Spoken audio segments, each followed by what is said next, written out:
Welcome to the Network Hacking from Scratch. I'll be your guide on this exciting journey into the world of network hacking. Whether you're a curious beginner or an IT professional looking to sharpen your skills, this course is designed for you. We'll be diving deep into both Wi-Fi and wired network hacking using the powerful and versatile Kali Linux. Our mission is to transform you from a beginner into a network hacking pro. We'll cover everything from basic Linux commands to advanced hacking techniques, incorporating the latest methods and AI-driven tools. Here's a sneak peek of what you learn in the course. Setting up and mastering Kali Linux. Hacking Wi-Fi networks, capturing handshakes and cracking passwords. Conducting man-in-the-middle attacks and intercepting network traffic using AI-driven tools for predictive analysis and automated attack. Throughout the course, we'll blend theoretical knowledge with practical, hands-on exercises. You will not only learn how to hack, but also using the principles behind each technique, making you a well-rounded and knowledgeable hacker. Are you ready to dive into the world of network hacking? Let's get started and become the masters of the battlefield. Enroll now and take your first step towards mastering network hacking with Kali Linux. See you in the course. Hello and welcome. In this video, let's take a look at network basics, an introduction to networking concepts. So what is a network? A network is a group of computers and other devices connected together to share resources, like files and printers, and communicate with each other. The Internet is the largest example of a network connecting millions of devices globally. In the second slide, we have types of network. The first one is LAN. Local area network covers a small geographical area like a home or office. So in the second point, we have wide area network. WAN covers a large geographical area like cities or countries. So one country is connected to another country where the data is shared over a network. So this is called a WAN. So the Internet is a WAN. So metropolitan area network MAN pans a city or a campus. In the fourth point, we have personal area network PAM used for personal devices within a range of a few meters, like Bluetooth devices, which you already know, network components, devices, computers, servers, smartphones, and tablets. Media. The physical pathways, cables, Wi-Fi signals that connect devices. Network interface card NIC hardware that allows a device to connect to the network. So this NIC network interface card is basically in every computer or system or your smartphone, which allows us to get connected to the Internet, like Wi-Fi and switches, devices that connect multiple devices within a LAN local area network routers, devices that connect different networks, and direct data, traffic between them like routers, such as your Wi-Fi routers, which help us get connected to the Internet. A network topology is the layout of devices in a network star. All devices are connected to a central hub or a switch bus. All devices are connected to a single central cable and ring. Each device is connected to two other devices forming a ring, and we have mesh in the last. Every device is connected to each other, and next we have network protocols. So you need to remember a few of the terms like TCP, HTTP, and HTTPS, and FTP. You can just buy hat or save them anywhere, or take a screenshot of the video. So rules that define how data is transmitted and received over a network. In the first, we have TCP, or IP Transmission Control Protocol, or Internet Protocol, which you already know. IP addresses the foundational protocol for the Internet. And next we have HTTP and HTTPS, Hypertext Transfer Protocol, and Secure, which is Hypertext Transfer Protocol Secure for HTTPS, which is used for accessing websites. Usually HTTPS websites are more secure than HTTP, and in the third point we have FTP File Transfer Protocol, used for transferring files online over a network. And in the fourth, we have Simple Mail Transfer Protocol, used for sending mails like your Gmail or your Yahoo Mail or your email. And in the fifth, we have Domain Name Server, so which translates domain names into IP addresses. So yeah, in the next, we have IP addresses, unique identifiers for devices on a network, which is Internet Protocol version 4, which is 32-bit addresses written as 4 decimal numbers separated by dots. So, for example, we have 19, 2168, and 1.1. 1, which is dot or point. And in the second, we have IPv6, which is the latest Internet Protocol version, 6V for version, and 6, which is the latest, which is 128-bit addresses written as 8 groups of 4 hexadecimal digits. You can take a look at the example. So yeah, this is more secure. IPv6 is more secure than IPv4, where there won't be any kind of network breaches, or it is a bit difficult to hack or crack the network, or get into a network. So yeah, network security. So protecting the network and its data. We have firewalls, hardware, or software that blocks unauthorized access. Second, we have encryption scrambles data to protect it during transmission. So encryption is nothing but changing the normal text into a ciphertext where a normal person cannot read it unless and until he gets the private key and he unlocks it. So yeah. And in the third, we have antivirus software protects devices from malware. And fourth, we have virtual private network VPNs, encrypts data, and hides the user's IP address. So now we have the wireless networking Wi-Fi technology that allows devices to connect to the internet wirelessly. Second, we have Bluetooth, a short-range wireless technology used for connecting personal devices together. You all know Bluetooth and Wi-Fi, which is used on a daily basis. So next we have common networking devices. Modem connects a LAN to the internet. Our Wi-Fi modem, which is you will be using TP-Link or any other brand. Access points extends the range of a wireless network and repeated boosts the signal of a network. It boosts probably the range or the speed of your internet connection. And now we have the definition of the internet. A global network of networks providing a vast array of resources and services, including the World Wide Web, email, file sharing, and more. And in the lastly, we have the summary of all of the things we learned. So understanding the basics of networking involves recognizing different types of networks, the devices that make up these networks, how data is transmitted, and how to secure a network communications with it.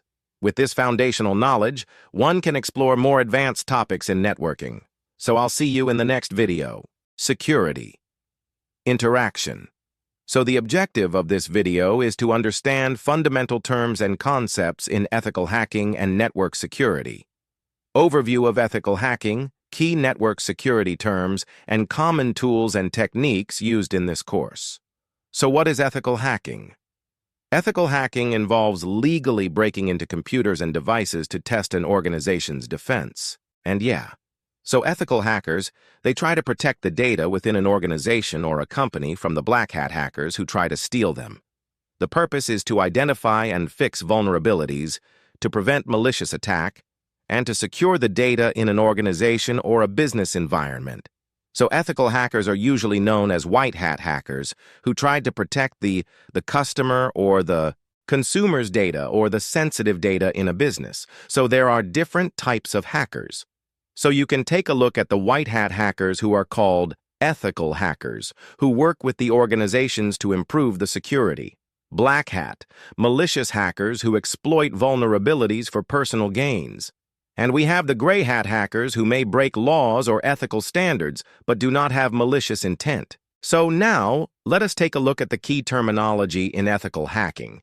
In the first, we have vulnerability, a weakness in a system that can be exploited. So a weakness might be a software issue, or in the code of Windows 10 or any other Mac OS, where other black hat hacker might take the advantage of this, and he might try to attack the system and take away the sensitive data, or he might take away a lot of money from your bank account. And in the second, we have exploit, a piece of code that takes advantage of the vulnerability, so you can just understand this. And in the third, we have penetration testing, which is known as pen test, simulating cyber attacks to find vulnerabilities. So pen tests are, used to know the different weaknesses in a system or a software or operating system. And in the fourth last point, we have zero-day vulnerability that is unknown to those who could be interested in its mitigation. So a zero-day is this. And next, we have a network security basics. So network security measures to protect data during its transfer across various networks. So yeah, it's just basically protecting the data from which is transferred from one system or one network to another network online, where ethical hackers try to protect the data with their skills and firewall, a network security device that monitors and filters incoming and outgoing network traffic.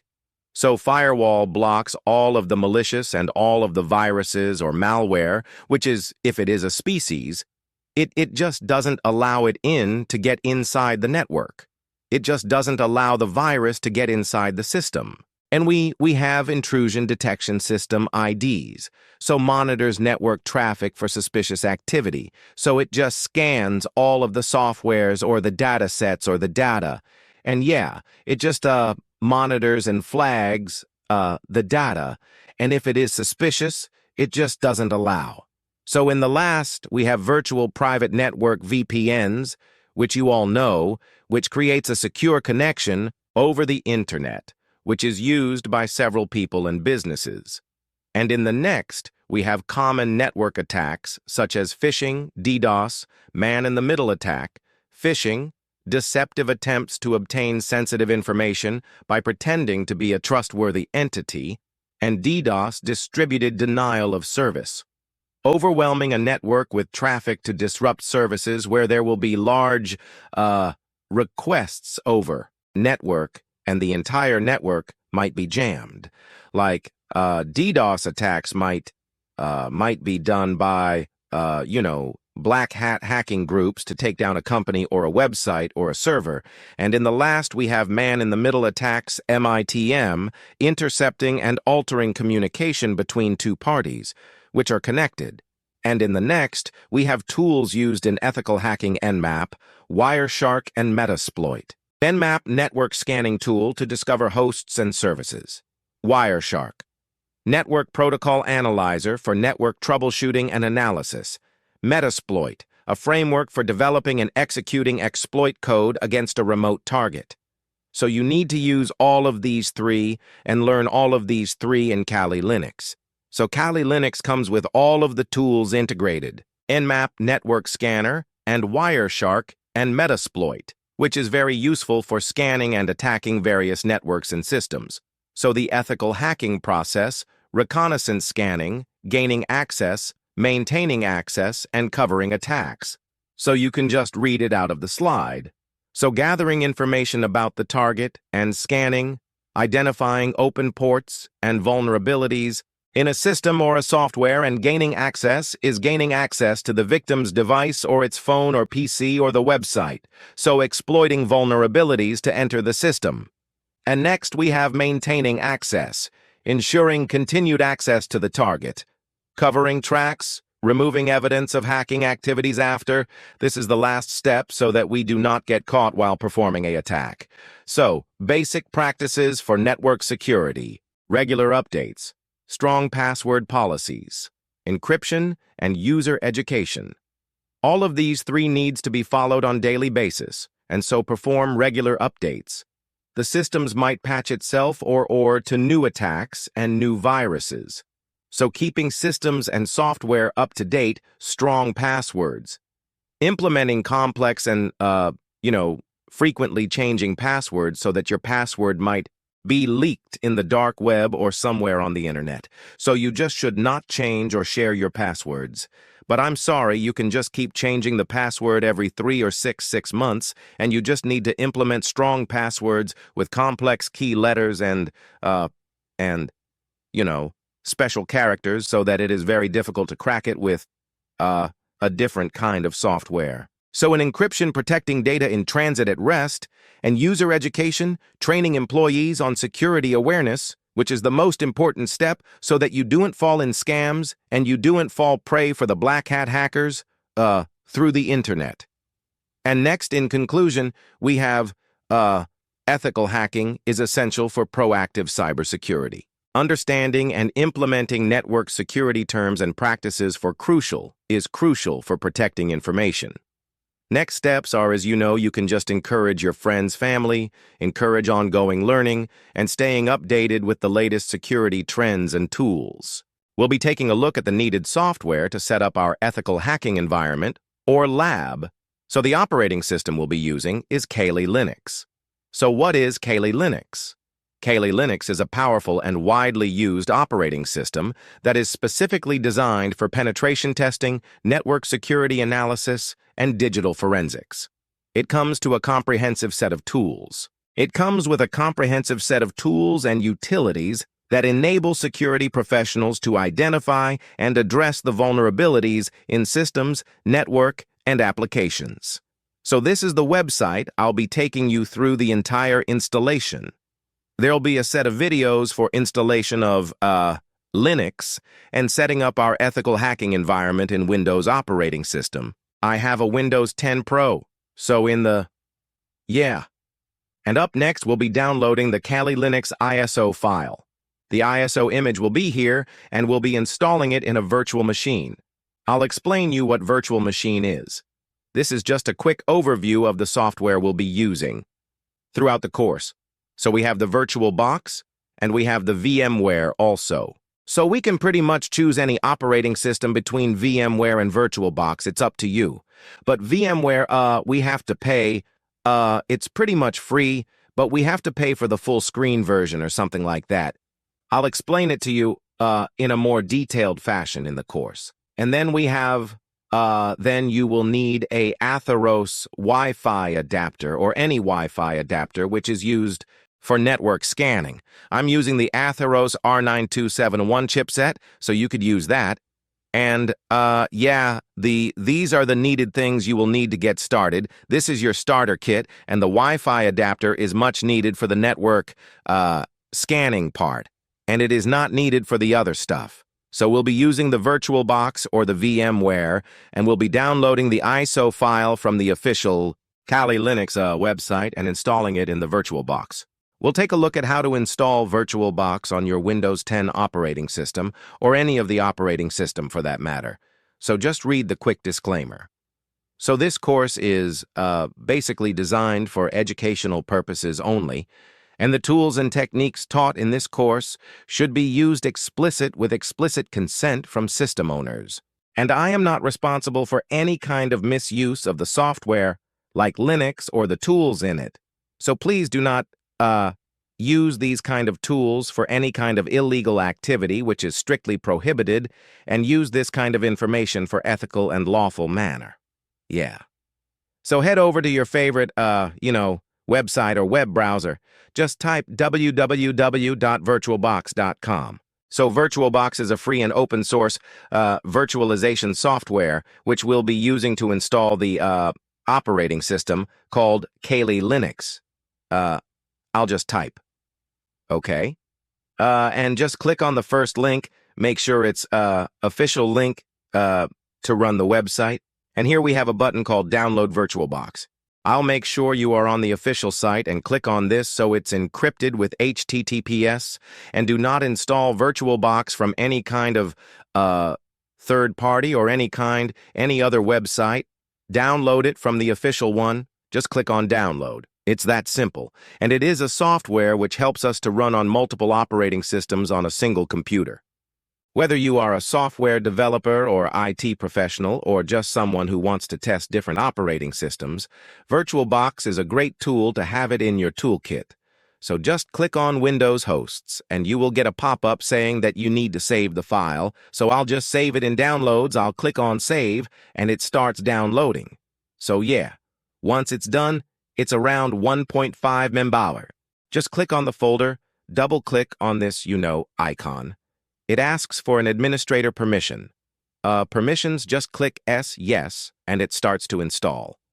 Click on Next, and we are ready to install VirtualBox. If you want to change the file path the VirtualBox is going to install in, see Program Files, Oracle, and VirtualBox. If you want to change it, you can go ahead and change it. But, I'm not. Let's go. If you want to create a new file, you can do it. But for this tutorial, I'll just install it in C Program Files, Oracle, and VirtualBox. I'll click on Next, and warning, it says Network Interfaces. Click on Next, Yes, and click on Yes. Click on Install. It'll go ahead and install. You can install the software in whichever, drive. You want a D or E or F or whichever is preferred. And after installation in the next video, I'll show you how to install Kali Linux in VirtualBox. After finishing, click on Finish, and the virtualization software opens up. This is what it looks like. I've probably, turned on the dark mode, and in the next video, let's install the Kali Linux ISO file and open that in VirtualBox. So you can just click on Add and open the ISO file. And yeah, that's it. You can name the new operating system. We will take a look at how to install Kali Linux ISO file operating system in your virtual machine. So open up your favorite browser, and just search for Kali Linux ISO download, or just search for download. You will be headed over to the website. Just click on the first link we got here and click on the installer images. It will take you down. And then you have the 64-bit complete offline with offline installation with customization. I have already downloaded the ISO file. This Kali Linux version is 2320 23.1 changelog, and you have. Make sure you download the 64-bit right here. I have already downloaded it, so it looks something like this. So I have the ISO file here. Make sure it's the ISO file. And yeah, it says AMD 64-bit installer, 2020 3.1, the latest version. So before, opening up the Kali Linux ISO file in the VirtualBox, I want you to take a look at the other virtualization software. So this is the VMware Workstation 17 player, it's similar to VirtualBox, but I prefer VirtualBox because it's free and open source. If you want to download this and use VMware, you can just click on download button and you could just use it. So if you want to use VMware, you can just go ahead and download it. Yeah. Or you can just stick on to the VirtualBox. So, and I wanted to explain one more thing about Parrot OS, which is similar to Kali Linux and is used by ethical hackers and network security specialists. This is also operating system, which will be, embedded with all the tools possible. And you can just, download this ISO image and open it in VirtualBox or VMware and start playing it. But for now, we'll not take a look at Parrot OS and we'll just download the Linux. I've already downloaded it. So after you download the, ISO file, just open it. Go ahead and open your VirtualBox. I'll just type VirtualBox and I'll just click on Run as Administrator, click on Yes, and it just opens up the VirtualBox. Then, click on New. It asks for a name and click on Kali Linux. Now click on Kali Linux. Just name it whatever you want to name it. And the folder, I'll just leave it as default. C users and VirtualBox. And the type is Linux. The version is Debian, 64-bit. Yeah. This one, because it's based on Debian, and just click on Next. The base memory and the processors are, I think 4 would be perfect. If you have 8 GB of RAM, you can give it 4, or however you're preferred, and depends on your system's hardware. If you give it a bit more, it will be more helpful. So for the processors, I think I'll go for, at least 4 and click on Next. Now it's asking to create the storage file. I'll just give it around 30. 30 is good, 30 is good enough. Around 30. You can give it however you want to. Just click on Next. And here's the summary of the operating system, which will look like this. We have 4 processors. The base memory is around 4 gigabytes. If I enable or false OK Debian operating system, just click on Finish. This is what it looks like. And you can modify however you want to. You can just click on Settings. And if you want to change anything, you can go ahead and change it. You can increase the processor, to 2 CPUs or 3 based on your hardware. And for the video memory, you can increase it to, I'll increase it about, more so that it runs a bit smooth. And, yeah, good to go. And the most important is the ISO file. Click on Storage, click on Empty. And here you have to select the ISO file. You download it, choose a disk file, click on that. And my ISO file is installed. In Downloads. Just select the ISO file, click on Open, and go and click on OK. The size is 3.61 GB. type image the location, you can see that click on OK. And yeah, you can just start the operating system. Yeah. We'll take a look at how to, start your Kali Linux operating system and run it, and how to install it in your VirtualBox. So just open up your VirtualBox. Have just opened up mine. Just click on Start by selecting the Kali Linux. It says powered off, but we'll power it on now and click on Start. It's going to take a while. So what it's going to run? So yeah, it is running. So powering up the VMware. So it's capturing my keyboard and stuff. It's taking a look at the VirtualBox operating system. So for now, let's just click on the graphical user interface. Just click enter, and I'll wait for a bit. It's installing. It says, yep, media failed mouse recognition. Auto capture is proper. Output. Yeah. So we just need to select a language. Now for me, it's English. You can also select your language based on your preference. So just click enter. I'll just click enter. And my location is, I could choose wherever I want to, but I'll select India. That's where I live. So I'll just click on enter. And next I need to configure the keyboard. I'll just use all the default options for the installation of Kali Linux in this video. So I'll just click enter and I'll use American English. Just click enter. And it's detecting the hardware scanning installation media. If I'm explaining it too fast, you can just pause the, you can just decrease the volume. Yeah. Good to go. It's loading all the additional components, and this is how your Kali Linux should look like. And after this, it's detecting the hardware network hardware. Yep. Waiting for link. Local address. Attempting IPv6. Internet Protocol version 6. Configuration. Configuring the network. Yep. And you can enter the host name if you want to. I'll just leave it as default. I'll click enter or continue. The domain name, I'll leave it as blank. I don't want anything. So configuring the network. So for the username, you can just give your name or any name which you want to enter. So I'll just, type admin and I'll click enter. Yeah. Select a username for the account. Your first name is a reasonable choice. Okay? Just click enter. The username you entered admin is reserved by the system. Go back and select a new one.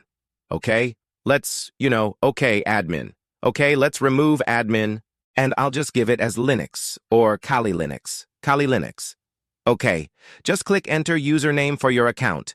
Kali Linux. Remember the username. You know the password. What should be the password? That also, let's just give it as Kali Linux.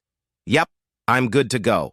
Just click on enter. Remember both the username and the password because we need to log in after the setup is done. So if I'm explaining too fast, you can reduce the speed of the video to 0.5 or 0.25x. And let's use the default option. Use the entire disk. Now click on Continue all files in one partition. Yes. And good to go. Finish partition and write changes to the disk. Yep. Good to go. Click on Yes. Finish the partitioning of the disks. And it's doing it. Installing the base system. I think this might take a while, so I'll just meet you after this installation after this is done. It's still going on. I'm not able to pause my OBS a second. So once that is done, you will get a menu like this. Or a selection of tools, not a menu, whatever. So software selection is important. And one more thing is, don't mind me because my hotkeys won't work. To pause and unpause the video, I'm just running a VirtualBox, so the OBS is not selected. So just click on Continue, and it's going to install the software, all the tools in your Kali Linux operating system. So I'm going to meet you after this is done. So now that we've finished the previous step, that did take a while, then we just need to install the grub bootloader. Click on Continue, and for this, click on the second option.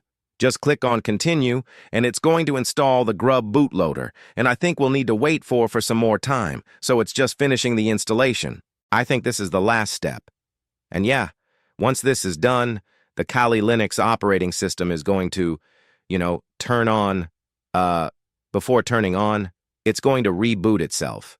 And I think we'll need to wait for some more time. I think I'm going to pause the video. So once we finish the installation, we can just click on Continue and it's going to finish up. Okay? There are still some parts left. So I think it's going to, reboot the device. It says, Welcome to Grub. Booting and 1 and 2 and 3 seconds. Yep. It's going to start the operating system. Let's just wait for some time. Okay. Now we have to enter our passwords. Now, Kaylee Linux was my username, I believe. Okay, good to go. Click on Login, and it just takes you to the operating system. Yeah. So this is our operating system. This is what it looks like. Sorry, it looks like. So this is a graphical user interface, a GUI, a good user interface of the Kali Linux 2023. So in the next video, we'll just turn on the full screen mode. We'll install some of the tools. I'll teach you how to, use the terminal. This is called a terminal. I'll, guide you through all the type of commands and stuff. Let's take a look at the simple overview of Kali Linux. So Kali Linux is a Debian-based Linux distribution specially designed for digital forensics and penetration testing. So it was developed by offensive security and is widely used by cybersecurity professionals, penetration testers, ethical hackers, and security researchers worldwide. So, let us take a look at all of the tools and, all of the applications built in Kali Linux. So this is how Kali Linux looks. And in the top right corner, we have the different kinds of tools. And for information gathering, vulnerability analysis, web application analysis, database management, password attacks and wireless attacks, and much more. So then in the next icon, we have minimize all open windows and show the desktop. And next we have the file system where we'll save all of our files. This is like my computer on PC, which you will be using it on Windows. So in Linux, we have the file system, which we'll be using the file system. So this is the desktop documents, downloads, handshakes. And you have all of the file systems here. And this is just this is the text editor, the notepad. So it says, warning, I'm using a root account for now. So you can just type and play around. This is just the notepad in Kali Linux if you want to use it. And the shortcuts are basically simple. And this is Firefox. And this is the terminal where we'll be doing most of our work. And this is where we'll be using all of the penetration testing attacks. So you will have to learn and know how to use the Kali Linux terminal with all the in-depth commands and all the complicated commands you have. So in the next video, I will just show you how to use the terminal and basic terminal commands like cd and lzw for the file directory. Okay, and yeah, the terminal is the most important thing we'll be using in the upcoming videos. So this is the home, and this is the file system. You can take a look at all of the files I have installed. These are the things, and a few folders already come with a VirtualBox installed. And in the top right corner, we have Wi-Fi. So I'm connected to my network, which is, you can take a look at it. You can disconnect the Wi-Fi, you can connect to hidden Wi-Fi networks, you can add a VPN connection and use a VPN. And here you have the sound, the notifications column, and here you have the power button to use it.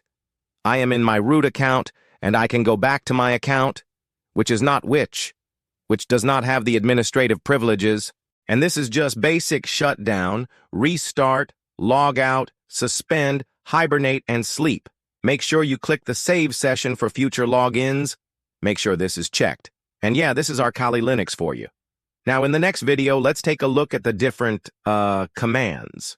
And this is the recycle bin. And most importantly, you will need a external, a Wi-Fi card, which can be used so you can just hit on devices, go to USB.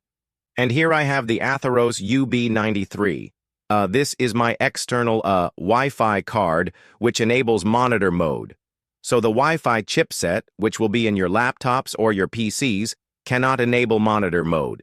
So you will have to go to Amazon and you will have to just buy a Wi-Fi card, which has monitor mode so that we can scan other, networks around us. And it can give us a lot of data. So you can just go ahead and buy a Atheros from TP-Link, which has monitor mode. Let us search for it. So you will have to connect it to Kali Linux with, VirtualBox. And you can go ahead and start your penetration attack. It looks like this. I have Atheros, and you can just buy the, TP-Link for now. So yeah, you will have to connect the Wi-Fi card to, for the virtual box, and you can just start your wireless attack, you can start your web application attacks, and much more. Let us take a look at how to use our command line interface and look at some of the basic commands in Kali Linux. So I'll just turn on my virtual box, and I'll just start my Kali Linux virtual machine. So yeah, let us just start an operating system, and let's just wait for it.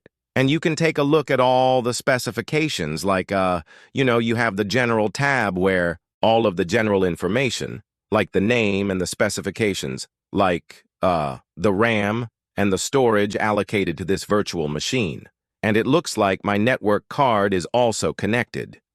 You can take a look at the network card here, like go to Devices and USB. So my Atheros UB93 is connected to Kali Linux. And you can take a look at the network type. You can take a look at the audio optical drivers, and you can take a look at the shared files from the main operating system. If you want to get into full screen mode, you can just click on the right control and press the F key, which takes you to full screen mode. So let me just type my password. I'll just hit enter. Yep. So we are in our Kali Linux operating system. So this is not my a root account. So I'll just go into my root account, or I can just explain it, here itself, but I'll just use it, and go into my root account. So I'll just type root, admin, root. Sorry, my password is not admin. So I'll just go to my root account, and it says, I've got an error for VirtualBox client. Fatal error. Okay, let us ignore that. I'll press Ctrl F to increase the size to full screen. So once we are into full screen, let's take a look at the different kinds of, commands used in Kali Linux. So we have two types of interfaces, which is Graphical User Interface, GUI, and the CLI Command Line Interface, which will be using Command Line Interface. So the Graphical User Interface is in the newer generation computers, like in Windows, where there's a lot of, capability in the graphic card, and the command line interface, which was used by all of the old computers, where the computing power and the graphic cards were not powerful enough. So once you have turned on the terminal, it just looks like this. So once you have turned on the terminal, let us just, turn on the full screen mode, and I'll just zoom in a bit. So it is Ctrl++ to just zoom in, but it's not working on my keyboard. So let us take a look at some of the basic commands we'll be using before we dive into penetration testing. And, yeah. So just type ls to list the number of directories and folders in your file system or in your operating system. So these are the set of files that I have in my file system. So here we have documents, music, pictures, videos, and downloads. So these are just the number of files. So you can just press CD and enter into a directory like documents, and just press tab to fill that. Or sometimes the arrow key is enough.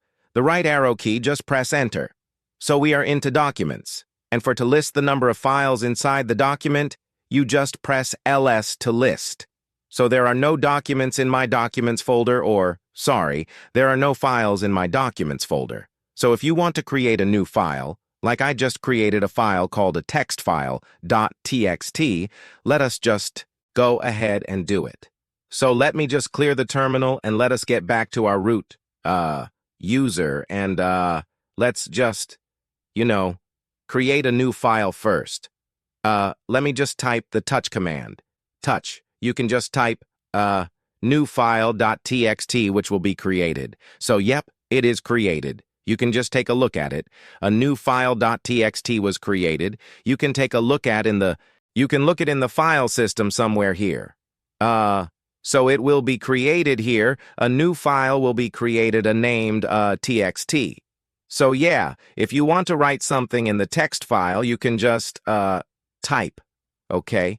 You can just type, echo, echo, and you can just type, I just type network security, and you can just give an arrow key, and you can just type the file name, new file.txt, and hit enter. So it will just type in the word called network security in this text file. So if you want to look at it, you can just go ahead and type ls, and you can just type cat, and you can just type a new text. A new file.txt, I'm sorry. Okay. Now we have the word written network security. You want to remove or delete this text file. You can just type the remove command which we have. So remove a text file, remove or text file.txt. So it just goes and removes the text file. If you want to remove this, you can just type the remote command again. Remove a new file or txt. Yep, we just removed all of my text files which were saved. So I'll just clear the terminal for now. And next, if you want to know which post you are into or which operating system, what's your operating system's name? You can just type who am I and hit enter. I'm in the root operating system. And if you want to know the host name, you just type host name and hit enter. Your host name is Kaylee. And if you want to create a new folder inside Documents, you can just type CD Documents and hit enter. Okay, we are into Documents. So there is nothing in my document folder. Let's just take a look at it. It's just empty for now. So I'll head over to Documents. So Document. So the folder is empty. But, let us go ahead and create a new, file inside Documents. So you can just type mkdir. So you can just type the file name. So I'll just type network security network. Let us type network. So that file name is created with an ls. And you can take a look at it. It's magic. We just created a brand new folder inside the, document. So we do have networks here. But if you want to delete this, you can go to the graphical user interface and delete it right here. Or if you want to delete it using the command line interface, you can go ahead and type mdir and delete it. So, and I want to delete my, I want to delete my networks folder. Networks. Well, I'll just hit enter so it is deleted. But if you use the rm command to delete the networks folder, it just won't work because a Kali Linux makes sure that you do not delete the entire set of files inside that particular folder. So if you always use our media to completely delete the entire folder inside a particular document, and so these are the set of documents. If you want to come back to root Kali, you can just type cd/ and you will be exited from the documents folder. So I'll just hit enter. And if you just type pwd/help, okay. And let us get into document cd documents pwd, help okay. /h, maybe this command is not working. Okay, we are in root documents. So if you want to upgrade Kali Linux, or you can just use the sudo apt update, which you will need to do after installing Kali Linux, immediately after installing Kali Linux. So this is one of the command to update Kali Linux. And if you want to, upgrade Kali Linux, you just have to type sudo apt upgrade and update. So just, upgrade and update Kali Linux and yeah. So these are some of the basic commands we will be using. And we'll be using the ifconfig command, ifconfig, to know the different types of interfaces. Our WLAN, our network adapters, name is WLAN. And if you want to change the IP address or the VPN, you will have to know the basic networking commands. And if you just type MSF console and you can just start the, Metasploit. And if you want to know more about commands and different kinds of commands, you can just, use Google as your best friend, and you can use ChatGPT anytime. Or you can ask me anytime on how to use the different commands in Kali Linux. So head over to ChatGPT and just ask it. You can just ask a basic Kali Linux command, and you will need to know by heart all of this. You need to remember all and understand all of this Kali Linux commands. So it just comes up with a lot of Kali Linux commands, and you can just start using them. But remember not to mess up your root directory. So we just saw the remove command, and we just saw rmdir. So if you have any kind of problem, you can just ChatGPT or Google CLI ChatGPT as your best friend. So yeah, let's take a look at how to change MAC address and the uses of MAC address in Kali Linux and operating systems. So first of all, let us turn on our VirtualBox. So I have two VirtualBox, two operating systems here within the virtual environment. So I have the Kali Linux 2024 Genome and Kali Linux XFCE. So the difference between Genome and ZFS is Both are desktop environments where the genome has more graphical interface and it is more UI-based. Kali Linux operating system and XFCE is for the low-end PCs where the graphical, graphic card capability or the graphic card's capability is like very, very low or less, which cannot handle a lot of tasks, and when the graphic card power is less, you can just install XFCE Akali's default desk environment. I have installed both in my VirtualBox and the while installation. You can just select the XFCE if you want to install the normal version. So I'll just start my Kali Linux, XFCE environment. So it's just starting, and yep, once it's powered up, we need to log into the root account to access the virtual machine, and we need to log into the root account to access the wireless network adapter. So, yeah, let's wait. Yep, we got it. My password is Kali Linux, and Kali Linux is my username. Both are Kali Linux, so you just have to type your password. But Kali Linux is not for the root account, so my root account, I have just created a root account, so I'll be logging into my root account. So yeah. So yep, this is my root account. This is the Kali Linux 2024 version ISO image. You can just download the ISO image from the Kali Linux official website. So yeah, press Control F, full screen mode, and I do have a certain definition here. Let me see if it works. Okay.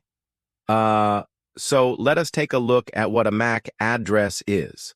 So a MAC address is a media access control address, is a unique identifier assigned to network interfaces for communications on a network. It's a hardware address associated with the network adapter or a network interface card NIC, and is used for identifying devices on a network at the data link layer of a segment. So every device has its own MAC address. So MAC addresses are permanent and it cannot be changed. So it can be temporarily changed, but it cannot be changed in a permanent manner. But we have MAC changes. So here are some key points about MAC addresses. So we have the uniqueness. Each MAC address is unique worldwide, making it possible to differentiate between devices. So every device has a different MAC address. So our Ethernet wireless network adapter is connected. So this has a different MAC address. And yep. So format are typically represented as 6 groups of 2 hexadecimal digits 0 to 9 and A to F, separated by colons or hyphens. So you can take a look at the example at 00 colon A1 A2B, 3C, 4D, and 5E. So every computer or system has this, and usage of MAC addresses are used for primarily routing data packets to and from the correct devices within a local area network LAN. So yeah, this is the use of a MAC address. So you can just open up your terminal and let's just start, let's just start. How to change the MAC address, and let us take a look at our MAC address. So I think I am connected to my Wi-Fi. Nope, I'm not connected to my. Let us just connect my Atheros chip or Wi-Fi card to the Kali Linux, and let's just wait. So it has to pop up in the, yep, we have our, okay, let us just connect to my Wi-Fi. Okay? It is connected to my Wi-Fi. I'll just open up my terminal. We are in the root account where we have administrative privileges. So that is how we can change our MAC address. If you are in your guest account, you just cannot change the MAC address. So for that, you will need to create a new root user account. So you can just type sudo su, and you can just do this, you can just create a new root account. So I'll just show you how to create a root account. So just type a sudo su and hit enter. You will be granted with a password, and you just need to type your guest account's password. And after that, you will be just type passwd password, and I'll just type the username as root. And next you will be granted with another prompt naming that you just need to give a new password. So these are the steps. So then you have to retype your password. Sorry. Type your new password. So yeah, this is it. So these are the steps. Just copy-paste this in the terminal, and I think you're good to go. Yeah? You will just create a root account, hit on a switch user, and after switching the user, you just type root and Kali Linux. So you will have two accounts now, which is Kali Linux, and Kali Linux is the guest account, and root, and Kali Linux is the root account. So follow all of these commands, paste them in the terminal, and one by one or one after the other, and you will be granted with the root privileges. So I'll just cancel that and let us take a look at the MAC address. So I'll just type iwconfig and hit enter. So we have WLAN as our, wireless adapter name is WLAN 0. And then you type ifconfig for more details. So you have WLAN arrow, and you can take a look at all of its details. And after this, you just need to take down the WLAN arrow type. Ifconfig, WLAN arrow down, and hit enter. So our network adapter is down and it is disconnected from the internet. It might be disconnected from the internet. So you can take a look at the MAC. Changes help. And, yep, you have a different set of options here. You have the H command for help. You have the V command for version, print version, and exit. You have the show command. To print the MAC address, you have the most important command called random set, fully random MAC address. And so you can take a look at all of the commands, and you can try all of the commands to change your MAC address. So let us just make changes random. So we'll just randomly change my MAC address. So I'll just hit enter. So yep, this is it. It has changed. So my current MAC address, my permanent MAC address, and this is the new MAC address. So this is how you change your MAC address, and to changing a MAC address, the attacks might be a bit more secure and other people cannot track you. The victim cannot track you, or you might be a bit more secure while entering a network. So let us just turn on our, network card. So down is taking the network card down, and up is for bringing it online and getting it working.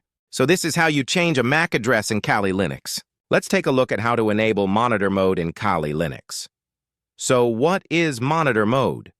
Monitor mode in Kali Linux refers to a special mode of wireless network interface controller, WNIC, that allows the device to monitor all traffic received from the wireless network.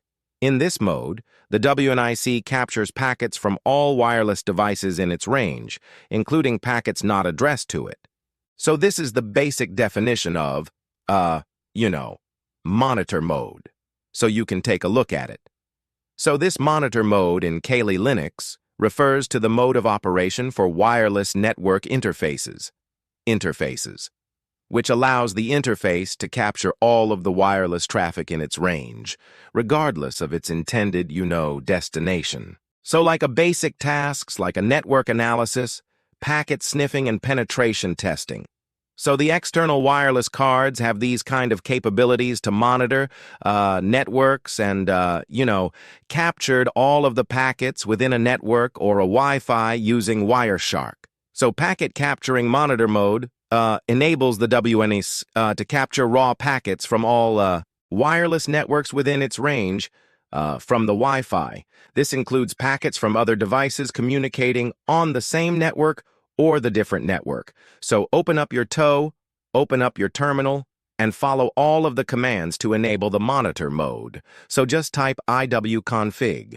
So here's your WLAN 0, and the mode is in managed, and it is connected to the Wi-Fi network named Virus, which is my network. So yeah, a while. Let's go ahead and turn on Airmon Eng. So this is one of the basic method to turn on the, monitor mode. So in the next upcoming videos, I'll teach you 2 more or 3 more different ways.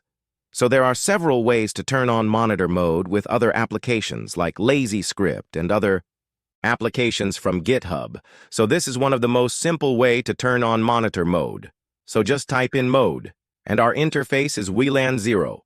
And Atheros chipset and Qualcomm Atheros communications and physical type is physical. And yeah. So just type Airmonung and start WLAN 0 and hit enter, so we are good to go. Okay. Airmonung not found Airman app yet. Okay. Maybe Airmonung is not installed in my Linux operating system, so I think it's better if we install I think it has to be installed in one of the, and in one of the folder, but it is not installed, so I'll just install and get back to you. Yep. I'm sorry for my mistake. Actually, it is installed, so I just, type the command again because Kali Linux comes with all of the softwares pre-installed. So that is the plus point for Kali Linux. So this is my chipset name, where a monitor mode enabled, and monitor mode is, disabled. So just go ahead and type iwconfig and WLAN 0. I think this is my new name. Okay? Let us create the selection and, okay? Yeah, we're good to go. It is not WLAN 0.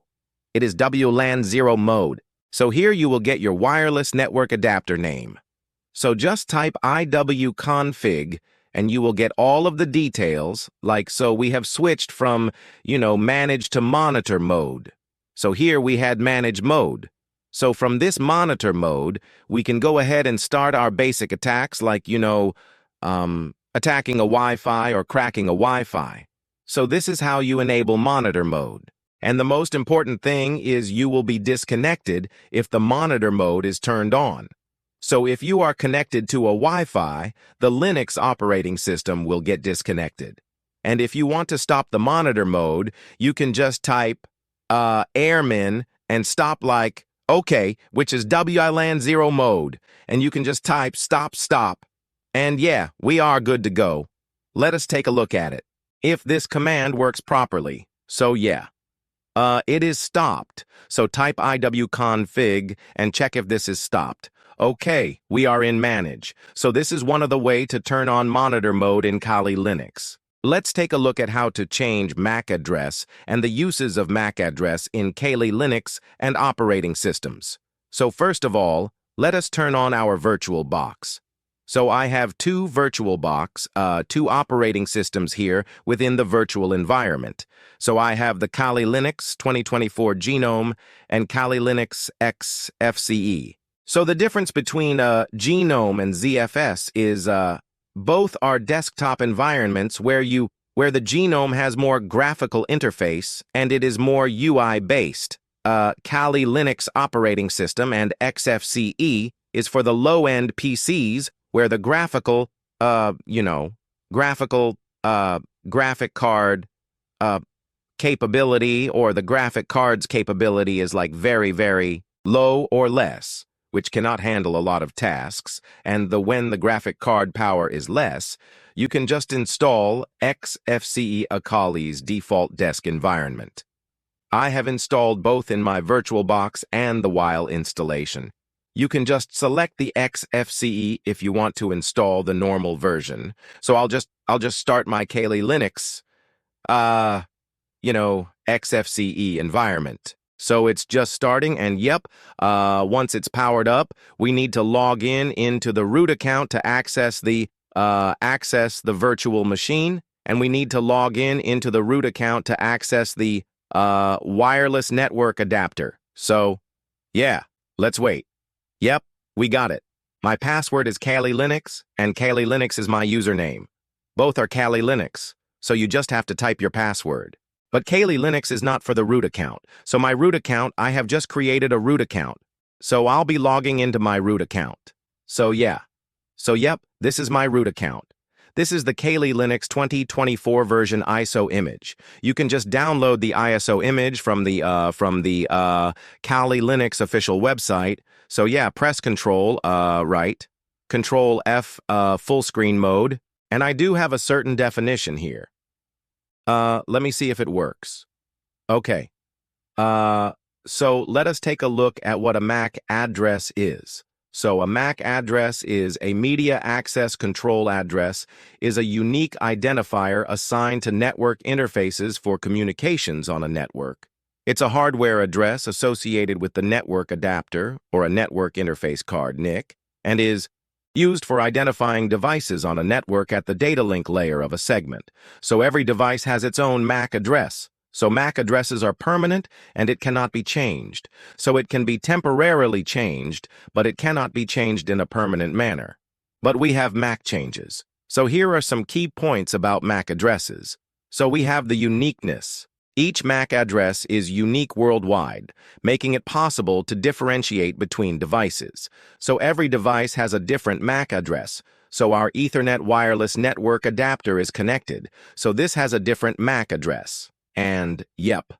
So format are typically represented as 6 groups of 2 hexadecimal digits 0 to 9 and A to F, separated by colons or hyphens. So you can take a look at the example at 00 colon A1A2B, 3C, 4D, and 5E. So every computer or system has this, and usage of MAC addresses are used for primarily routing data packets to and from the correct devices within a local area network LAN. So yeah, this is the use of a MAC address. So you can just open up your terminal and let's just start, let's just start. How to change the MAC address, and let us take a look at our MAC address. So I think I am connected to my Wi-Fi. Nope, I'm not connected to my. Let us just connect my Atheros chip or Wi-Fi card to the Kali Linux, and let's just wait. So it has to pop up in the, yep, we have our, okay. Let us just connect to my Wi-Fi. Okay, it is connected to my Wi-Fi. I'll just open up my terminal. We are in the root account where we have administrative privileges. So that is how we can change our MAC address. If you are in your guest account, you just cannot change the MAC address. So for that, you will need to create a new root user account. So you can just type sudo su. And you can just do this, you can just create a new root account. So I'll just show you how to create a root account. So just type a sudo su and hit enter. You will be granted with a password. And you just need to type your guest account's password. And after that, you will be just type passwd password. And I'll just type the username as root. And next you will be granted with another prompt naming that you just need to give a new password. So these are the steps. So then you have to retype your password. Sorry. Type your new password. So yeah, this is it. So these are the steps.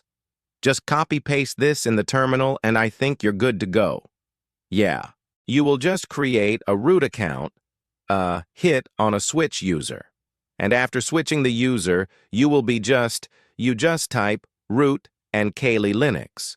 So you will have 2 accounts now, which is Kali Linux, and Kali Linux is the guest account, and root and Kali Linux is the root account. So follow all of these commands, paste them in the terminal, and one by one or one after the other, and you will be granted with the root privileges. So I'll just cancel that and let us take a look at the MAC address. So I'll just type iwconfig and hit enter. So we have WLAN 0 as our, wireless adapter name is WLAN 0. And then you type ifconfig for more details. So you have WLAN 0, and you can take a look at all of its details. And after this, you just need to take down the WLAN 0 type. Ifconfig, LAN 0 down and hit enter. So our network adapter is down, and it is disconnected from the internet. It might be disconnected from the internet. So you can take a look at the MAC. Changes help, and yep, you have a different set of options here. You have the H command for help. You have the V command for version, print version, and exit. You have the show command. To print the MAC address, you have the most important command called random set, fully random MAC address. And so you can take a look at all of the commands, and you can try all of the commands to change your MAC address. So let us just make changes random. So we'll just randomly change my MAC address. So I'll just hit enter. So yep, this is it. It has changed. So my current MAC address, my permanent MAC address. And this is the new MAC address. So this is how you change your MAC address and to changing a MAC address. The attacks might be a bit more secure and other people cannot track you. The victim cannot track you, or you might be a bit more secure while entering a network. So let us just turn on our, network card. So down is taking the network card down, and up is for bringing it online and getting it working. So this is how you change a MAC address in Kali Linux. In this lecture, let us take a look at how to enable monitor mode. So first of all, open up your terminal. Okay. So you just follow the upcoming commands. So type iwconfig wlan 0. My network adapter is already connected with the device, so you can take a look at it in the device's USB and it is connected, and make sure your network adapter is connected to the mode is in managed for WLAN. And the next step is type iwconfig wlan 0 mode monitor. So once you enable OK, there is a small error set failed WLAN 0. Let us try on WLAN 01. I think we have to bring down the network adapter first and then turn on the, monitor mode. Okay, let us do that now. So yeah, we need to put the, wireless network adapter down, so just follow the command. I just forgot that. So type ifconfig wlan 0 down and, yep. So it is down. And after this, we need to just, start the monitor mode and the network adapter up. I type iwconfig. Type iwconfig and wlan 0 mode monitor. And okay, it is not working properly. And I don't know why this command is not working properly, but errors are common. And, Kali Linux and ethical hacking. Okay, we just made a mistake here. It's WLAN 0, I think. Let us try that. So we just need to keep trying till we get the job done. So not get discouraged. Okay? I think it is in monitor mode now. Okay. And type ifconfig up. Ifconfig wlan up. Type iwconfig. And yeah, let us take a look at. Yep. So we just turned on the monitor mode with a network adapter. So the mode is in monitor. And this is how you do it. So you follow the set of commands right here. And you need to remember all of these commands. If you want to turn on the monitor mode, and just type arrow-dump ning. And this method works for all of the systems. And all of the, Kali Linux operating system. So just hit enter. Okay. Yeah, it is running. And these are the different types of networks around me. These are the different type of Wi-Fi networks around. And yep, we are good to go. Press Ctrl-C to quit. So this is how you turn on the monitor mode. In this lecture, let us take a look at how to enable monitor mode. So open up your terminal and type ermon 9. You will get a set of information, the interface, the driver, and the chipset. And after this, you type ifconfig wlan 0 down. So once your network adapter is down, you just type ermon nung check kill, which kills all the processes which are intercepting with your Wi-Fi card. So it just smoothly works. So the reason I'm explaining so many methods, or 3 or 4 methods, or so many methods is because sometimes your host operating system or your Windows or your Mac, the monitor mode does not get turned on. So it's better that if I explain all of the monitor modes, how to enable all of the monitor modes. So just type ermon nung check kill, which kills all the processes which might block ermon check kill. So yep, I just scaled the WP process and just type ermon nung start 10.10. So yeah, I think it is in monitor mode and the name is WLAN 0 mode. And just type IWI, and after this you just type ifconfig. Type WLAN 0 mode is the new chipset name, so we have it here, and type iwconfig. Just hit enter, and yep, we are good to go. Yeah, it is in monitor mode. So you can just follow this method to turn on your monitor mode and start for packet sniffing. And yeah, you can start your network attacks on that particular Wi-Fi, which you have selected. Once you turn on the monitor mode, your Wi-Fi will get immediately disconnected. So this is how you turn it on. Let's take a look at how to change MAC address and the uses of MAC address in Kali Linux and operating systems. So first of all, let us turn on our virtual box. So I have 2 VirtualBox, 2 operating systems here within the virtual environment. So I have the Kali Linux 2024 Genome and Kali Linux X FCE. So the difference between Genome and ZFS is both are desktop environments where the Genome has more graphical interface and it is more UI-based. Kali Linux operating system and XFCE is for the low-end PCs where the graphical graphic card uh, capability, or the graphic card's capability is like very, very low or less, which cannot handle a lot of tasks, and when the graphic card power is less, you can just install XFCE Akali's default desk environment. I have installed both in my VirtualBox and the WiFi installation. You can just select the XFCE if you want to install the normal version. So I'll just start my Kali Linux XFCE environment. So it's just starting, and yep, once it's powered up, we need to log into the root account to access the virtual machine, and we need to log into the root account to access the wireless network adapter. So, yeah, let's wait. Yep, we got it. My password is Kali Linux, and Kali Linux is my username. Both are Kali Linux, so you just have to type your password. But Kali Linux is not for the root account. So my root account, I have just created a root account. So I'll be logging into my root account. So yeah. So yep, this is my root account. This is the Kali Linux 2024 version ISO image. You can just download the ISO image from the Kali Linux official website. So yeah, press Control Control F, full screen mode. And I do have a certain definition here. Let me see if it works. Okay. So let us take a look at what a MAC address is. So a MAC address is a media access control address, is a unique identifier assigned to network interfaces for communications on a network. It's a hardware address associated with the network adapter, or a network interface card, NIC, and is used for identifying devices on a network at the data link layer of a segment.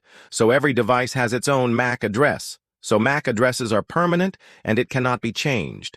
So it can be temporarily changed, but it cannot be changed in a permanent manner. But we have MAC changes. So here are some key points about MAC addresses. So we have the uniqueness. Each MAC address is unique worldwide, making it possible to differentiate between devices. So every device has a different MAC address. So our Ethernet wireless network adapter is connected. So this has a different MAC address. And yep. So format are typically represented as 6 groups of 2 hexadecimal digits 0 to 9 and A to F, separated by colons or hyphens. So you can take a look at the example at 00 colon A1A2B, 3C, 4D, and 5E. So every computer or system has this, and usage of MAC addresses are used for primarily routing data packets to and from the correct devices within a local area network LAN. So yeah, this is the use of a MAC address. So you can just open up your terminal and let's just start, let's just start. How to change the MAC address, and let us take a look at our MAC address. So I think I am connected to my Wi-Fi. Nope, I'm not connected to my.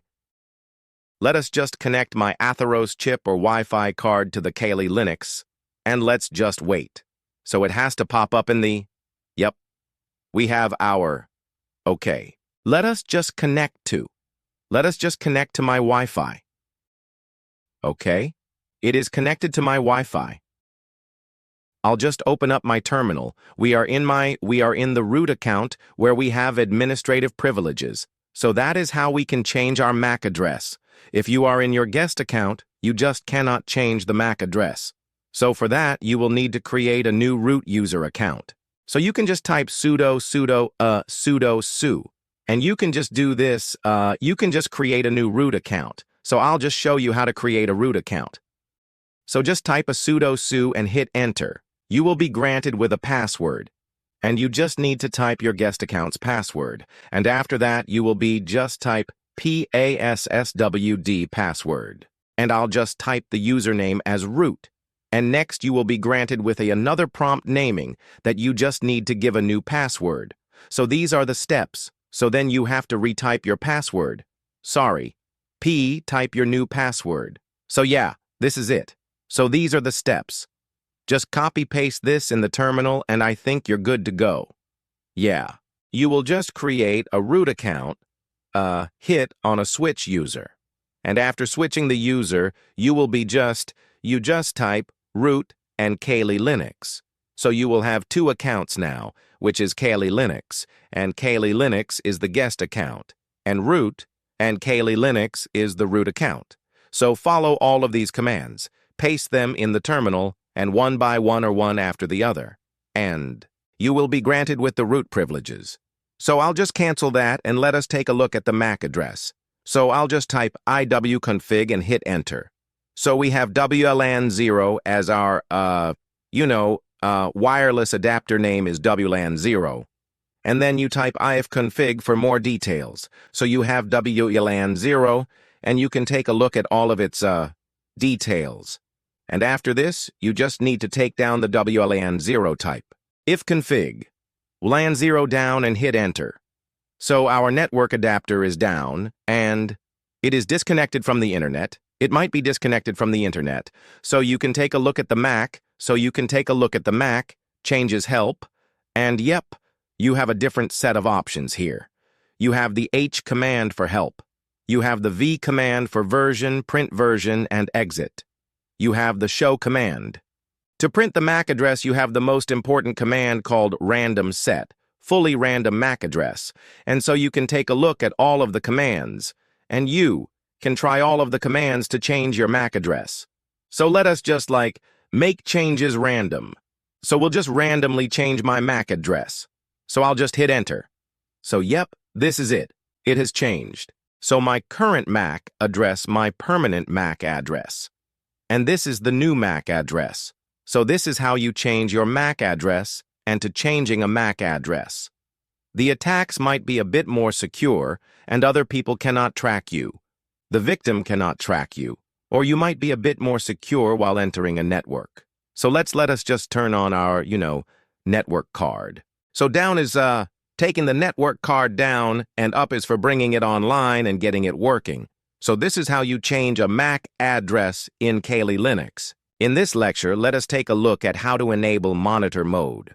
So first of all, open up your terminal. Okay. So you just follow the upcoming commands. So type iwconfig WLAN 0. My network adapter is already connected with the device, so you can take a look at it in the device's USB and it is connected, and make sure your network adapter is connected to the mode is in managed for WLAN. And the next step is type iwconfig WLAN 0 mode monitor. So once you enable OK, there is a small error set failed WLAN 0.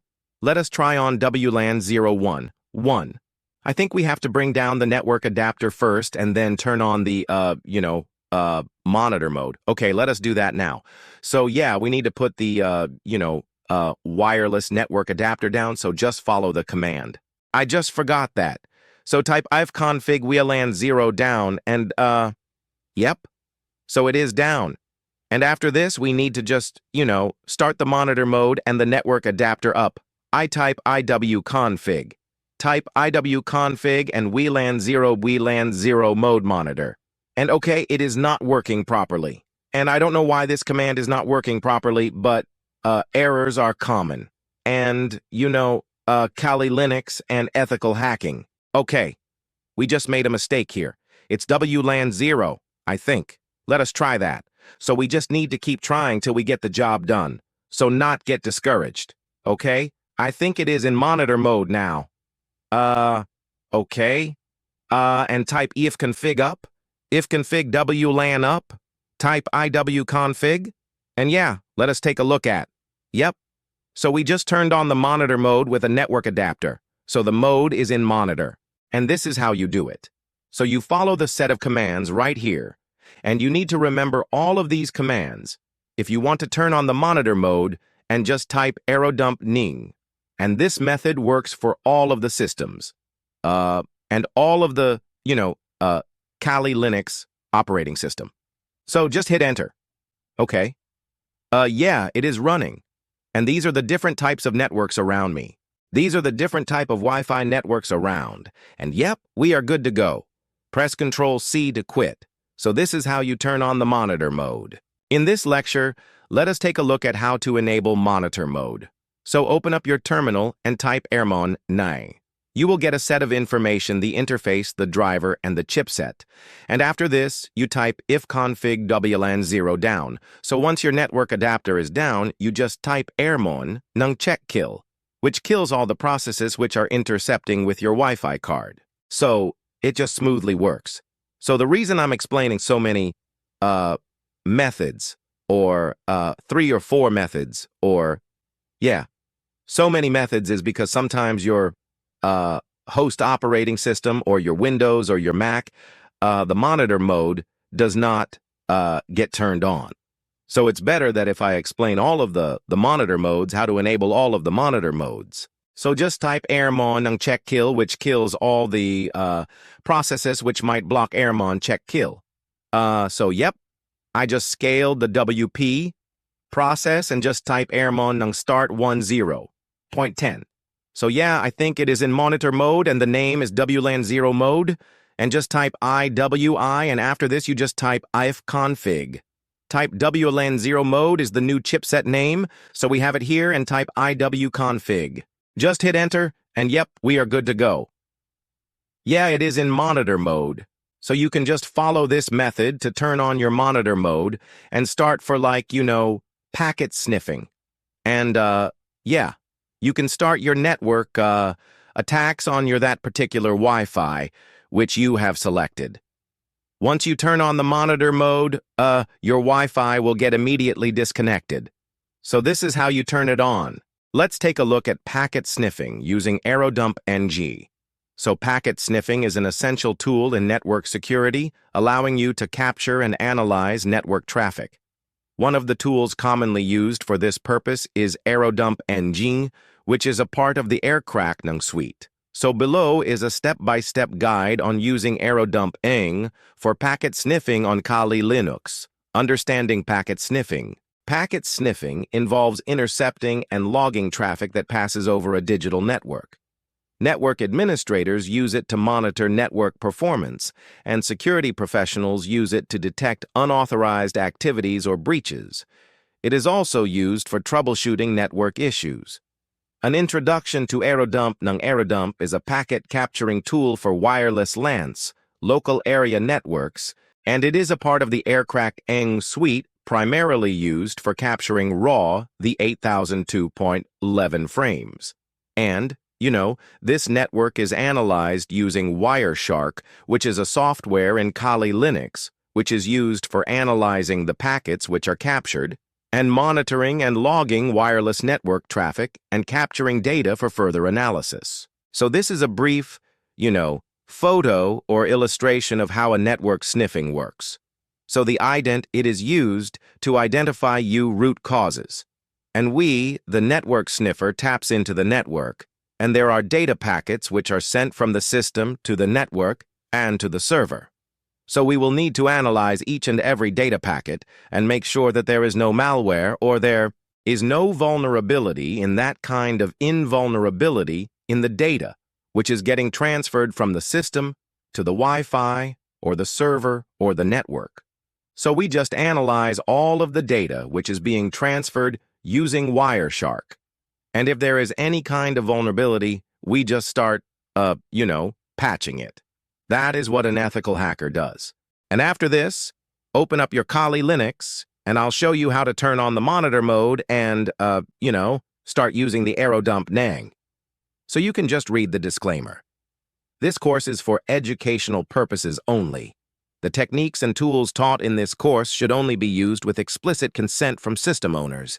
The use of these tools and techniques for any unauthorized or illegal activity is strictly prohibited, and we do not condone illegal or unethical behavior and will not be held responsible for any misuse of the information presented. So by enrolling, you agree to use the information in ethical and lawful manner. So before I start this packet sniffing, you just cannot go ahead and take the details of your neighbor's Wi-Fi without their permission because it is illegal. So yeah, we'll just be using it for our own testing purposes, and I'll be using my Wi-Fi to run all of the attack. So open up your terminal and follow the commands. I've connected my network adapter right here, and you go ahead and connect yours. Mine is a Theros UB93. I'll just zoom in. So you just need to turn on the monitor mode. So just follow the commands. You can just type, airmon ng start WLAN 010. So I think it'll just turn on the monitor mode and let us type iwconfig. So yep, it is in mode monitor. And after this, you just need to type aerodump ng 110, which starts the aerodump ng or 10. Let us type 10. Okay? So sorry. We can type 101 or 10, whichever is our network interface name. No such device found. I think it is 101. Okay. These are the few errors you will find in Kali Linux, but that shouldn't stop you from attacking or testing a network. So these are the different kind of Wi-Fi connections around me, and this is my virus. There are few clients connected, like my computer, the Kali Linux operating system, or the Windows 10 host operating system, and my phone is connected, and my TV is connected to this. And you can take a look at the details here. So the beside is the MAC address. I'll just Ctrl-C, we'll just quit, and we'll just analyze what is BSID, and PWR is for Power Beacon's data. So the BSID, this is my MAC address, which is used for the access point, and this is the power. The lesser the power is, the more easily I can attack. So the power is for the access point. So 73 is a bit close to me, and more than that, it is a bit far. So less power, more quicker, the goal will be achieved. So -1 is great, but there is no Wi-Fi. Probably it is hidden. So I have a WPA2 encryption and E and C for encryption. WPA to the full form is Wi-Fi protected access to, which is a good encryption. We have WPA3 these days, and the data is the data packets, which are sent from the one router to another, or it is just the number of full packets. And yes, is the data packets, which are collected. And CH is the channel where our channel is 6, and E and C is encryption, and cipher is to decrypt the encryption, and authentication is PSK. So let us take a look at the BSID. So these are the other devices which are connected to other Wi-Fi. So that is it for this lecture. And the next lecture, let us start targeted packet sniffing, okay? Let's take a look at packet sniffing using aerodump ng. So packet sniffing is an essential tool in network security, allowing you to capture and analyze network traffic. One of the tools commonly used for this purpose is aerodump ng, which is a part of the aircrack suite. So below is a step-by-step guide on using aerodump ng for packet sniffing on Kali Linux. Understanding packet sniffing. Packet sniffing involves intercepting and logging traffic that passes over a digital network. Network administrators use it to monitor network performance, and security professionals use it to detect unauthorized activities or breaches. It is also used for troubleshooting network issues. An introduction to aerodump ng aerodump is a packet capturing tool for wireless LANs, local area networks, and it is a part of the aircrack ng suite primarily used for capturing RAW, the 8002.11 frames. And this network is analyzed using Wireshark, which is a software in Kali Linux, which is used for analyzing the packets which are captured, and monitoring and logging wireless network traffic and capturing data for further analysis. So this is a brief, photo or illustration of how a network sniffing works. So the ident, it is used to identify root causes. And we, the network sniffer, taps into the network, and there are data packets which are sent from the system to the network and to the server. So we will need to analyze each and every data packet and make sure that there is no malware or there is no vulnerability in that kind of invulnerability in the data, which is getting transferred from the system to the Wi-Fi or the server or the network. So we just analyze all of the data which is being transferred using Wireshark. And if there is any kind of vulnerability, we just start, patching it. That is what an ethical hacker does. And after this, open up your Kali Linux, and I'll show you how to turn on the monitor mode and, start using the aerodump ng. So you can just read the disclaimer. This course is for educational purposes only. The techniques and tools taught in this course should only be used with explicit consent from system owners. The use of these tools and techniques for any unauthorized or illegal activity is strictly prohibited, and we do not condone illegal or unethical behavior and will not be held responsible for any misuse of the information presented. So by enrolling, you agree to use the information in ethical and lawful manner. So before I start this packet sniffing, you just cannot go ahead and take the details of your neighbor's Wi-Fi without their permission because it is illegal. So yeah, we'll just be using it for our own testing purposes, and I'll be using my Wi-Fi to run all of the attack. So open up your terminal and follow the commands. I've connected my network adapter right here, and you go ahead and connect yours. Mine is a Theros UB93. I'll just zoom in. So you just need to turn on the monitor mode. So just follow the commands. You can just type, airmon ng start WLAN 010. So I think it'll just turn on the monitor mode and let us type iwconfig. So yep, it is in mode monitor. And after this, you just need to type aerodump ng 110, which starts the aerodump ng or 10. Let us type 10. Okay? So sorry. We can type 101 or 10, whichever is our network interface name. No such device found. I think it is 101. Okay. These are the few errors you will find in Kali Linux, but that shouldn't stop you from attacking or testing a network. So these are the different kind of Wi-Fi connections around me, and this is my virus. There are few clients connected, like my computer, the Kali Linux operating system, or the Windows 10 host operating system, and my phone is connected, and my TV is connected to this. And you can take a look at the details here. So the beside is the MAC address. I'll just Ctrl-C, we'll just quit, and we'll just analyze what is BSID, and PWR is for Power Beacon's data. So the BSID, this is my MAC address, which is used for the access point, and this is the power. The lesser the power is, the more easily I can attack. So the power is for the access point. So 73 is a bit close to me, and more than that, it is a bit far. So less power, more quicker, the goal will be achieved. So -1 is great, but there is no Wi-Fi. Probably it is hidden. So I have a WPA2 encryption and E and C for encryption. WPA to the full form is Wi-Fi protected access to, which is a good encryption. We have WPA3 these days, and the data is the data packets, which are sent from the one router to another, or it is just the number of full packets. And yes, is the data packets, which are collected. And CH is the channel where our channel is 6, and E and C is encryption, and cipher is to decrypt the encryption, and authentication is PSK. So let us take a look at the BSID. So these are the other devices which are connected to other Wi-Fi. So that is it for this lecture.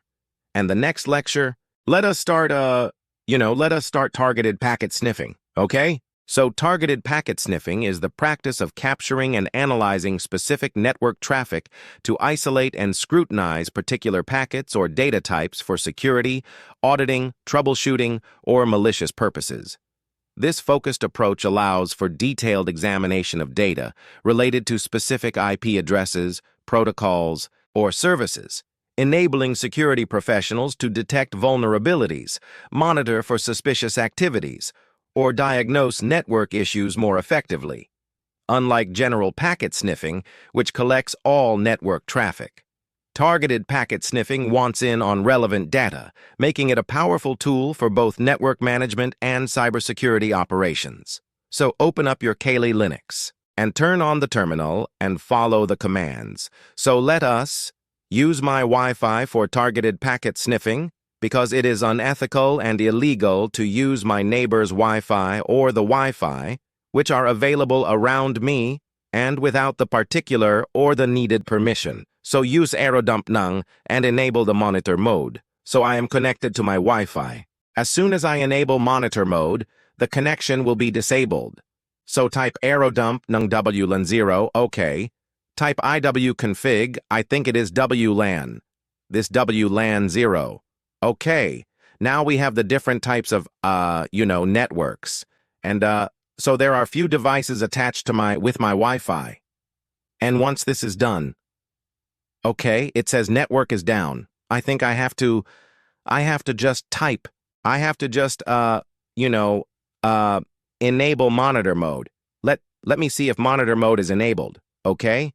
It says managed. Let us just enable monitor mode with the above commands and let us type airman and start WLAN 0. It will start the monitor. Let us just copy this, copy, and paste selection. And yes, it started the monitor mode. Let me check if the monitor mode has been enabled. Yep, it has been enabled. And let me type aerodump nung WLAN 01.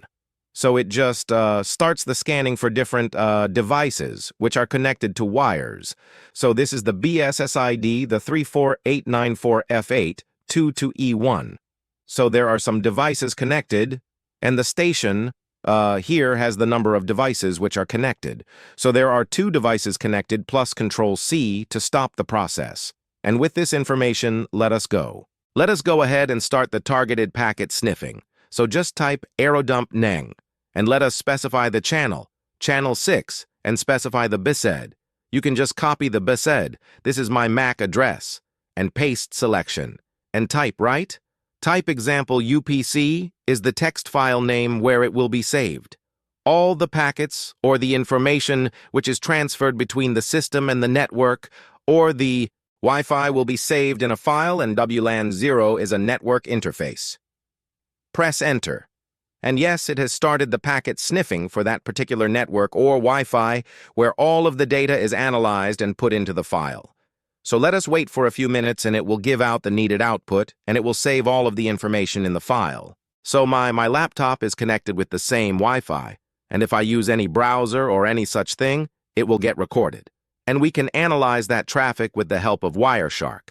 So this is the authentication or pre-shared key, the full form of SQL, where the encryption type, which is public and private keys, can encrypt. And the cipher in encryption is WPA2, where the Wi-Fi protected access, where all of the data is encrypted. And the channel we have. And there are 4 devices connected to my Wi-Fi. And let me just stop this Ctrl-C to stop, and it will be saved in the file, in the text file, where we can analyze that with the network analyzer called Wireshark. So the station is the different devices connected. It's the device's MAC addresses. And this is connected with this MAC address. So this is the Wi-Fi or the chipset MAC address. And these are the devices, the power. And this is the frames, which is the number of useful packets. And lost is the number of packets that are lost. And station is the MAC address of the client that is connected to the network. So the second column is the number of clients and their information. So after this, just type ls to list the files. So these are the files which are saved in the home directory. So PWD and CSB are in root. So we have example OPC is the file name. You can just keep any file name you want to. And example UPC 01, CSV, net XML, and you have the log file. So this is saved in your home directory. Yeah, it is saved up, all of the files are saved here. So if you just double-click this, Wireshark will open up, which is a packet analyzer, or the data analyzer tool. So yeah, this is the different kind of data which is analyzed. So in the future lectures, we will be taking a look at how to use Wireshark and how to analyze the data. But there is no use of this data because all of the data is encrypted with WPA2. If it was WEAP, we could have read all of the data, but it is encrypted, so you will need to decrypt all of the data. So these are the different kinds of devices information. We have TP-Link and we have Intel. This is my laptop and we have a few phones connected to my Wi-Fi router. So this is the network, the source, the destination, the length info, the time, and the serial number we have. So you can just open up Wireshark here, or you can just double-click on the folder or the file, or just type Wireshark in the terminal, and it just opens up. And you can select the file right here. You can open the file which is captured. This is the file which is captured. Example UPC01, cap. So it just opens up. So yeah, this is it for now. Let's take a look at the auth attack. So a DDoS attack in Kali Linux is a type of denial of service attack targeting Wi-Fi networks, where the attacker uses tools like AirPlay NG to send forged deauthentication packets to a client and access point, causing them to disconnect. This exploits a vulnerability in the 802.11 protocol, which does not require authentication for DB authentication packets, allowing the attacker to disrupt the connection and potentially capture handshake for further attacks, such as cracking the Wi-Fi password. In practice, this type of attacks requires the attacker to be within the range of the Wi-Fi network and to have the capability to inject packets into the network. It's a common method used in penetration testing to access the security of a wireless network, but it can be exploited maliciously to disrupt network services and compromise the security.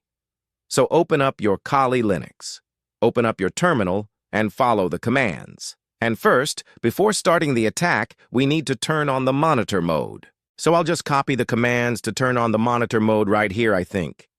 Yep. IW-config, I'll make sure if my network adapter is connected. Okay, it's WLAN0 manage and just copy this morning. Copy-paste Control-V to paste. Okay. It is connected successfully. Airmon ng start WLAN0. Okay, now it will put the Wi-Fi card in monitor mode, so it's WLAN0 mode. And now let us start the attack. Before that, we just need to start the scanning so that we get a lot of other Wi-Fi networks around us. So you just type a arrow dump ng start WLAN01 or 101. So it will just start scanning the device and let me connect my phone to my Wi-Fi so that if I keep using my phone, it will send in packets and our attack will be a bit easy. So there are many devices connected, like my Wi-Fi is connected with my phone, my laptop and other devices, my TV and stuff. So there are so many other devices connected, around 4 devices which are connected to my Wi-Fi. So let's press Ctrl-C to end the attack. So yeah, there are a few devices connected to my network. You can take a look at all of the station IDs which are connected with 34E894, F822, and E1. So after this, we just need to connect a target packet sniffing for my particular network, which is named as virus. So type aerodump NA. To type aerodump nung and specify the channel. Okay, I'm in the channel. What's my channel? It is 6. Type 6 and type the BASID. Okay. Now I cancel all of this and just type WLAN0 mode, so it just conducts a targeted scanning for this, and let me split the terminal horizontally. Okay, I just need to zoom in, zoom in, zoom in, zoom in. The Control+ shortcut key is not working, so I just need to go with this, and after this I can just stop the attack which is running above here, and I can just start the DOOTH attack. Now, type AirPlay. 8 Klein. So this type of attack doesn't need any access to the Wi-Fi. It can be done without, without getting into the Wi-Fi. It is all a post-connection attack, so I'll just copy this. I'll just copy the BASID, okay? It's not copying. I don't know for what reason. It's not copying, okay? Let me type it down. 34. E8. You will face a lot of errors if you face a lot of errors. Feel free to, Google or ask ChatGPT, or you can just put a message, or you can just retry the entire process like E1.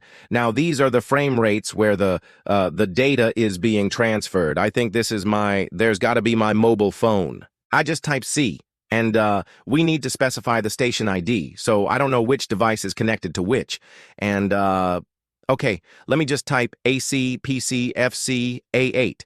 That is my MAC address, 1E and 2A, and just type WLAN mode and hit enter, and okay, it says we got an error. Okay, I think the command is wrong, might be okay. I think I just missed out a simple A in between the 1000D authentication packet and between the MAC address of the Wi-Fi card. So hit enter. Yep. It just started the DOOTH attack. Even if you miss one single, command, it just doesn't start. And if you need any kind of help, or you can just type AirPlay nung help, and it gives you out a number of commands what you can do with this tool. So we just started the Duth attack, sending in and disconnecting the Wi-Fi. So you can take a look at my device. So the Wi-Fi connection is disabled right here.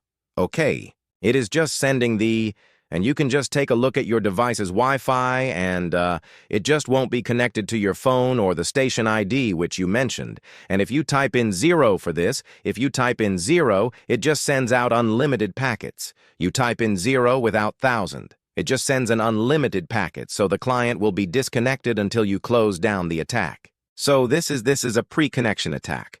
So this is how you perform a Duth attack on a particular device. So yeah, you just select a station, or you just start the attack. So press Ctrl-C to end it. Okay, I'll just clear the terminal.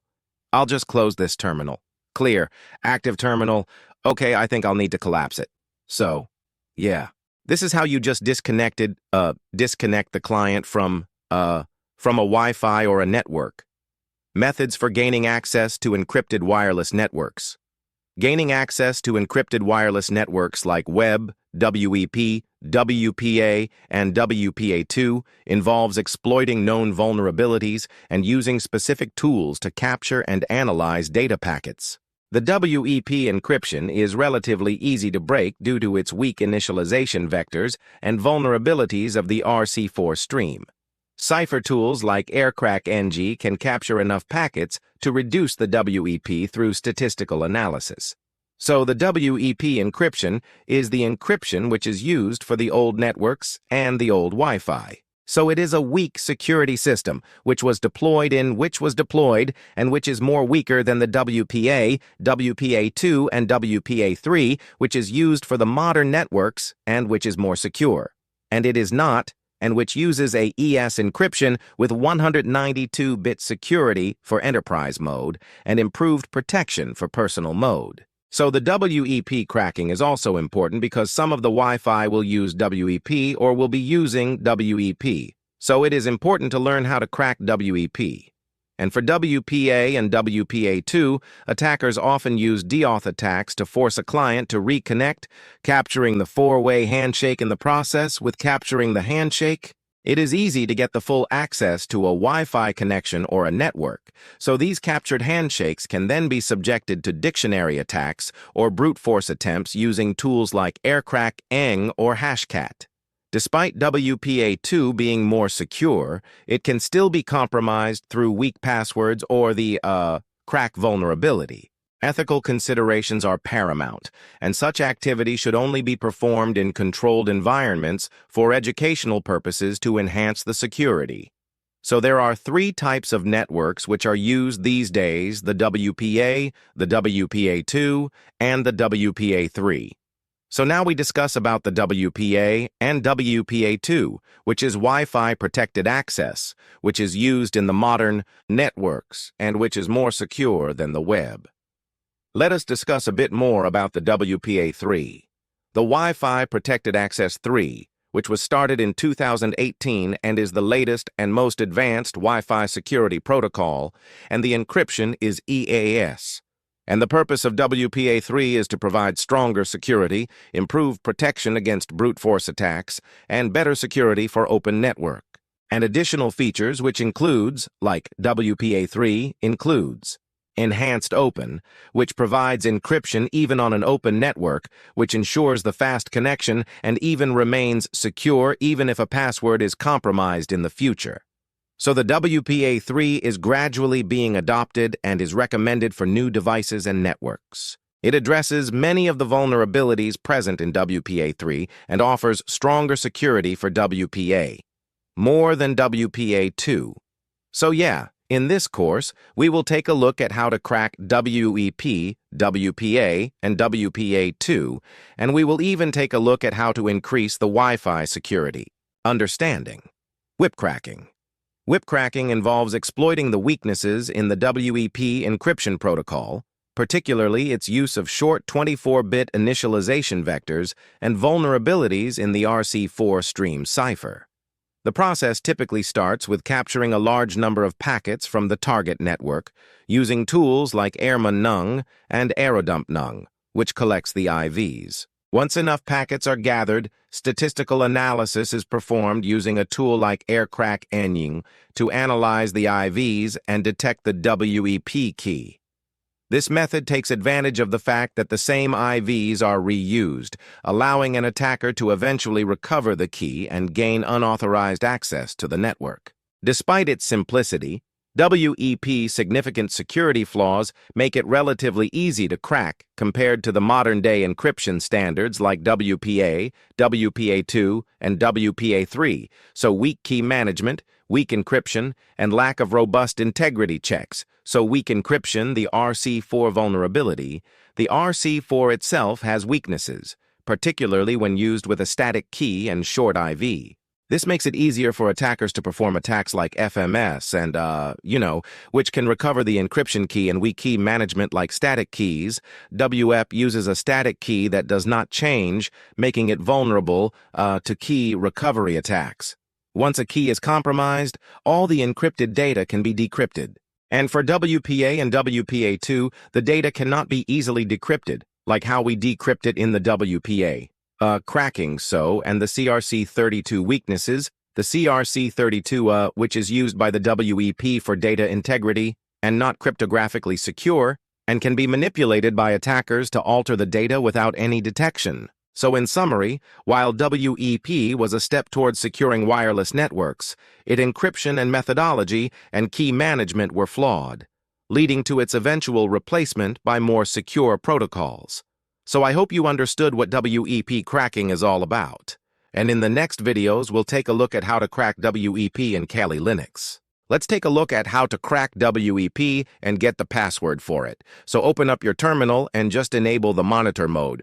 I have successfully enabled monitor mode on my Wi-Fi card, so it says LAN 0 Mon mode monitor. Before that, you need to start, aerodump ng WLAN 0 mode. So I'll just start aerodump 0, aerodump dump nung, and I have changed my Wi-Fi encryption from WPA2 and WPA to WEP just for the testing purposes on how to crack a WEP, Wi-Fi encryption. So let's type WLAN 0 mode and just hit enter. So my network encryption, you can take a look at it. All of the other Wi-Fis are WPA2 encrypted. And mine is WEP because I have just, changed my Wi-Fi connection to on WEP because I need to show it to you. How to crack a Wi-Fi network. And okay, it is not associated with any of the other stations or sees that it is not associated. So you can just take a look at it. It's just scanning. So I'll just end the scan. And yeah, once I end the scan, you can just start the targeted scanning for this particular Wi-Fi where a certain client is connected to. So just type aerodump, Angie, and you can just specify the BSS ID, and you can just write the file into a note and certain text file. So this is the command. So a few clients are connected to my Wi-Fi. My laptop and phone is connected to my Wi-Fi, so there are some videos and running so that the packets can be transferred from the network to the laptop. So you just type all of this and write the file into Basic Test App and type your wireless interface network name. So it's a WLAN 0 mode and hit enter. It just starts the targeted scanning. And after that, you just need to open up a terminal and just start the attack. So you will get the WEP key, and the channel is 6. And the MAC address is 34E8994, FA22, and E1. It is right here. You can just copy it. So we'll just start the aerodump scan and hit enter. Once the scanning is started, open up a terminal and let the scan keep, running and all of this. Files will be saved in our home directory, or in a root directory, or in the home folder on the desktop. So you just type a aircrack nung where it starts tracking the key. Aircrack nung basic test. Test AP01. Cap. And once you hit enter, we'll just start the attack. So the basic of our test AP file is here in your root directory on your desktop. So this is the file basic test AP01. Cap. Once you hit enter, the attack starts. Okay. Test AP. Okay? It says, air crack. Couldn't find air crack ning. Okay, AIR, I'm sorry. Just a small spelling mistake. Air crack ng basic test. Okay, hit enter, and it just, starts the attack. Okay, it only starts cracking the key after, we reach, 20,000 lives. So it says failed next day. 10,000 lives. So it just takes around like 10 or 20 minutes, for this to, succeed when the data or the beacons, reach, 20,000 lives. Here is the data. It says 8,000 for 49. It keeps changing. So it says the next day after 20,000 lives. I'll just pause the video for now. Once the key is decrypted, I'll just get back to you. Yep. We are good to go. So we just cracked the key. So this is the key. I had saved my password as AWW1, 2, 3. And if you restart your network manager, you can just type in the password WW1, 2, 3, and it just connects. So it is this easy to crack a WEP encryption, so it is not safe at all. You will need to use WPA2 every time you get connected, or every time you get a new Wi-Fi connection. And this is the key. You can just, type in the key here.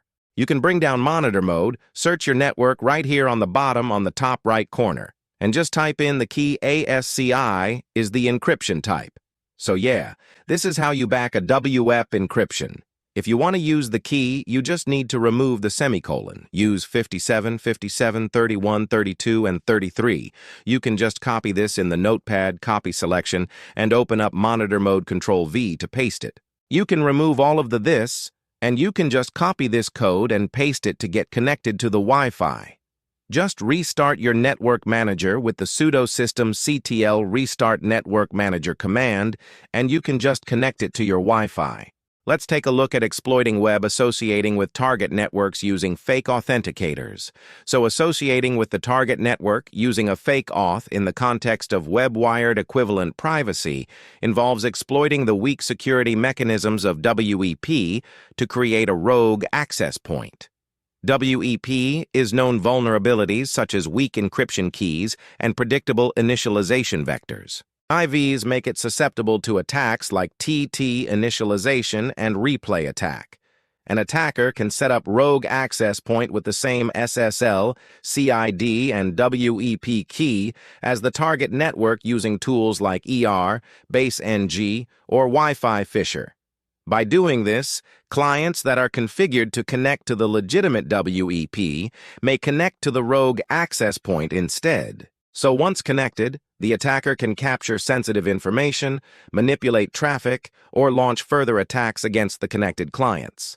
Given the severe vulnerabilities in web, it is strongly recommended to upgrade to more secure protocols like WPA2 or WPA3 to protect against such attacks. So turn on your Kali Linux machine and follow the commands. So I have written a few commands here because I forget some of the commands in Kali Linux, because there are n number of commands that you will need to, remember, or you will need to remember.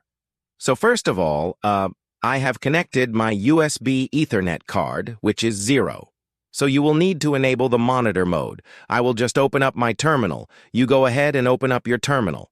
And after this, you just need to start the monitor mode. I'll just copy this command to start the monitor mode. Write down all of the commands in the notepad, which will be helpful in such cases. You can easily open it and start your attacks instantly on Wi-Fi network.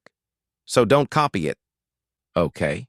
Or you can just, open up your Firefox and head over to ChatGPT and ask ChatGPT to write down all the Kali Linux commands and download the PDF or save the text file anywhere you want to. So let us start the monitor mode, and let us start, cracking WEP. So I think it is started right. Let me check. Type iwconfig. It says no wireless extensions, and WLAN 0 mode is enabled to monitor mode. After this, I'll just close this notepad.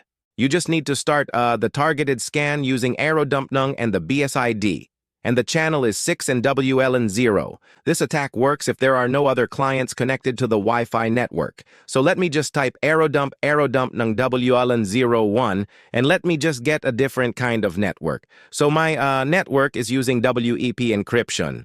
Okay. And I suppose there are no clients connected to my network for now. My phone is connected, but there is no data transfer, or I'm not watching any kind of video, so I don't have any clients connected right here. Okay, let me split the terminal.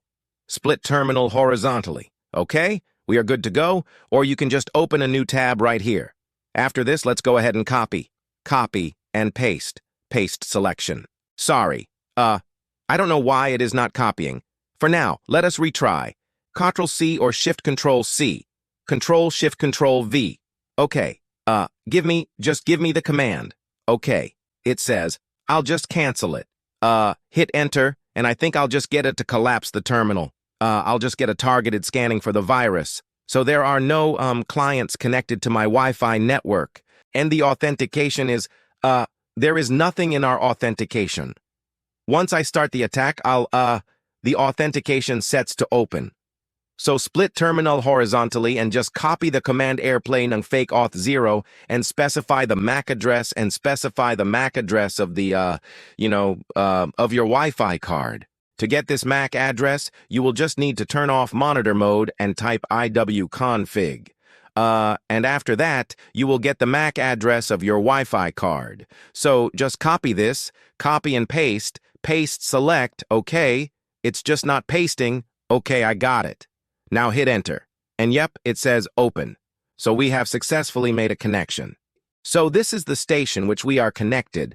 This is the new MAC address which we have successfully connected. And the authentication is set to open. So if there are no clients which are connected to the network, now you can go ahead and perform a fake auth attack and connect to a network so that your attacks will be more easily associated with it. So this is how you perform. And here are the commands. So if you want the MAC address of your, external Wi-Fi card, you can just type iwconfig. But before typing, ifconfig. But before typing ifconfig, you'll get the MAC address of the WLAN 0. You just need to disable monitor mode and copy the MAC address in a notepad. Here you will get the MAC address, and I have just copied my external Wi-Fi card's MAC address before starting the attack. So this is how you connect to a Wi-Fi. So it is sending authentication request successful. So sending an association request is successful. So this is how you connect to a Wi-Fi with no other client.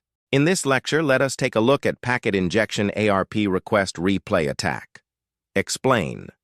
So packet injection in the context of an ARP request. Replay attack involves injecting malicious packets into a network to manipulate the address resolution protocol ARP cache of target devices. This attack typically begins with the attacker monitoring the network to capture legitimate ARP requests and replay packets using tools like ARPlay and ING. The attacker then injects a series of forged ARP requests or replay packets, claiming to be the gateway or another trusted device on the network. These injected packets cause the target devices to update their ARP cache with incorrect MAC address mappings, effectively redirecting traffic intended for legitimate devices to the attacker's machine. This allows the attacker to intercept, monitor, or alter the traffic-enabling device activities such as session hijacking, data theft, or further network exploitation. To mitigate such attacks, implementing dynamic ARP inspection by and using secure network protocols can significantly enhance network security. So turn on your Kali Linux and enable monitor mode and follow the set of commands to crack the web security. So these are the set of commands you will need to be using for this lecture or video.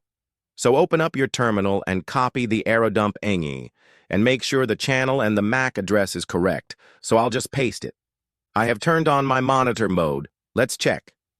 Okay, it says mode monitor, and I'll just copy this command. Copy the Control-C and paste it right here. And once it is pasted, I'll just hit enter to start. And the file which will be written down to is, right here. Or it will be saved in the root directory, which is home, And the file is ARP request replay test. So I'll hit enter. So yeah, it will start capturing it will start scanning the network, and the authentication is nil, nothing. And so we have to set it to open. So the second command is, gaining a fake auth attack. So this is the MAC address of the Wi-Fi card, and this is the BSS ID of the Wi-Fi network. So let the terminal and paste it right here. Okay, let me just copy this. Control-C. Control-V, Shift-Control-V, okay. The right-click control is not at all working on my, curly line.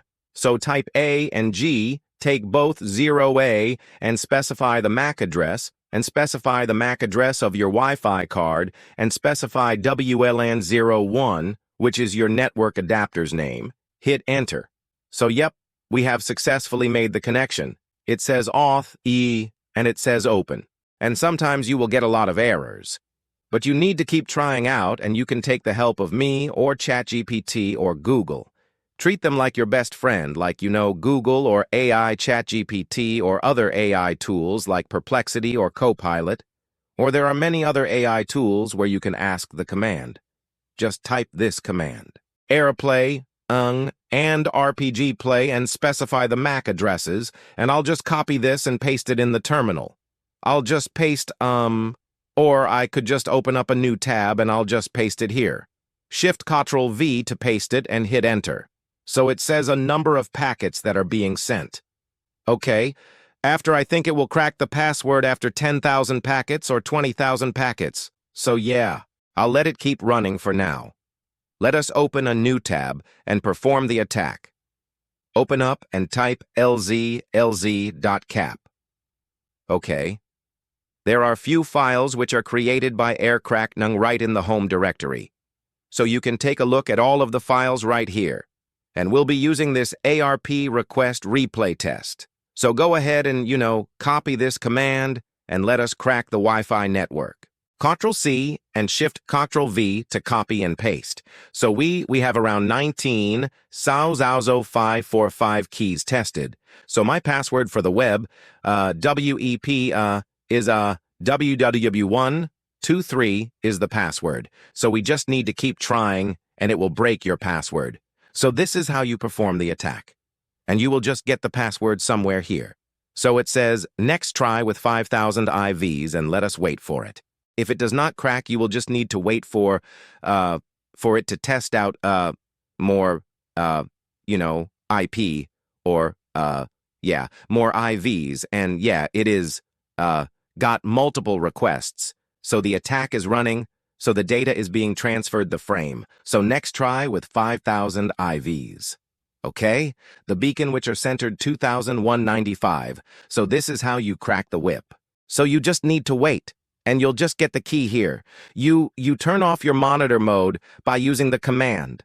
Let me show you the command to turn off the monitor mode. Just type in mode and stop, and you just connect to the target Wi-Fi. That's it. So yeah, it is still running, and we have got 3, 7, 9, 8. So just leave it to run for a while. If the target network has any kind of client connected, like a laptop or a TV, and there has to be some kind of video running, the attack will be a bit more easy. So if you got a 4x2. So this takes a lot of time. But yes, it works. So yeah. And after it works, you'll just get the password here. So this is how you use ARP injection. So you just need to wait, and let us take a look at packet injection fragmentation attack, exploiting data fragmentation vulnerabilities in wireless networks. If packet injection fragmentation attack exploits vulnerabilities in the way some wireless networks handle fragmented data packets.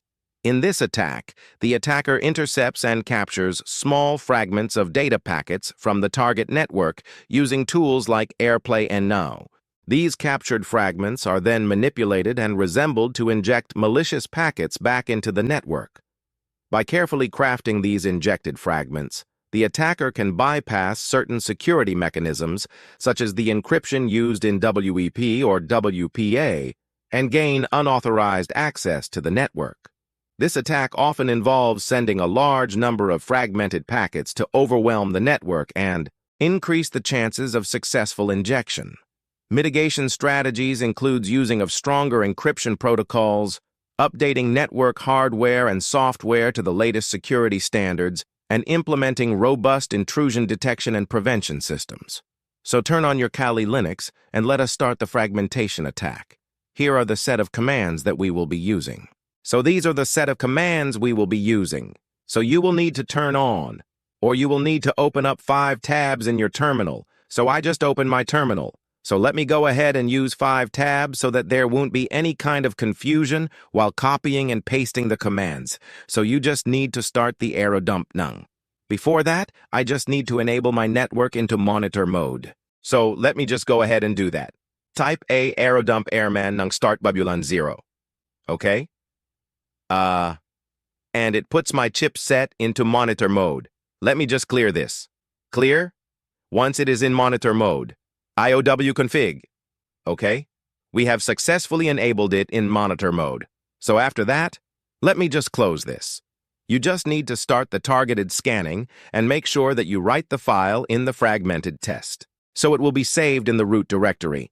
And this is the basis ID of the target network.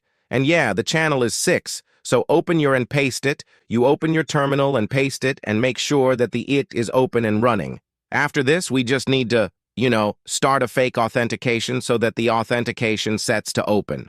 And yeah, for that, we just need to copy the same old command, a fake auth, give the MAC address of the target, and give the MAC address of your wireless network adapter.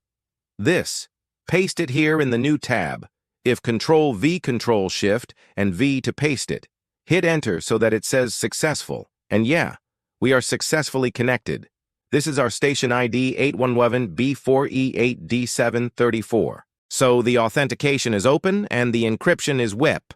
And the next command, we'll just use the fragment command, and B for the bus ID and H is for the MAC address. So just copy this. You will just need to keep your using the fake authentication. You just need to keep, trying the fake auth several times because it will get successfully connected. Let me run the... Okay. Let us use the packet, okay? We just got a fragment packet right here. Fragment 079125204.xor, okay? We just got that. And yeah, we are good to go. So the next command right here is we just need to start the airplay nung on the forged packet that we just need to copy this command so that airplay nung the MAC address and our just to start the attack. The fragment forged packet on your wireless network adapter, hit Enter. Okay. Open failed. There is no such directory. Now press PWD or press LS. Okay. We do have a set of files that are created by AirPlay or ERR. Okay. Aircrack nung or AirPlay nung. It sees no such file directory or detected. I think it is a fragment test. Okay. Let me just try it again. Copy. I think we need to mention this maybe. So I just missed out a command. I totally forgot about the packet forge, so that we have to write the file into fragment forged packet. So yeah, I had done it in the previous attack, which is the chop attack. So I'll just paste it right here. Paste. So yeah, we just forgot this most important command right here. So after this, you just need to paste in the airplay nung. So we'll just go ahead and copy this and paste it in the terminal. And yeah, the attack has been just started, and you open up your root directory right here. So all of the files have been saved in your root directory. So this is what we are using the fragment forged packets to decrypt the key. So open your terminal and open a new tab. And after this, you just have to start the aircrack nung so that it decrypts or cracks the key. So it is this easy to crack a WPA. Okay? Yeah, it was very quick. It tested around 5,000 IVs. So we just got the key. You just need to remove the semicolon or the dots, or you just need to paste in the text www1, 2, 3 is my password. So yeah, this is how you decrypted WEP. And the encryption is very weak. I just, cracked the key within seconds. So the packets which are being sent are 29,000. So this is how you find the key, and it is decrypted successfully. You just have to bring down the monitor mode and paste it so that you will get connected to your target network. Let us take a look at cracking WPA exploiting weaknesses in Wi-Fi security. So WPA wired protected access cracking involves exploiting weaknesses in the WPA or WPA2 encryption protocols to gain unauthorized access to a wireless network. The attack typically begins with capturing a four-way handshake between a client device and the access point, which occurs when a device attempts to connect to the network. Tools like Aircracknung Wireshark or Hashcat are then used to capture this handshake and perform offline brute force or dictionary attacks to guess the network's pre-shared key, which is called as PSK in a dictionary attack. The captured handshake is compared against a list of possible passwords. While a brute force attack systematically attempts all the possible combinations to crack a password, the WPA2 networks with weak or commonly used passwords are especially vulnerable to these attacks, and to mitigate a WPA cracking risk, it is essential to use strong, complex passwords, enable WPA3 if available, and implement additional security measures such as 802.1x authentication. So, cracking WPA and WPA2 networks involves significant ethical and legal considerations, and it is important to stress that unauthorized access to networks is illegal and unethical. But however, understanding the process can help in securing your own network. So WPA2 cracking techniques will be Techniques are like the dictionary attack. So in this method, we have a pre-computed list of potential passwords. The attacker captures the handshake and then attempts to guess the password in the list. So if the password is not present in the list, the attack does not work. So the steps are to enable monitor mode, capturing the handshake using the dictionary file, and then to crack the password. And the next one is brute force attack, similar to dictionary attacks, but it attempts all possible combinations. And we have rainbow tables and WPA pin attack. So the tools which will be used are Aircracknung Hashcat and Reaver. So yeah. And we will be even using Wireshark to analyze data. So this is it for this lecture. And I have explained about what WPA and WPA cracking is. Let's take a look at how to crack WPS pin. Wi-Fi protected setup, so involves exploiting vulnerabilities in the WPS protocol to gain access to a Wi-Fi network, and the process is using the River tool with a set of commands. So I have not enabled WPS on my router, and even though it is enabled, sometimes it just doesn't work. But I'll show you the working method you can follow. We will be facing a lot of errors when we try to attack a network, but yeah, let us give it a try. It might work for some people, and it may not work for others, but let's go ahead and enable monitor mode. Okay, I have opened up 2 terminal close arrow dump. Airman and I think I just forgot the command for monitor mode.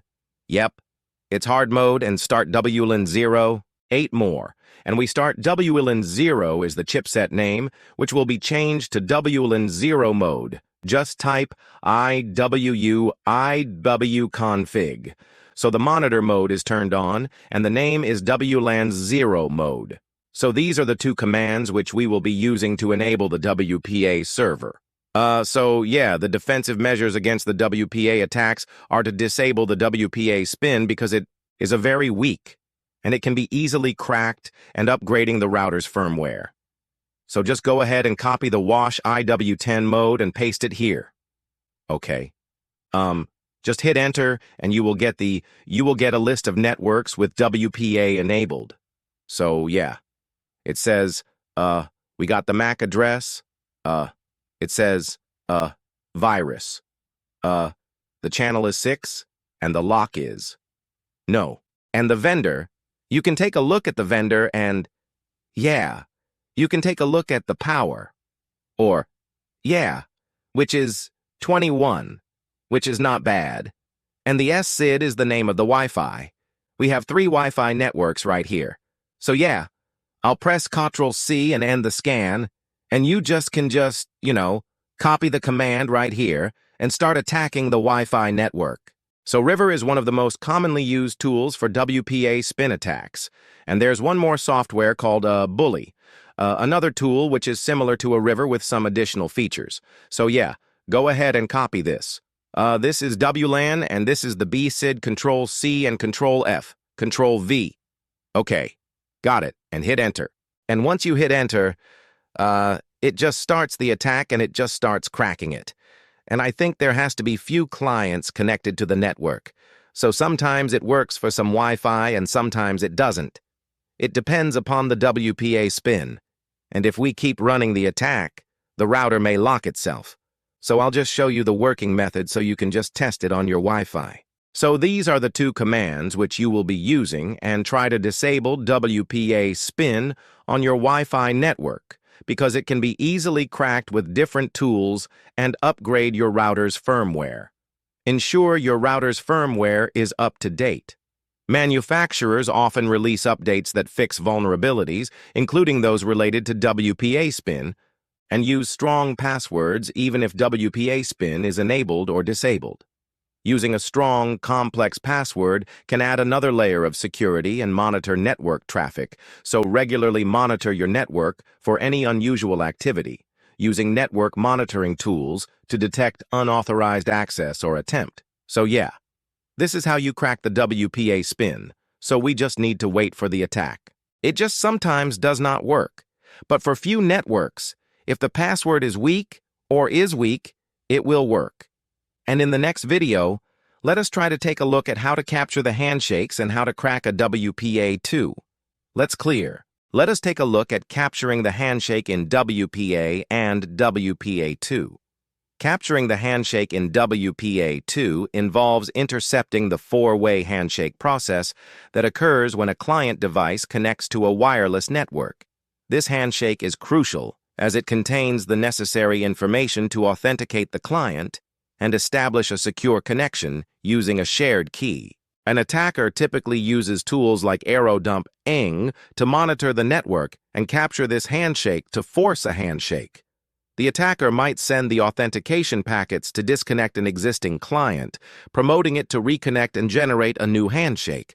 Once the handshake is captured, it can be used for offline dictionary attack or brute force attack to guess the network's pre-shared key. This process highlights the importance of using strong, complex passwords to mitigate the risk of WPA2 handshake capture and subsequent cracking attempt. So turn on your Linux machine and follow the command. So I've written the commands in a notepad so that it will be very easy to start with. So you need to turn on your monitor mode using AirPlay, or, Airmon, nang start, W0. So here is the command to start the monitor mode. I've turned on the monitor mode, so just paste this to clipboard, paste to clipboard, and hit enter. So this is a targeted scan. This is the BSSID of the Wi-Fi network, and we are using AeroDump software. And this is the channel 6. I'll be writing the file to test handshake. And our Wi-Fi card name is WLAN 0 mode. Hit enter. So it just shows us the list of the clients which are connected right here. If there are no clients connected, the handshake won't be performed. So let us wait for it to detect the clients. My phone is connected with this network, so we just need to wait for so that the stations come up right here. So yeah, there is a client which is successfully connected, and you can take a look at the MAC address right here. So open. So I'll just stop the attack for now, and I'll just copy this. Or, yeah, I could just copy this and open a new tab and paste it right here. Paste clipboard or paste selection, paste clipboard. The paste selection is not at all working. We just need to change the station ID to this 1EC for 1EP4. This is a new client which is connected 1E4D0. 1E4D0 E41B E41B. This is the device's MAC address E1B92. And let us make sure if this works. So we'll be sending the authentication packets. We'll be sending just for the authentication. Okay, we have successfully captured the handshake right here. So this is the handshake file. Once the handshake file is captured, it will be stored in your root directory, where you can run brute force attacks against it or dictionary attack. So I'll just close this for now and open up your terminal, or open up the root, or the home folder. So here you have all of the test handshakes right here. So I have two handshakes right here. And Arsh is test handshake OK. We have two test handshakes, 1 and 2. I think there are 2 handshakes which are captured. And you can double-click this and analyze all of this with Wireshark right here. So you can take a look at all of the details. The TP link and the devices which are connected. Most of the data is encrypted, but this is how you capture a handshake to start the brute force attack. Let us take a look at creating and utilizing word list dictionaries for ethical password testing. Creating a word list dictionary involves generating a list of potential passwords or keywords that might be used for brute force attacks or password cracking. This process typically includes compiling common words, phrases, variations, and permutations that might be used in passwords, such as common dictionary words, combinations of names, dates, and other predictable patterns, and tools like Crunch and John the Ripper can be used to automate the creation of these word list and Kali Linux, allowing the customization based on the target's potential password practices. So ethical hackers use word list dictionaries to test the strength of passwords by simulating attacks, helping to identify weak passwords that should be strengthened. This practice must be only done with explicit permission from the system owner to ensure legal and ethical compliance. So as you know what a word list is, you can just turn on your Kali Linux operating system and open up Crunch, or join the Reaper and start attacking, or start creating the word list. So just search for Crunch. Yep. And you can hit on this, or you can hit on Crunch, and it opens up the terminal. Okay. I do have 2 terminals. Open up, I'll just close this. So this is the Crunch. And if you want to update this, I think it's updated to the latest version. You can just type in apt update or Crunch the apt command. So it's very easy to create a word list. So type cd desktop and hit, you can just start creating a word list. Type Crunch 3 and 4. And it will create a password between 3 and 4 letters with the 3 and 4 letters. So you can take a look at all of the passwords it creates. But for a Wi-Fi attack, the passwords will be, with all of the complicated special characters. It will include all of the special characters and complicated, methods. So if you type, cat, you'll get cat word list. You'll get all of the commands here, and it is around 47,000, 4,74,555 number of passwords that are created. So you can take a look at the size. It's in bytes. So yep, I think we have. Yeah, it will be saved in your file or home directory, or we can just create a new folder on desktop like the current and save it here. Okay. And CD branch. Okay. So we need to create a folder. Okay. Now let us save all of the, just type ls and cd, type and Crunch, copy selection, type. Okay. We are just not able to get into the folder. Let me try it again. Okay. We are successfully inside this. Okay. So you can just follow the commands. And if you want to include any kind of, special characters, like just type in Crunch and between 2 and 4 and include special characters like 1, 2, 3, 4, or maybe the target might have all of these included in a sparse where you can just start guessing it. So he might include 1, 2, 3, 4, A, B, C, D, E, G, and hit enter. So it will start creating you the password list. And you can use this for brute forcing and dictionary attacks, which will be very helpful and handy. So yeah, and it will be saved in your folder right here. So, yep.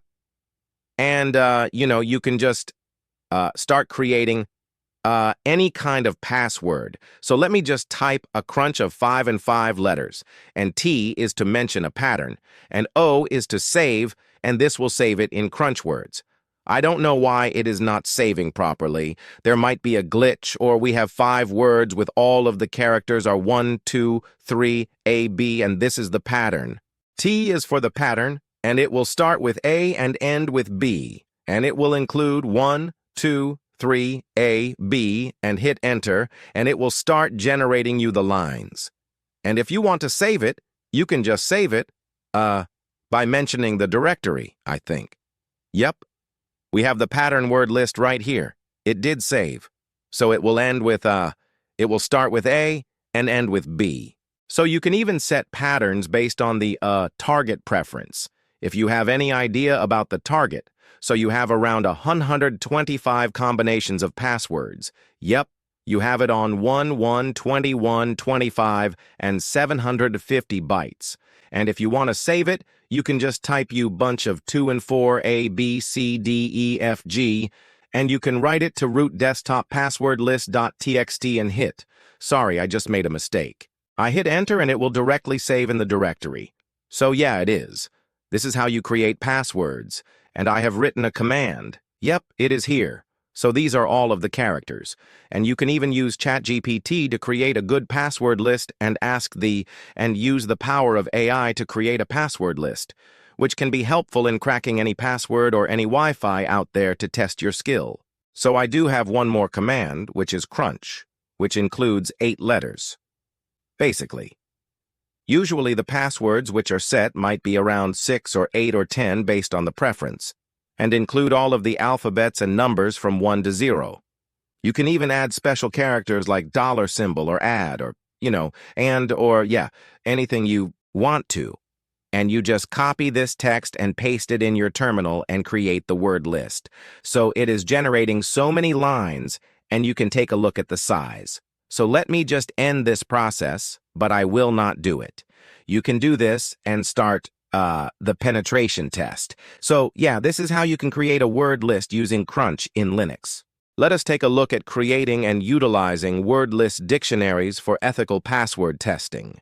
Creating a word list dictionary involves generating a list of potential passwords or keywords that might be used for brute force attacks or password cracking.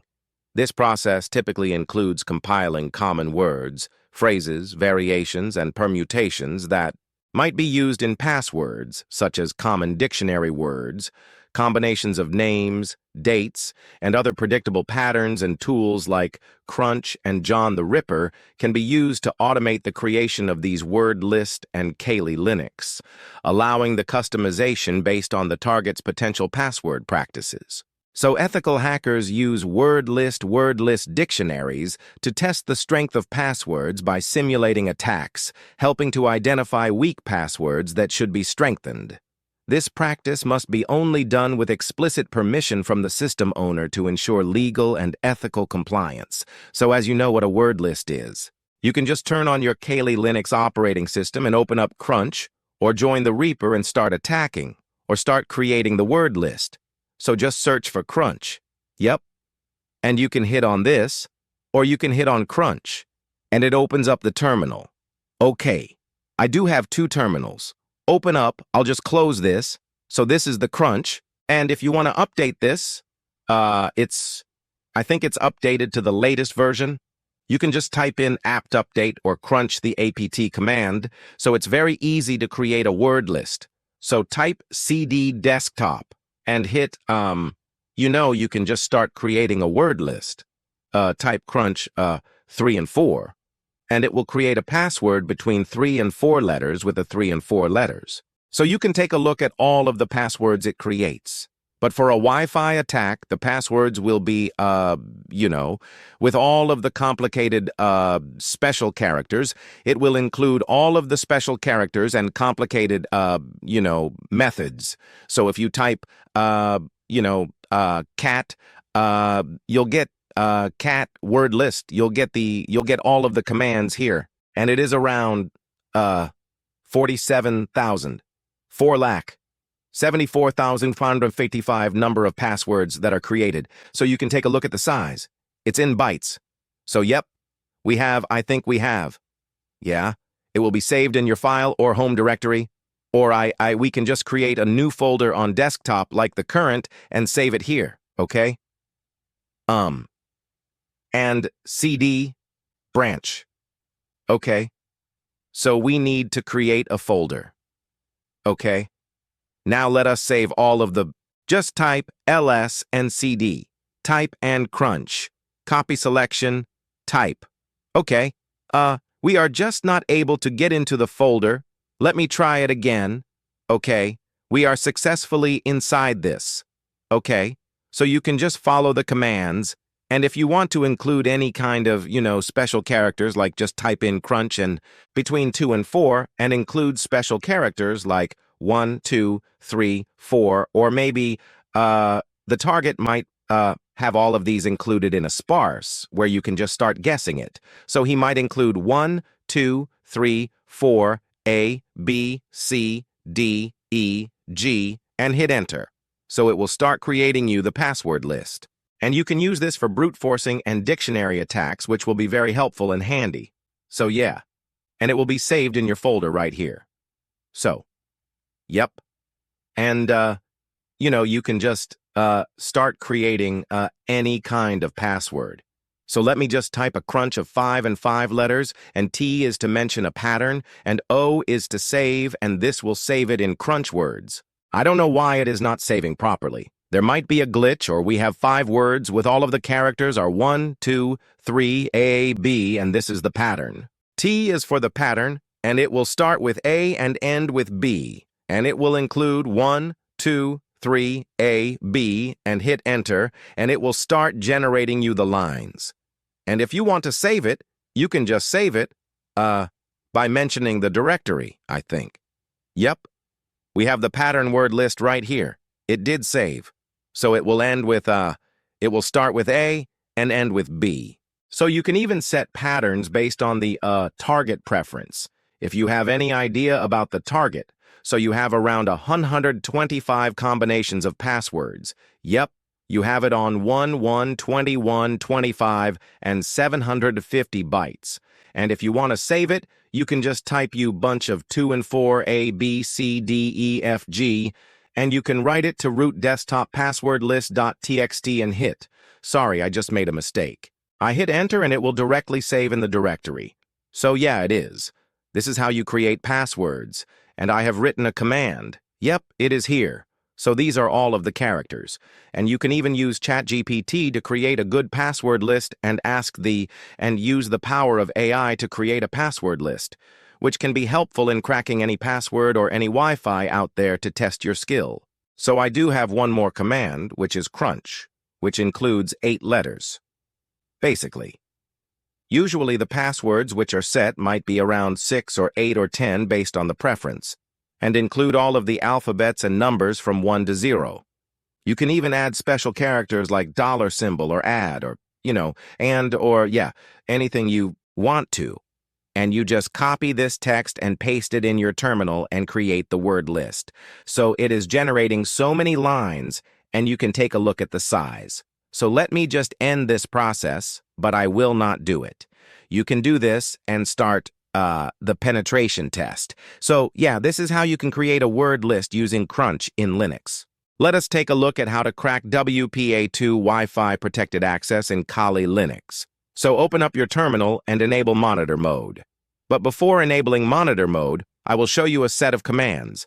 You can just take a screenshot of this or just write it down in your notepad so that it will be very handy and you can just copy-paste it on your terminal. So if you want to check the version of your Kali Linux, you can just use cat, etc, and OS release, which gets you the version of your Kali Linux. So let me paste it. Shift, Ctrl V. I might have a version which is, I might have the latest version, and you might have the version which is a bit old. So with the methods and the commands are same, if you have any doubt, you can just go ahead and Google or use ChatGPT for it. I have the 2024.2.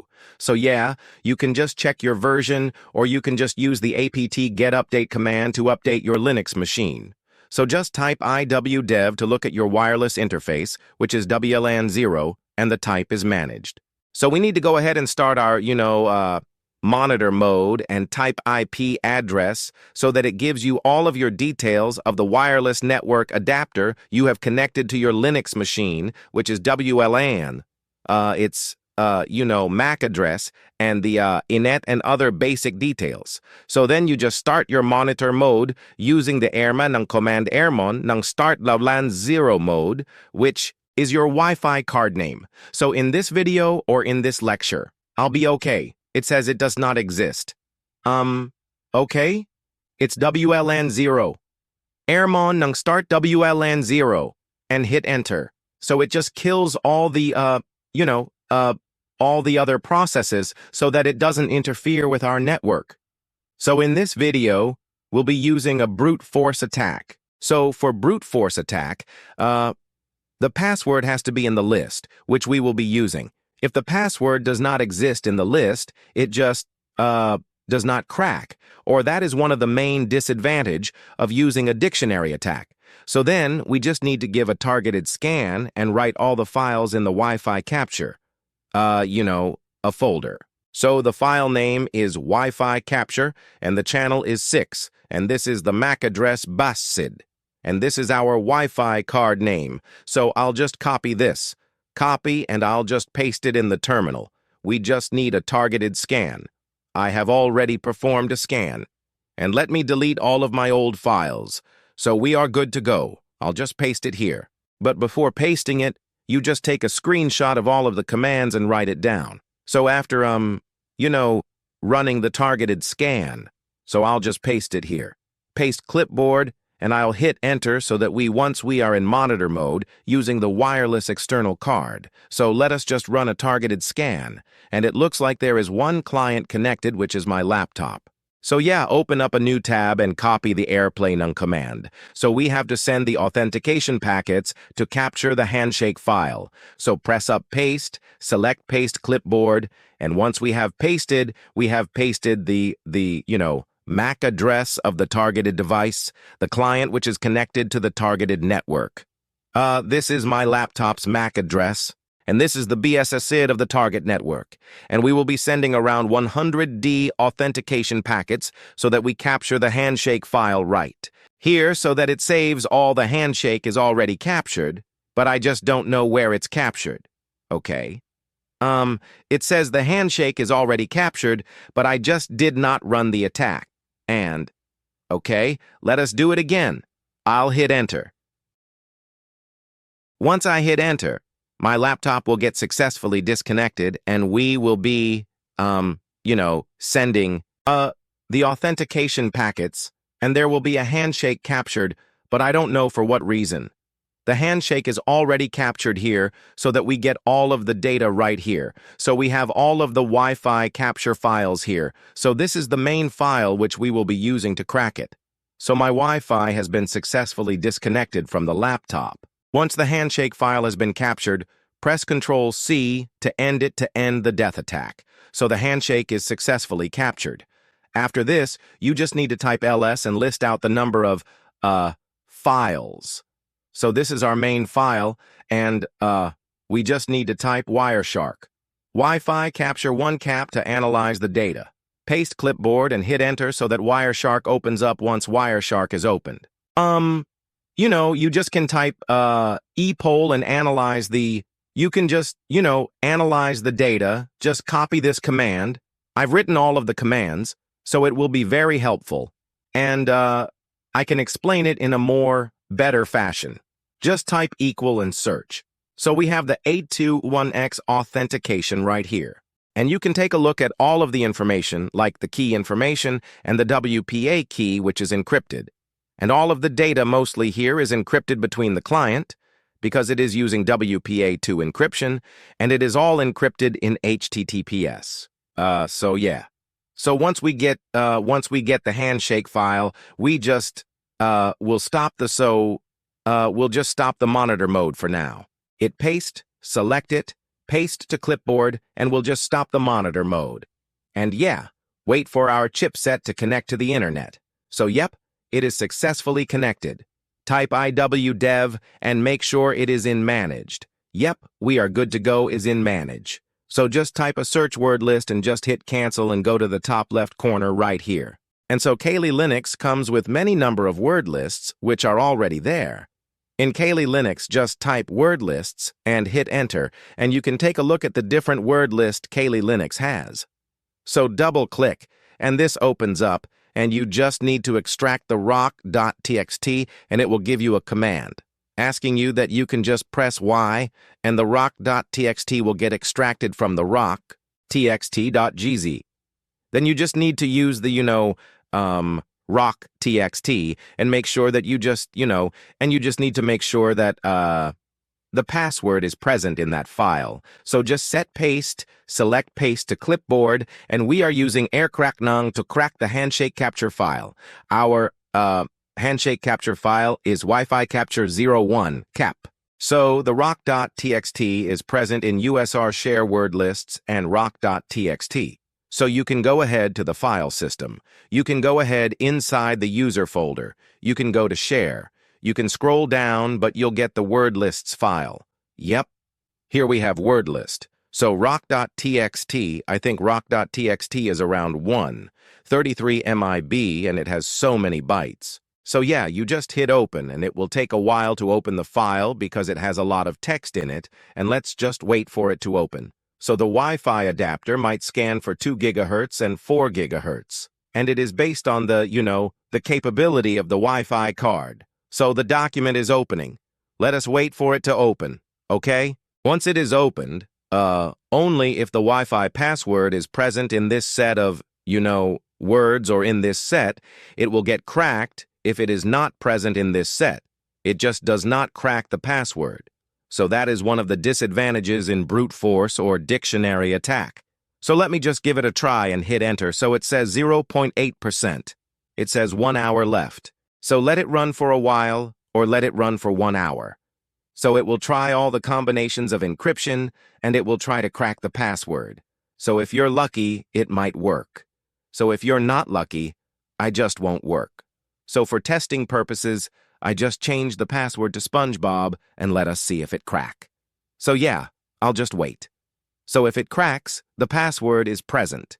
If it does not crack, you can use a different kind of word list. You have DNS map, or you can create your own word list, and you can just start the dictionary or the brute force attack. So you have so many other word lists right here, you can keep trying all of them.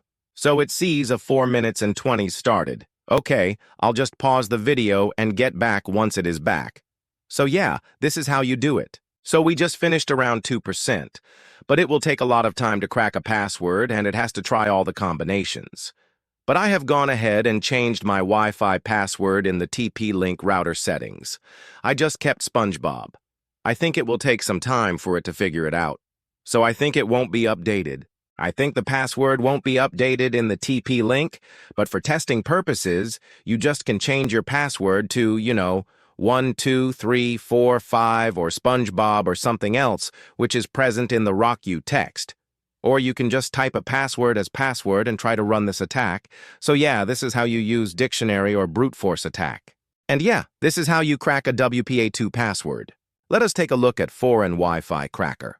A tool for wireless network security testing on Wi-Fi, Cracker is a security auditing and penetration testing tool designed to find and exploit vulnerabilities in wireless networks. It is used primarily to identify and crack Wi-Fi passwords, allowing penetration testers to gain unauthorized access to a network. The tool can detect and display access points, clients, and the corresponding encryption types such as WEP, WPA, and WPA2. Once a target is identified on Wi-Fi, Cracker attempts to perform various attacks, including dictionary and brute force to crack the password. While powerful for testing network security, its use is legally restricted to authorized security audits and penetration testing engagements only. So turn on your Kali Linux machine and let's start to use Phone Wi-Fi Cracker. So I've turned on the Phone Wi-Fi Cracker from the top left corner. Go ahead and search for Phone Wi-Fi Cracker.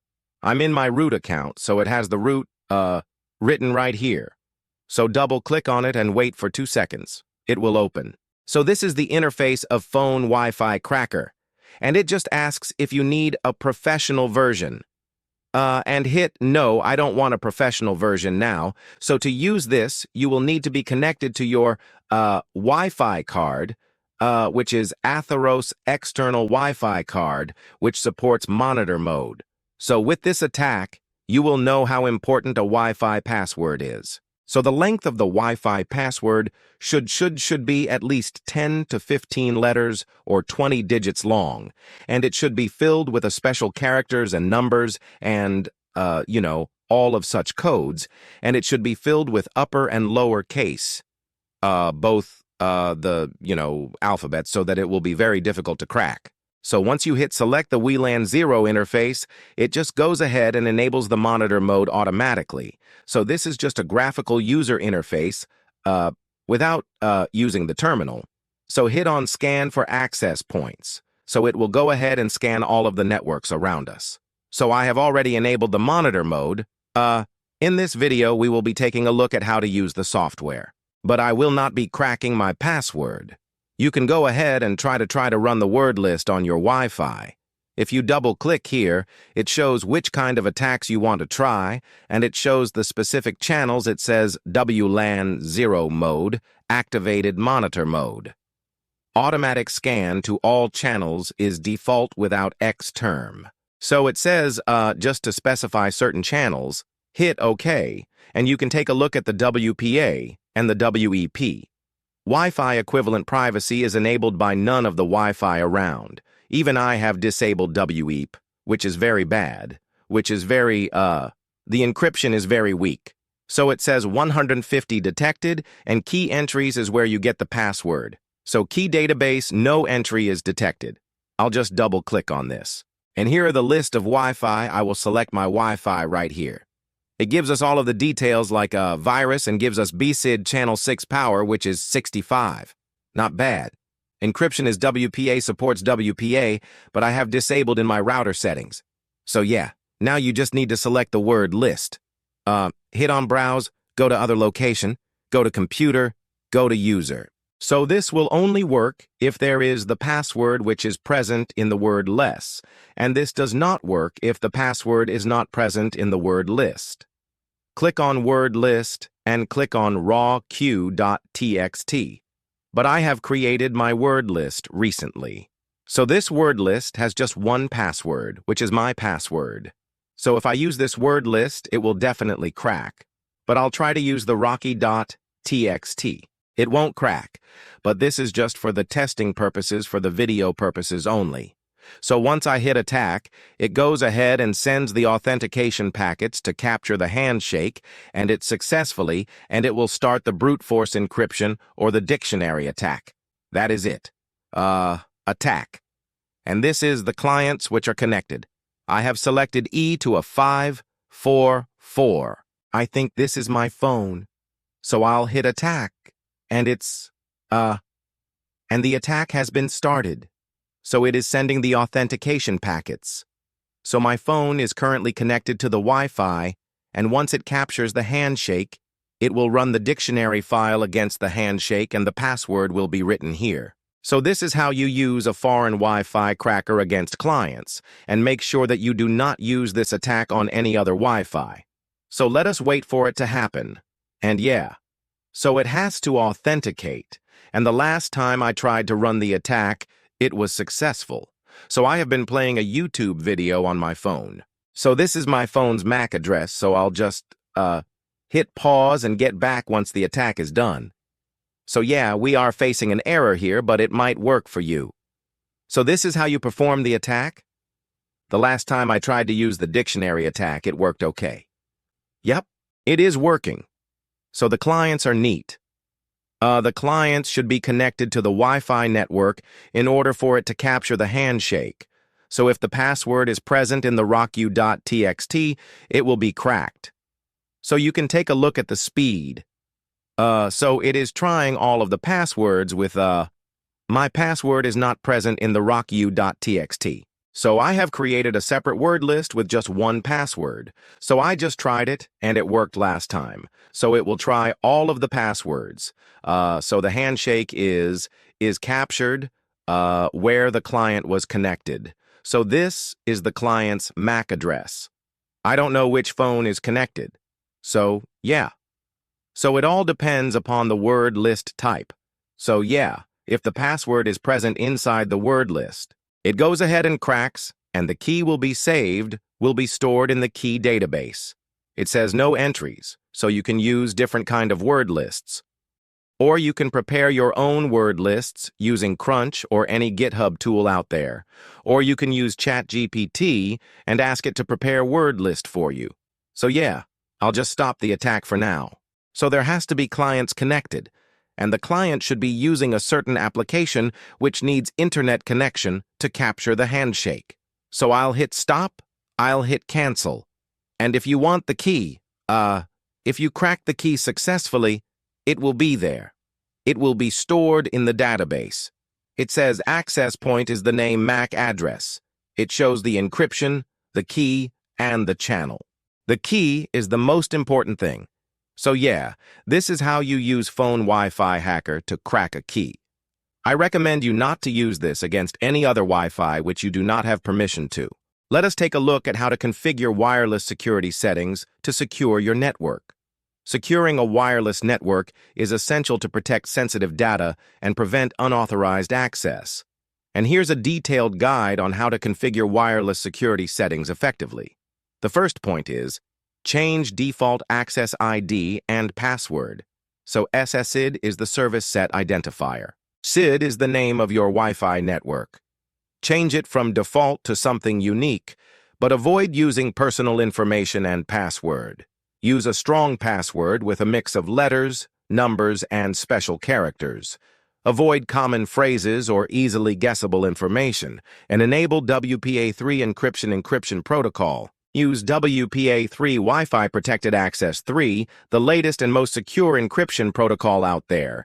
If your router does not support WPA3, you can always use WPA2 is the best option, and avoid WEP and WPA because they are outdated and vulnerable to most of the, attacks. So you can go ahead and disable WPA and WPAS.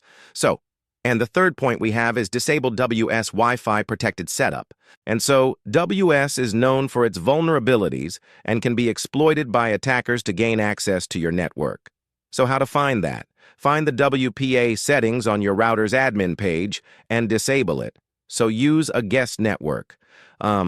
Isolate guest devices from your main network to limit access to sensitive information. Configuration. Enable the guest network feature and set a different SSID and strong password for it. Ensure that guests cannot access your main network and enable MAC filtering.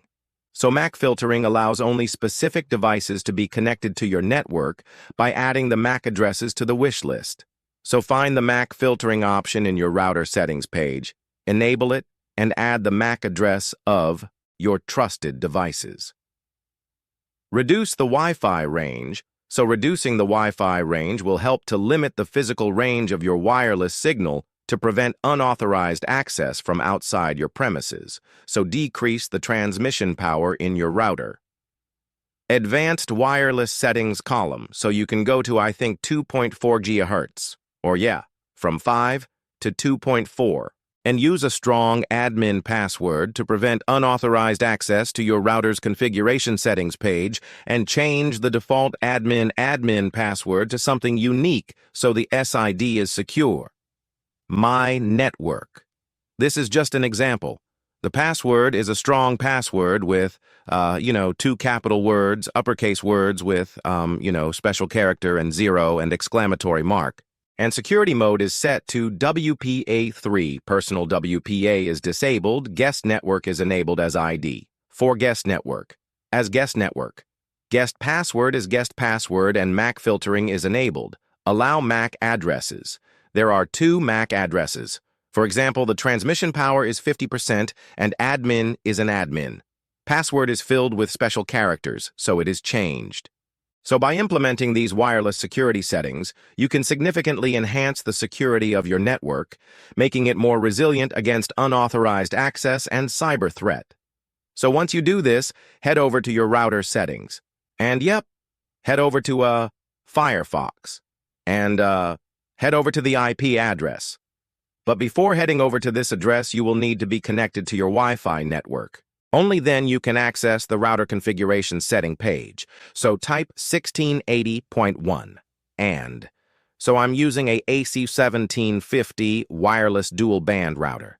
The model, you can take a look at the model. So if you just type admin, you can go ahead and change your Wi-Fi password. You can disable WEP and WPA spin and enable WPA2. Or if it supports WPA3, you can go ahead and do that.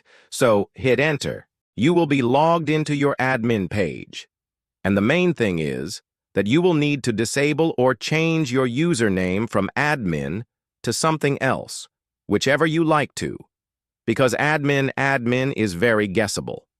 And once, if the attacker gets connected to your network, he can open the router page and he can change the password, so which will be, very risky. So yeah, go ahead and do all of the steps, which I said which will secure your network. Let us understand about post-connection Wi-Fi attack. So post-connection Wi-Fi attacks occur once an attacker has successfully connected to a wireless network, allowing them to exploit vulnerabilities in the network and its connected devices. So these attacks can include MITM man in the middle, attacks where the attacker intercepts and potentially alters communication between devices, and ARP spoofing, which tricks devices into sending data to the attacker instead of the intended recipient. So other tactics involves DNS spoofing to redirect users to malicious websites and exploit weaknesses in networks. Protocols to gain unauthorized access to sensitive information. To mitigate these risks, it is essential to implement strong encryption, such as WPA and WPA2, regularly update the firmware and software, use strong passwords, and employee network monitoring tools to detect and respond to malicious activity. So now let us take a look at the types of post-connection Wi-Fi attacks. So we have MITM man in the middle attacks. So attacks in MITM attack. The attacker intercepts the communication between two devices on the same network. By positioning themselves between the devices, they can capture, alter, or inject data in the communication stream. This type of attack can lead to data breaches, unauthorized access, and further exploitation of sensitive information. An ARP spoofing ARP address. Resolution protocol spoofing involves sending falsified ARP messages to the local network. This tricks devices into associating the attacker's MAC addresses with the IP address of a legitimate device. As a result, data intended for the legitimate device is instead sent to the attacker. ARP spoofing can facilitate MITM attacks, denial of service attacks, and session hijacking. So what is DNS spoofing or DNS? Catchy positioning involves altering the DNS records in a network cache to redirect traffic to the malicious sites. This can lead to phishing attacks where users unknowingly enter sensitive information into fraudulent websites. It can also be used to spread malware or to disrupt network services. And next, we have session hijacking. So in session hijacking, the attacker takes over an active session between the user and the network or the service, and he gains the control of it by capturing session cookies or session tokens. That attacker can gain unauthorized access to the user's account without needing their login credentials, and he can steal the data. So this can result in data theft, unauthorized transaction, and further system compromise. So next we have exploiting network protocols. Weaknesses in network protocols, such as outdated encryption, methods, or improperly configured security settings, can be exploited by attackers, such as, for example, exploiting vulnerabilities in WPA and WPA2 protocols. Through brute force and dictionary attacks can give attackers unauthorized access, and he can read the data or decrypt the data, decrypt the HTTPS data, and analyze the data through Wireshark. This can lead to further attacks on connected devices and data interpretation. And next, we have, the conclusion part. So host connection Wi-Fi attacks pose significant threats to network security. but understanding the mechanisms and implementing robust defense strategies can mitigate these risks by adopting strong encryption, regular updates, strong passwords, network monitoring, and segmentation. Organizations can safeguard their networks against the sophisticated attack, staying informed about the latest threats, and continuously improving the security measures is essential to maintaining a secure and resilient network environment. So you have to turn on your NAT network whenever you're using the Kali Linux. Open up your VirtualBox and go to Network and make sure you are connected to the NAT network. So NAT, the full form is Network Address Translation, is a service that enables private IP networks to use the internet and cloud. So once you have enabled this, you can just go ahead and connect your wireless card to the Kali Linux and start your man in the middle. An ARP spoofing and denial of service attack. Let us take a look at discovering clients using NetDiscover. Discovering clients using NetDiscover. So, NetDiscover is a network reconnaissance tool used to identify active hosts on a local network by sending ARP. ARP address. Resolution protocol requests. NetDiscover scans the network to discover the connected devices and their corresponding IP and MAC addresses. The tool is particularly useful in environments where DHCP is used, as it can detect devices that have dynamically obtained IP addresses. NetDiscover operates in both passive and active modes, allowing users to either listen for ARP requests passively or actively send ARP requests to probe the network. The results provide a comprehensive list of connected clients, helping network administrators manage and secure their networks by identifying unauthorized devices and monitoring network activity. So, NetDiscover is already pre-installed in Kali Linux, so turn on your Kali Linux machine and open up your terminal. Make sure that your external Wi-Fi card is connected and type iwconfig. LAN 0 is the name of your Wi-Fi card, so it just gives you the IP address, or type ifconfig WLAN 0 where we get the in at. This is our IP address, 192.168.0.109 is our IP address. So after this, you just have to type. NetDiscover, and type of is a wireless card interface name, and type the IP address and type 24. So we will scan IP addresses which have ranged from 1 to 24. So please to clipboard. So NetDiscover just shows us the number of clients which are connected to our Wi-Fi. So I have one client connected, and it even shows the MAC addresses of the client. So you can take a look at captured ARP requests from 2 hosts. So I have 2 devices connected.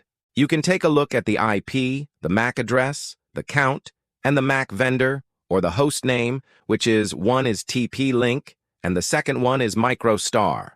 So you can get all of the details you want from NetDiscover. So this helps in information gathering regarding the client or which devices you need to attack. So once you have the IP address, you can IP address and MAC address of that particular device. It might be a phone, a laptop, or a tablet. You can start, you can start a customized or a specific attack against the target and know its vulnerabilities, and you can fix them also. So it's continuously sending packets and the size is increasing. So there are 2 devices which are connected to my Wi-Fi. So this is how you gather information using NetDiscover. If you have any clients connected to the network. Let us take a look at how to use ZenMap for information gathering. So ZenMap is the official graphical user interface for Nmap, a GUI, a powerful network scanning tool included in Kali Linux. It simplifies the process of performing network reconnaissance by providing an intuitive information interface for configuring and executing scans. So ZenMap allows users to discover hosts, open ports, services, and their versions, as well as detect operating systems and potential vulnerabilities. The tool supports a wide range of scanning techniques, including TCP, UDP, SYN, and ICMP scans to ensure true network exploration. ZenMap also includes advanced features like network topology mapping and scriptable interactions using Nmap Script Engine and SSE, which is the Nmap scripting engine. These features enable detailed analysis and automated detection of security issues, so ZenMap's ability to save and compare scan results helps administrators track in the network over time, aiding in continuous security monitoring. The overall ZenMap enhances the usability of Nmap, making it accessible for both new and experienced users to effectively gather and analyze network information. So once you have understood what Nmap and what Nmap does, is that it just gives you the detailed information of the clients which are connected in the network. So you just need to install ZenMap because sometimes, or in some of the Kali Linux versions, or basically in Kali Linux, ZenMap doesn't come installed. So I have written a few set of commands right here. So just type in apt install ZenMap ABX. You can just copy this and paste it in the terminal. Paste to clipboard and hit enter and press Y to install it. So after installing ZenMap, you can just open it right here. And I need to give you a disclaimer. You just cannot run or collect the details of the Wi-Fi networks which you do not own. And so, because it gives you some of the details like the IP address, the MAC addresses, and even the operating systems which it is running on. So after this, you just need to type ifconfig, and you'll need to take the IP address of your wireless network card, which is 19.21680.109, and paste it right in ZenMap. So this is how ZenMap looks. Or you can just search for ZenMap right here. Your Firefox, where ZenMap Official Cross-Platform Nmap Security Scanner, which has a graphical user interface. So hit on it, and you can take a look at the screenshots right here. So Nmap is the official Nmap scanner. It is a multi-platform Linux, Windows, Mac OS, and BSD. So you can even install ZenMap on Windows and start your scans on open ports. So it is a very beginner-friendly, and it has a graphical user interface. So Nmap is Network Mapper, so you can just paste your IP address right here in the target, and you can start your scan. So copy this paste it here, and you can select the different types of scans. You can select the intent scan, the regular, the quick scan, and the quick scan. But we will be using the intent scan in Start. So if you hit Scan, you will get the list of IP addresses and the open ports, which are present in the network. So you can look at the host and the services, so you can look at the time zone and it sees a scanning completed. So you will just need to wait and you will get the set of detail. I'll just cancel this scan and we'll go ahead to quick scan. And let us see the different types of, scan results that Nmap gives us. You can get the operating system, you can get the MAC address. So we just got many like 4 open ports, and you got the MAC address, and it says TP-Link Technologies. And we got, I think this is my laptop's MAC address, MicroStar Intel.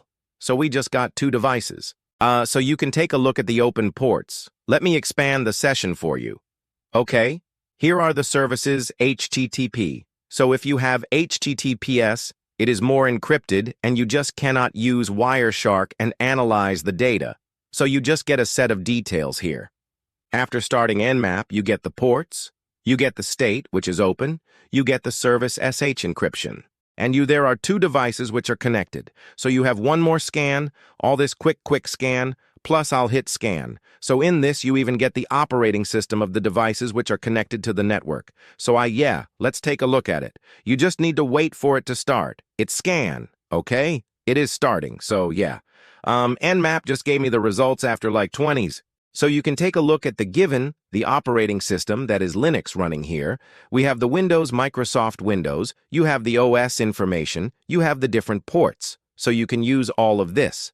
And you can then targeted attacks on that particular devices. And you can download scripts or, malware and attack that and run the attack on the target network and test if it works. So you have the OS detail. You have OS running, you have the network distance, you have the service info. It says Microsoft and device type general purpose. You have the MAC address, okay. You have 2 MAC addresses. And so we have all of the details which are being collected from the open port. So this is how you gather data from Nmap. So let us take a look at understanding ER poisoning in Kali Linux. So ARP poisoning, also known as ARP spoofing, is a technique used to intercept network traffic on a local network in Kali Linux. This can be achieved using tools like Ettercap, which allows attackers to send falsified ARP messages to associate their MAC address with the IP address of another device. The deception causes network traffic intended for the legitimate IP address to be redirected to the attacker's device. Once the attacker successfully intercepts the traffic, they can monitor, alter, or block the data being transmitted. So ARP poisoning is often used to facilitate MITM man-in-the-middle attack, where the attackers can eavesdrop on communications or inject malicious data to execute ARP poisoning and attack. It typically needs to be on the same subnet as the target, making it a common threat in LANs. Local area network. Defending against ARP poisoning involves implementing security measures such as static ARP entries using secure protocols like HTTPS, where HTTPS is Hypertext Transfer Protocol Secure, and all of the data will be encrypted, and employing network security tools that can detect and prevent ARP spoofing. So understanding ARP poisoning and its implications is crucial for network administrators to protect their data from such malicious activities. So here is the image where you can understand the ARP poisoning or spoofing, where we are in the middle of the victim and the network. So the router thinks that we are the victim or we are the users, and it sends the data to us, and the victim thinks we are the router, and it sends the data to us. So we are in the middle, and all of the data will be captured by us, and we can analyze all of the data with Wireshark, from which we can gather useful information like website passwords. Although all of it will be encrypted by HTTPS, but there are a few methods for decryption. And there are basically very less sites with HTTP encryption. If you log into Facebook, it is already encrypted. If you log into your Gmail account, it is encrypted. So what is the use of this attack? But we can gather useful insights from this and analyze the data. And there are, login pages like when the login into their Twitter account, Facebook account, you can get their email and password, but if it is HTTPS, it will be encrypted. But for few sites like which has HTTP encryption, you can easily get the, Gmail and password. So we will be in the middle of the router and the victim. So this is called a man-in-the-middle attack. So once the victim presses entered with his Gmail and password, you will get the data in your logs in your Kali Linux terminal or whichever Ettercap or any other software you are trying to attack. So this is a post-connection attack. You can only do this once you are connected with the router. So this is not a pre-connection attack. Pre-connection attacks are attacking the Wi-Fi before you entering into it. So this is a post-connection attack. Helps in gathering data. And it helps in further, sophisticated or personalized attacks. So this is just a basic image of you to understand what ARP poisoning looks like. And in the next video, let us take a look at ARP poisoning. Let us take a look at our poisoning using ARP spoof.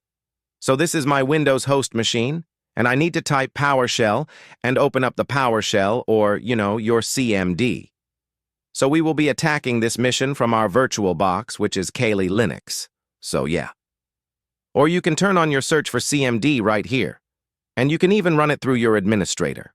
Or you can, just run it in the normal guest mode also. So you can use PowerShell or CMD and type ipconfig, the same command which we will use in Kali Linux, and you will get a set of information. You will get your Ethernet adapter Ethernet, and you will get your, IPv4 Internet Protocol version 4 address, which is 80.1. 8 is my IP address. So you will just need to, take a note of that in your Kali Linux machine. So, and follow the set of commands, and you just need to type ARP spoof ARPA, type ARPA, and hit enter so that you will get a bunch of information right here. Okay. So you'll get your interface, and you'll get the physical MAC address, which is 348.948.22E1, and it says type is dynamic, and you'll get the MAC. You will get the IP address, 192. 168.1. So you just open up your terminal for now, and if you face any kind of error in your Kali Linux machine, you just need to update your machine. Use the sudo apt full update in your terminal and run it. And after that, I'll just copy this copy. I'll just paste it here in my terminal, and even you do the same so that the attack runs smoothly. And yeah, I'll just copy this type ARP spoofy and mention your wireless interface. WLAN 0 and -T and mention the IP address of the victim, and you mention the IP address again. So this is the same IP address. We have it here. So it is 19.216.80.1.8. And this is the interface 19.216.80.1. So you check your system's IP address and paste it in your terminal. Shift-Ctrl-V to paste it. So, and I'll press New Tab and just interchange the IP. You just type 19.216.80.1 here, and type 19.2.168 and 0.0.1.8 here. And copy this, and we just need to do the IP forwarding after this, and you need to run both of them, together. Hit Enter. So the attack starts and hit Enter, and open a new tab. Open a new tab and just paste the IP forwarding and copy. Shift-Ctrl-V, type echo 1, and you just paste this right here, and type iwconfig wlan 0, so you will get your MAC address right here, or type ifconfig wlan 0, so you will be replacing this MAC address in this, so you just type ARPA again, and so the MAC address will be changed, so it's the same. We have successfully changed the MAC address, so all of the traffic which goes from the devices. Or we can take a look at it, and we can sniff it through Wireshark. So this is how you change. And now start a man-in-the-middle attack. So we have successfully connected, and we are in the middle of the router and the victim. So we can take a look at all of the data, so you can take a look at this. We have the same IP address right here, so it's 01177F, 1B, 6C, and 29 in the dynamic. And you can take a look at old MAC address, which is 34E8 is my router's MAC address. So yeah, we have successfully done the attack. So if you just press Ctrl-C, it just stopped. This is cleaning up and rearming target. So yeah, you go ahead and press Ctrl-C here also. And once this is done, type clear, and you just type ARP again right here. And it will be back to its original IP, which is 34E894422E8. So, yeah, you can take a look at this. So I have just stopped the attack right here. So this is how you do ARP spoofing in Kali Linux. Let us take a look at how to perform man-in-the-middle attack using EtherCap. EtherCap is a well-known network security tool used for network sniffing man-in-the-middle attacks and other network-related tasks. So it's commonly used by network administrators and security professionals to analyze and troubleshoot network issues, as well as to test network security. So you need to note down all of your IP addresses before we start the EtherCap and man-in-the-middle attack. So open up your PowerShell search for PowerShell and just type iipconfig and hit Enter. So you will get the IP address. Right here, I have my IP address, which is IPv4 address 192.168.0.1.8. And you have to type ARPA, and you have the MAC address right here, which is type is dynamic. And this is my MAC address. So I have to take a note of these, and yeah, good to go. So turn on your Kali Linux machine and search for EtherCap. Okay? So I encourage you not to, perform these attacks if you don't have the permission to do it and you just do it in your system with your own lab setup, because it is illegal to do packet sniffing and scanning, and I am not responsible if you do it. We have to stay within our limits and boundaries. So type iwconfig wlan a0 ifconfig wlan 0. So you will get our MAC address and you will get the IP address. Type, so you just need to note down the MAC address right here, which is 6029. We'll remember the last 4 digits. So after this, you just go to search. You hit on sniffing and spoofing. Start your EtherCap. So EtherCap can do network sniffing man-in-the-middle attack, ARP spoofing, DNS spoofing, and packet filtering analysis. So select the Select WLAN 0. So both the system and the Kali Linux operating machine is connected to one Wi-Fi, so there is no need to attack. there's no need to enable bridge sniffing. So this is what EtherCap graphical user interface looks like. And hit the check mark so that the attack starts and it just starts to scan. Once the scanning is started, you can just hit it, search for host, and it will start searching for hosts. And remember, if you are conducting a real penetration testing, if you are hit on the search, there are chances that you might get caught. So, you just need to be more anonymous. And it says 5 hosts added. So my laptop and my computer and few other devices are connected to the Wi-Fi, and even though post-operating machine, which is Windows, is connected to the Wi-Fi to a Ethernet cable. So just hit on Show Host, and you just need to add a target 1 and target 2. So this is our IP address right here. You just saw it here.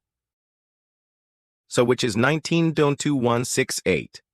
0.1.8. So you just add this to target 1, and you select this and add it to target 2. Once it is added, you can just go ahead and add the MITM attack, hit on the globe symbol in the top right corner, and it says ARP poisoning, and hit ARP poisoning. And operational parameters, sniff remote connection, just leave it in the default selected manner and hit OK. Once you hit OK, it just starts the MITM attack. So go ahead to your PowerShell, your Windows host operating machine, and check if we have changed the MAC address, and we are in the middle of the router.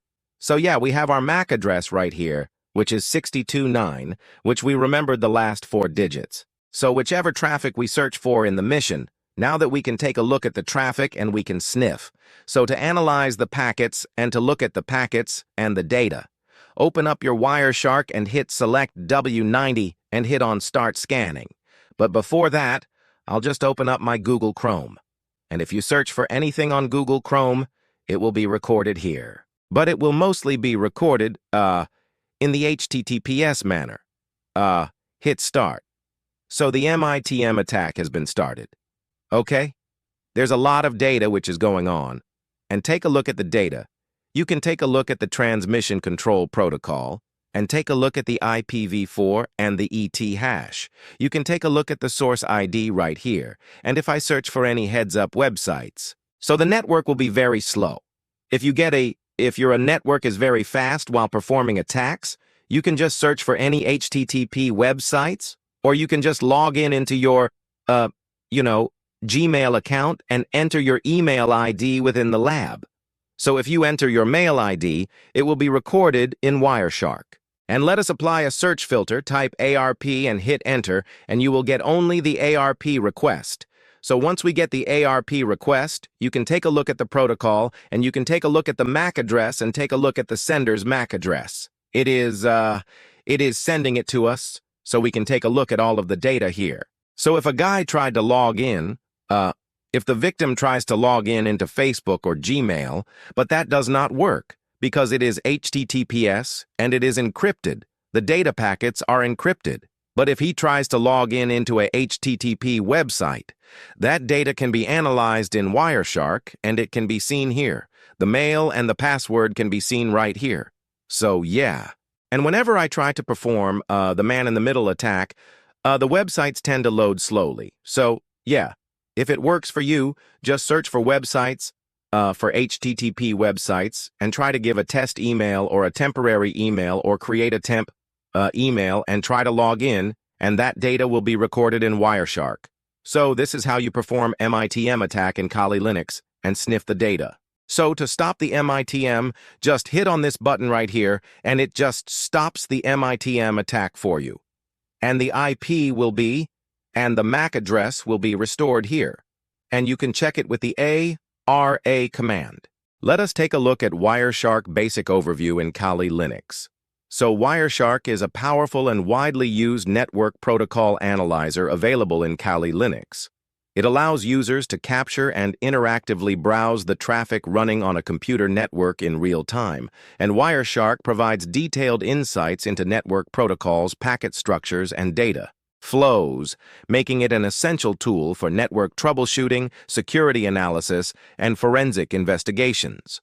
The tool supports a wide range of protocols, enabling users to filter, analyze, and dissect packets to identify potential users or suspicious activities. Wireshark user-friendly interface includes various features such as customizable filters, color coding, and comprehensive packet information, allowing for in-depth and examination of captured data through the customizable filters. You can, set your packets into layers or through color coding. You can get a detailed information of that particular packet, and you can differentiate between many packets. But Wireshark is not, you cannot attack with Wireshark, but you can analyze network with Wireshark, you can monitor network, and you can investigate potential security breaches from the network analyzer and the packet tool. However, due to its availability to capture sensitive information, it should be used responsibly and ethically, especially on networks where privacy and confidentiality are paramount. Understanding the basic functions of Wireshark is crucial for anyone involved in network security and management. So once you understood what Wireshark is, turn on your Kali Linux and you need to start your man-in-the-middle attack. Once you start your man-in-the-middle attack, you can go ahead and, okay, I have just started man-in-the-middle, but I need to add clients. So host list, and this is my client 1 at target 1. And this is my client 2. Okay? Even my Samsung phone is connected to the Wi-Fi and few other devices are connected, but this is my target 2 and I just need to start the attack on ARP poisoning and hit OK. Once the attack is started, you can then open Wireshark through your terminal, or you can just open it from the top left corner and type Wireshark. So you will always have Wireshark installed in Kali Linux. So once you open Wireshark, you will get this kind of graph here, which shows that there is some kind of, user information. And from this, you can just analyze all of the data packets, so you can take a look at the different network cards. You have Ethernet 0 and WLAN 0, where there is some kind of, graph going up and down. Or you can take a look at the address, and it says no capture filters. And let me just open up Google Chrome and search for YouTube. But when I start mine in the middle attack, my network just does not work. Probably if you start attacking my phone, it might work. So it just loads a bit slowly. Let me open up Gmail. If you open up 2 tabs, it might be a bit slow, and let me go for my mail. So there will be a spike here, and you can double-click or it start capturing. So these are the different kinds of data you will capture.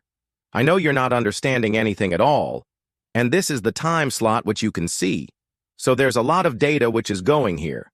And once you start your man-in-the-middle attack, your IP address is changed. Right here, you can open up PowerShell and look at ARP. Okay?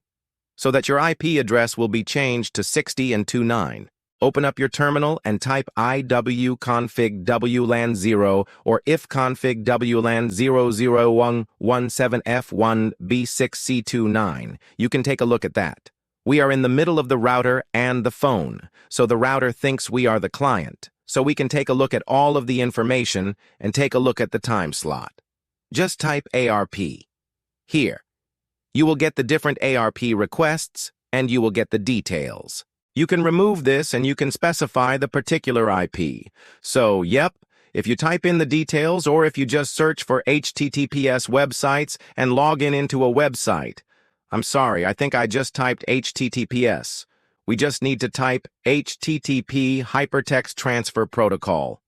But it is not secure. Login page. Okay, let it load. Okay. When I start this attack, it just does not work. We have a page called VulnWeb. Such a weird name. So you just log in, and once you log in, you will get all of the details right here in your app. So if you get the details, you can start, using the details for your benefits.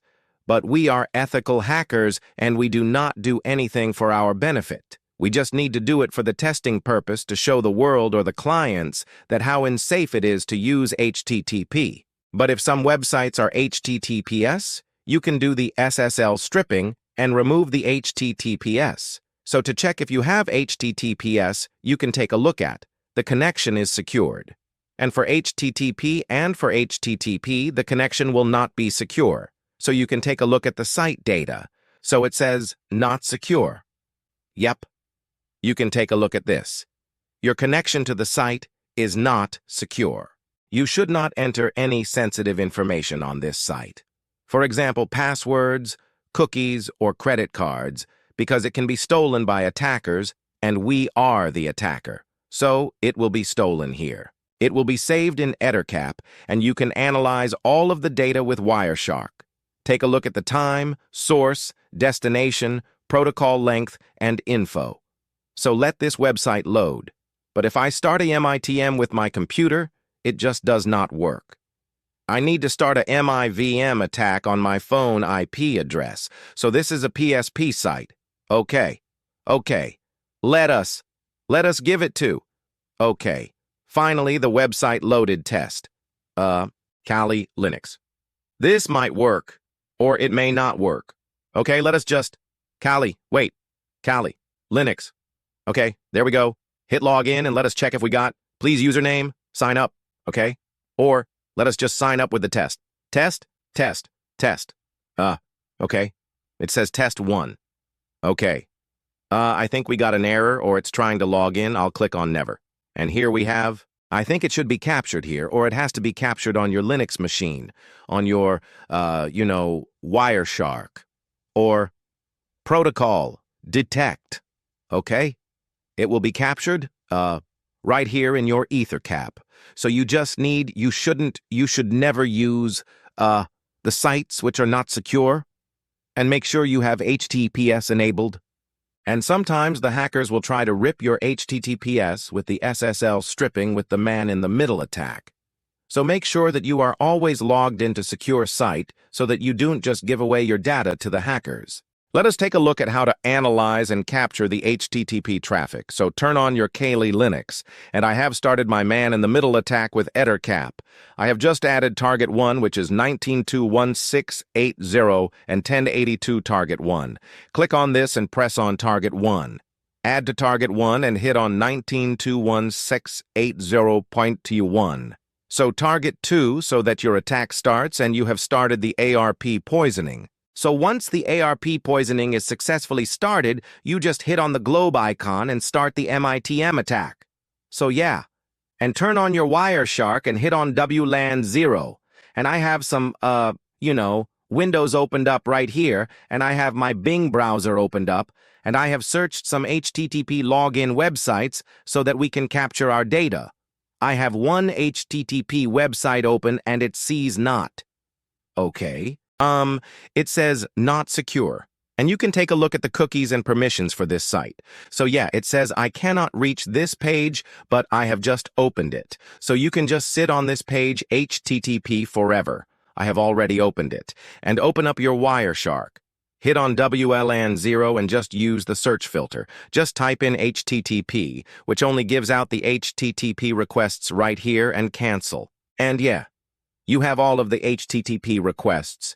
And if you want the details of the password, you can just double-click on this and start analyzing it right here. So once you start analyzing it, you will just get the password right here. And let me just remove this. You can even capture cookies and the password right here. And you can give that separate kind of, filter. Once you get this, and here you will be able to get the details of the client in Hypertext Transfer Protocol Secure. And you can even add the search filter for this. Hit on Search Select String. If you select string and type in the password test, okay. The website is not loading for me now, but once your web test, view LN vulnerable web, I think. Pops up. So we have it right here, and, okay, this line-based text. And let me double-click this. Let me click on this, and it says, yep, test PHP view and web.com. So here you will get all of the details, and it seems that the website is coded in CSS. If I try to log in, my website is not logging in. You just type in the login password, such as test, and type in test again for the password so that data and that username will be captured right here in hypertext. If you just type string and test, it will open that particular value or that particular, text file or that particular detail. Just type in for some HTTP websites and try to play around and try to analyze all of that with your Wireshark. And it can even capture cookies in your picture. So you can easily analyze it with this software, which is very helpful. So yeah, this is how you analyze. So this is it for now. Let us take a look at generating an undetectable backdoor in Kali Linux. Generating an undetectable backdoor. Backdoor in Kali Linux involves creating a convert method for gaining unauthorized access to a system while evading detection by security software. So this means that we will be creating a small virus or malware which does not get detected by the modern antiviruses like Avast, Norton, or McAfee, and which will bypass Windows Defender. So if it bypasses the Windows Defender, we can send the files online to, various techniques like from Gmail, or you can just use a pen drive and insert it into the target computer, and you can just get a lot of information from that. And you can just run the backdoor in the target's file, and you can get a lot of data, screenshots, and what the eyes and what they are doing. So this process typically uses tools like MSF, Venom, a part of the Metasploit framework, to craft a malicious payload that can be embedded into legitimate files or applications by obfuscating the code and using encryption techniques. Attackers can create a backdoor that bypasses antivirus programs and other security defenses. Once the backdoor is delivered and executable on the target system, it allows the attacker to establish a remote connection, often using reverse shells or other communication channels, to control the system without the user's knowledge. So once the backdoor is in their system, once the payload is in their system, the user does not get informed by any antivirus because the antivirus does not detect the virus. So that will be a great advantage for a hacker. And this access can be used to steal data, install further malware, or maintain long-term persistence. On the compromised machine, to avoid detection, attackers might use, techniques like polymorphism, which changes the appearance of the malware with each execution or package, which compromises the payload to alter its signature. And we can even keep copying the virus again and again once it is in their system. Preventing such attacks requires robust endpoint protection, regular security updates, and vigilant monitoring of network activity to detect unusual behavior indicative of a backdoor, and understanding how undetectable backdoors are generated and the risks they pose, and crucial for defending against this advanced form of cyber threats. So there are many backdoors which can be created in Kali Linux with the help of Metasploit and MSF, Venom, which is a part of Metasploit framework, and there are many GitHub tools where you can download them and run them. So we'll be using a tool called Veil Evasion in Kali Linux. So Veil Evasion is a tool in Kali Linux used to generate payloads that bypasses antivirus and security defenses by obfuscating and encrypting payloads, while Evasion creates executable files that evade detection by appearing harmless to security software. It offers various payload options such as reverse shells and meter preter sessions, allowing remote control of a compromised system. Once executed, integrated with the Metasploit framework, Veil Evasion is commonly used by ethical hackers to test against our system's defense and demonstrate how malware can evade detection. However, it can also be misused by attackers to create an undetectable malware and spy on the target computer, and highlighting the need for advanced security measures like behavior-based detection and regular updates of the operating system. And understanding Veil Evasion is crucial for defending against sophisticated threats and strengthening an organization's security posture. So yeah, I hope you understood what a backdoor is and how to create it in Kali Linux. So in the next video, let us take a look at how to create a backdoor using the software called Veil Evasion. Let us take a look at how to install Veil Evasion in Kali Linux. So open up your terminal. I am in my root account, so you can just check in which account you are in by just typing, "Who am I?" and make sure you just, take a note of the IP address, which is 19.21680 and 109, which is the WLAN 0. IP address. And once you have a note of all of that, you can just start the attack. So for that, You will just need to install Veil Evasion, and I have a set of commands written in my notepad. So you can just follow all of the commands and install Veil Evasion. I have just written it down so that it will be very handy, and we can just start the attack. So I have already installed Veil Evasion. But for you, you just type cd desktop and just type the next command or type sudo apt install Veil Evasion. Copy this in your terminal and just, paste selection, paste clipboard and hit enter so that the Veil Evasion starts installing. Or you can just type sudo apt install Veil. The Veil is a software which is used to create payloads, and there are different kinds of payloads written in Python. C Go programming language by Google, which is a high-level programming language, and Ruby. So after that, you just need to type a Veil Evasion to run, or you can just type Veil to run the software. And before doing that, you just need to copy this in your terminal, a USR share Veil config setup for silent. You just need to copy this and run this and make sure that if you run this, you will not get any kind of, error. And make sure you have Python 3 set up and Wine because Veil is written in Python and Python is necessary to run Veil. So I'll just clear my terminal and type Veil and from my root account. So this is Veil for you. And you can just type update to update Veil. And I think I have the latest version, which is 3.1.4. You can take a look at the Veil's website and you can take a look at their Twitter handle. So yeah, you can go ahead and start creating your, payloads, and you can take a look at 2 tools loaded from the main menu and available tools. We are going to use evasion and, the list of commands, exit to completely exit Veil info to get all the information on the specific tools and the payloads, and list to list out all the tools and options. Show Veil configuration and update, as I said. Update, so you can just update the Veil to the latest version, and you can use the tool. So just type use 1. And so you can just start using Veil. So it says 41 payloads loaded, and it says Veil, evasion menu. So you can take a look at all of the commands right here, which is the most useful commands. And it says check for viruses, where we can just test our viruses online. So there's a website called VirusTotal.com, where you can just upload your payloads or viruses online, and you can just start checking for any kind of detection. So this website lets us detect the icon.com. Okay. So this has multiple viruses, probably around 30 or more than 30 antivirus softwares, which help detect other payloads or malware.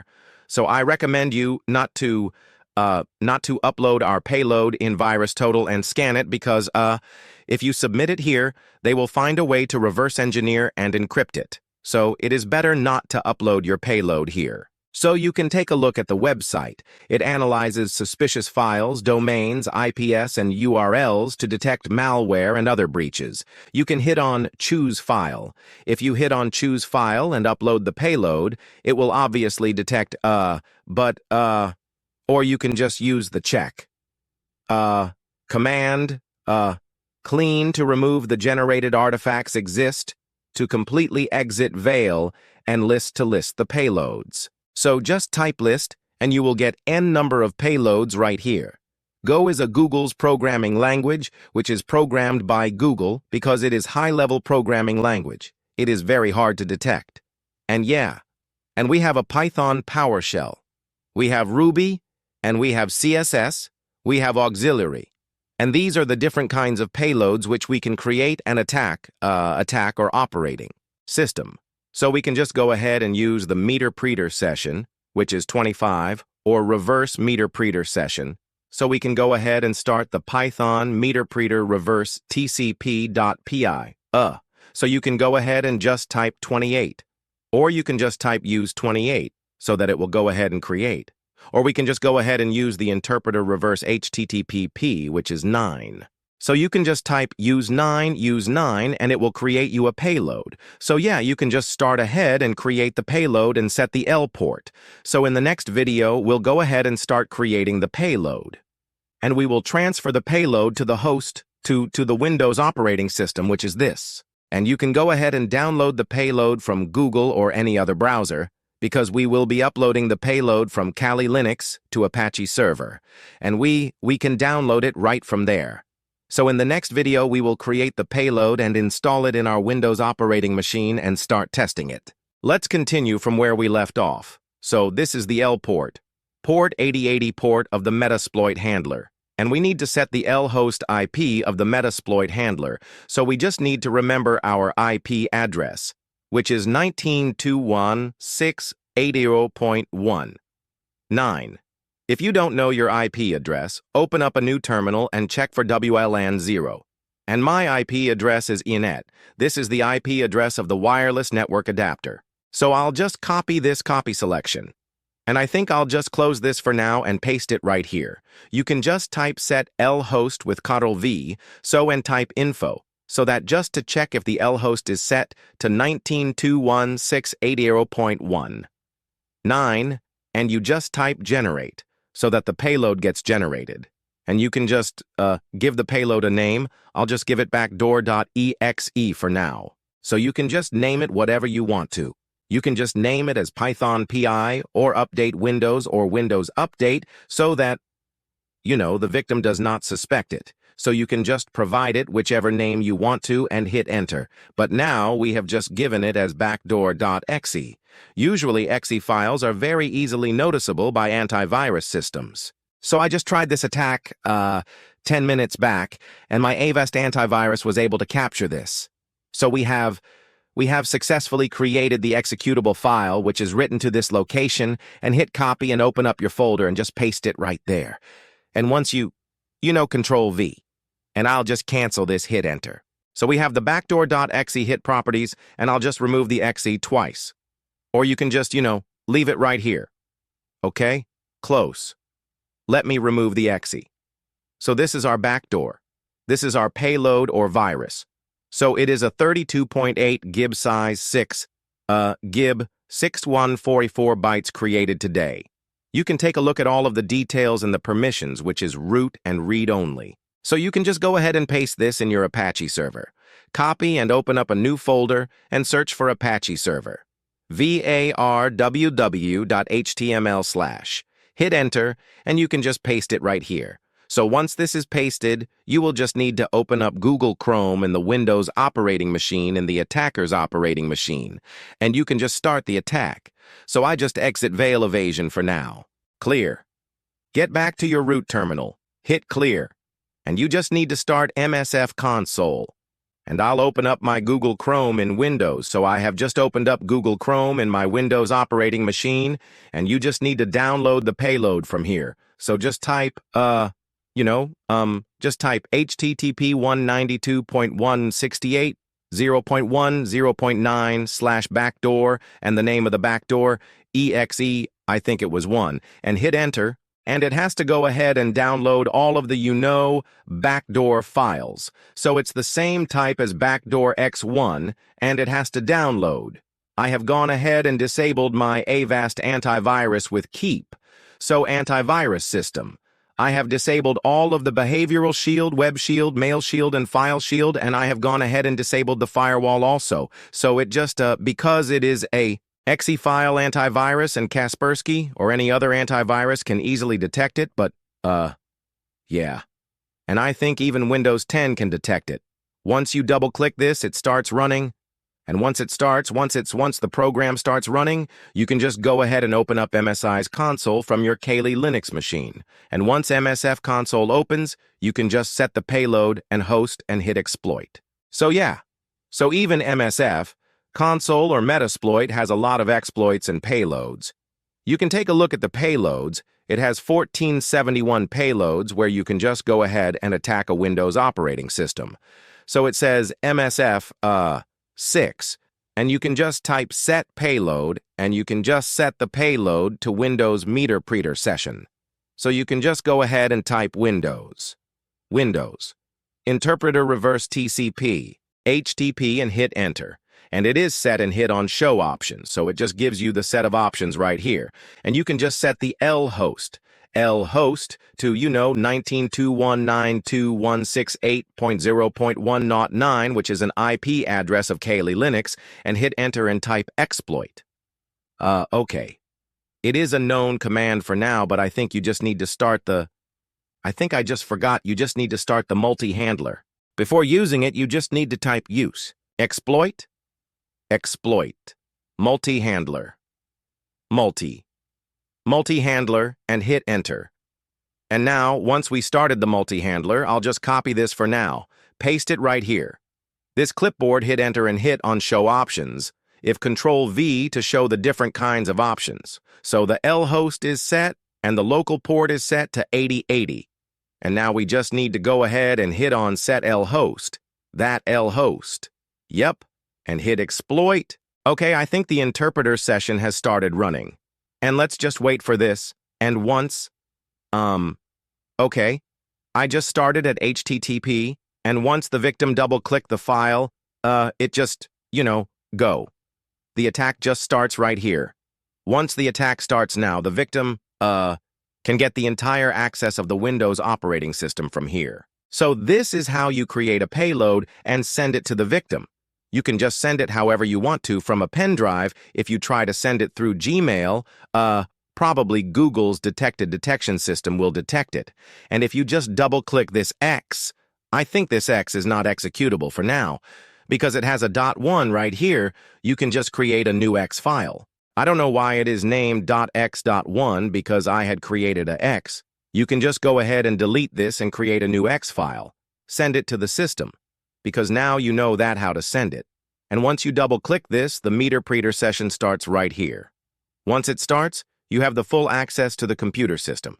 You can just go ahead and delete that file. I'll just delete this X. I'll just end this session. I'll just exit Metasploit, and you can go ahead to Veil and create a new, payload, and name it as a Python or PI, or name it as a virus, or name it as update.x, and send it to the victim's computer, and download it from here. Let us take a look at how to create a Veil Evasion payload, but with a different name. So I have gone ahead and created a Veil Evasion payload with the name called Python, exe. If you want to follow, you just type in Veil, and you just type use1, and you just type in. If you type use1, and if you enter list, it just gives you the list of different kinds of payloads which exists. And type use9 to use the meter-preter TCP, whereas 9. So we have it as coded in CS, and meter-preter rebels HTTP, PY. It is written in Python language, so yeah. And it just goes ahead and, gives you the payload, and you just need to set the local host, okay? We just need to set the local host 19.21680.1109 and hit on info if local host is set to 19.21680.9, which is your IP address of Kali Linux. Once this is set, you just need to go ahead and hit enter, and you just need to paste the local host into this folder. You just need to paste the payload into this var www.html. And you just need to copy this and paste it there in this folder, in the Apache folder. And you just need to run Apache web server. And yeah, you just need to type in service, Apache to start. And once it's started, you just need to open up a Windows operating system, which is the attacker's machine, and make sure you just install the payload. So just type its HTTP. 192.168.0.109 a name. The name I've given to the virus is Python, and hit enter. So this is an executable file. So you just go ahead and ask me to download. And it says save a file as application and hit save, and hit on keep because a Google Chrome detects it as a exe file. And most of the exe files are, virus. So this is a executable file. If the victim double-clicks on this, it is saved in local disk. Double-clicks. The session starts right here. Once the session starts right here, you just need to go ahead and enable a MSF console and hit enter. So if the session starts, we are full. We have full we have the full access to the victim's mission. I have gone ahead and disabled all of my firewall and antivirus because it is very easily detectable because of the .exe file coding. So once Metasploit starts running, you can just, go ahead and start the multi-handler session. And once the session is started, you can just go ahead and, attack. Okay? Use, exploit, you will get, many errors here and there. Regarding, evasion and Kali Linux, you just need to make sure that you update your system with the apt get update command. And for whale evasion, you can just use ChatGPT and fix your errors. I faced a lot of errors while, installing whale evasion, but I just used that one command and fixed all of it. And I have the command right here. Okay. I'll just write it down and show it to you. But for now, let's go ahead and let's continue our attack. Okay, I have two sessions, two terminals open. You can just set the payload to Windows. Windows meter printer, fuels HTTP, and hit on show option. So, option. Okay. And you can just set the localhost to 192.168, 0.109, and hit enter and hit. And once you have done all of this, the attack just starts. And if I double-click right here, and yeah, Windows will give you a warning saying that don't run Microsoft. Defender Smart Screen prevented and unrecognized app from running at this moment, and which might put your PC at risk. Click on more info because it is an unknown publisher and hit and run anyway. And once the exe file starts running, we have to get a connection right here in Metasploit. And I think we just need to wait for any kind of, connection. Once it is connected, it will start the meter preter session right here. And once the meter preter session is started, we are good to go. You can use the show commands option, and you can just start attacking the system. You can take screenshots, you can do whatever you want, but it has to get connected to the session. Let us, take a look at how to create a payload using whale evasion. And we will be creating a Python payload using the interpreter session. So just type in whale and the whale evasion graph, opens up and you know what to do. Just type use one. We will be using, evasion and just type in a list. You get a lot of, available payloads which are written in different programming languages. But for now, we'll be using the Python interpreter reverse tcp.py. And once you hit enter, you just type in use 28. So if you just type in use 28, you just use the Python interpreter reverse tcp.py. And once you press enter, use 28. It just goes ahead and creates a Python payload. But before that, you just need to set your local host, which is your IP address. And the L port is 4444, which is the listening port, and hit generate. Once you hit generate, while Evasion and Go goes ahead and creates the payload, and just hit Python Py installer 1 after pressing this, it just creates the payload and it just creates an executable file. And it is written into the Python into this, folder. Just create copy selection and hit on folder. The executable file is written here, and go ahead and open up your folder and just paste in. Okay? It says executable file written to hit enter. Or let me just cancel this. Please close this and let me open it. Let me open my home directory from here. You can just copy this. Copy selection and paste it right here. Okay. We have the Python setup, which is written in .exe. And this is where social engineering takes place.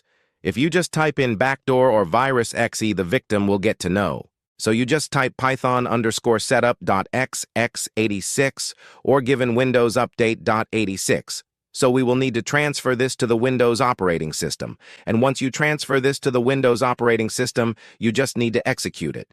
And you just need to start the MSF console. Let's go ahead and do that. So yeah, once you create the payload, you just go to the file directory and paste it right here. Ctrl-V to paste it. And let me just cancel this and hit enter. You just need to, copy this to the victim's computer to your Windows 10 operating system. And I have just used a USB flash drive. And when you connect your USB flash drive, your USB flash drive pops up here, and you just need to hit the tick mark or you just need to hit the tick mark so that it will get connected to your VirtualBox Kali Linux operating machine. And you will get a new device here. You will just need to copy this file and hit on copy, and you can just paste it in the pen drive and hit on devices again and disconnect it from right here by removing the tick mark. And you just need to paste it in the operating system of the victim. And once it is pasted, it just looks like this. This is the Python setup file. And I don't think Windows detects this as a virus. You will only know if you run it. And yeah, so it just looks very legitimate to me. So this is the virus or the payload. This is a one more way of, copying. You can just give your USB drive to someone, your friend or the victim, and you just need you can just go ahead and start the attack and copy the virus or the payload in their system. So you just go ahead and start the meter-preter session right here. Once the session is started, open up a new terminal and type in MSF console and start the session. So you can just go ahead and open up a new terminal and type in MSF console. Once MSF console is typed, the software starts, and you just need not type MSF console and will open up a new terminal and type in MSF console. I have just run the attack. You just need to double-click on the PI file after running the commands in Metasploit. So yeah, you just need to use exploit multi-handler. Once you use the exploit multi-handler, it just says using configured payload, just type in use exploit multi-handle. And once you type exploit multi-handler, you just need to select the payload. Python meter-preter reverse TCP. Once you select the Python reverse of interpreter TCP, you just need to use the payload. Once you just start using the payload, you just need to set the localhost to 19.2.168.0.1.9, which is the IP address of the Kali Linux operating system. Once you use the payload, it sees a localhost which is set to 19.2.168.0.1.9 and hit on run. Once you hit on run, you just need to minimize the Kali Linux operating machine, and you just need to double-click on the PI file and hit S. You will get a prompt from Windows stating that this is an unknown publisher and hit on S. Once you hit on S, the interpreter session starts opening up. Once the session starts, you just can, start using the payload and get access to the entire system. Just type in system info to get all of the system info.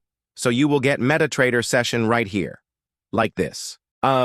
Instead of MSF exploit multi-handler, I just closed the session for now, so the session has started and you'll just get an interpreter session. So just type system info. From typing system info, you'll get the operating system, which is Windows 10. We'll get the computer name. You'll get the domain, and you'll get the architecture and system language and other stuff. So there are n number of commands which can be used.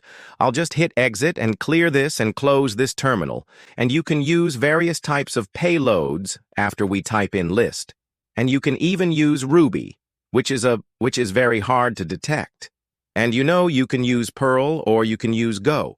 But these payloads are very complex to configure and, transfer it. You can easily transfer figure. But it is very hard, to create and very difficult. You can just go ahead and create payloads and use the same methods, and you can just type in a help to list out the different kinds of commands to take snapshots and stuff. And yeah, that is it for now. And if you want to test the payload, you can just open up VirusTotal and upload it on VirusTotal. So you can use the Python setup, and you can just upload it into the VirusTotal website. So let us go ahead and try to do that. I'll just copy it and paste it on desktop. Okay. We have it here. Open up. It might detect, or it may not detect. And so let us go ahead and give it a try. Let's go ahead and VirusTotal. But I think it might detect. So yeah, mostly Python setups are not detected. But let's go ahead and test. But if you try to attack the victim, I don't think Windows 98% of the time Windows are defended may not detect it. but Avast or Norton or McAfee might detect it. So the maximum file size is 650 MB. It open and, okay, confirm upload. So let us check if, okay. It says I am not a robot. Gosh, is this a car? Okay, it don't verify. Once it is verified, it just goes ahead and scans. Okay. This will not work at open again. It confirm upload. It is uploading. Okay. I think it is less than 650 MB, or I think it is less than 5 or 10 MB for now. And once it is uploaded, it just scans with the multiple. Yup.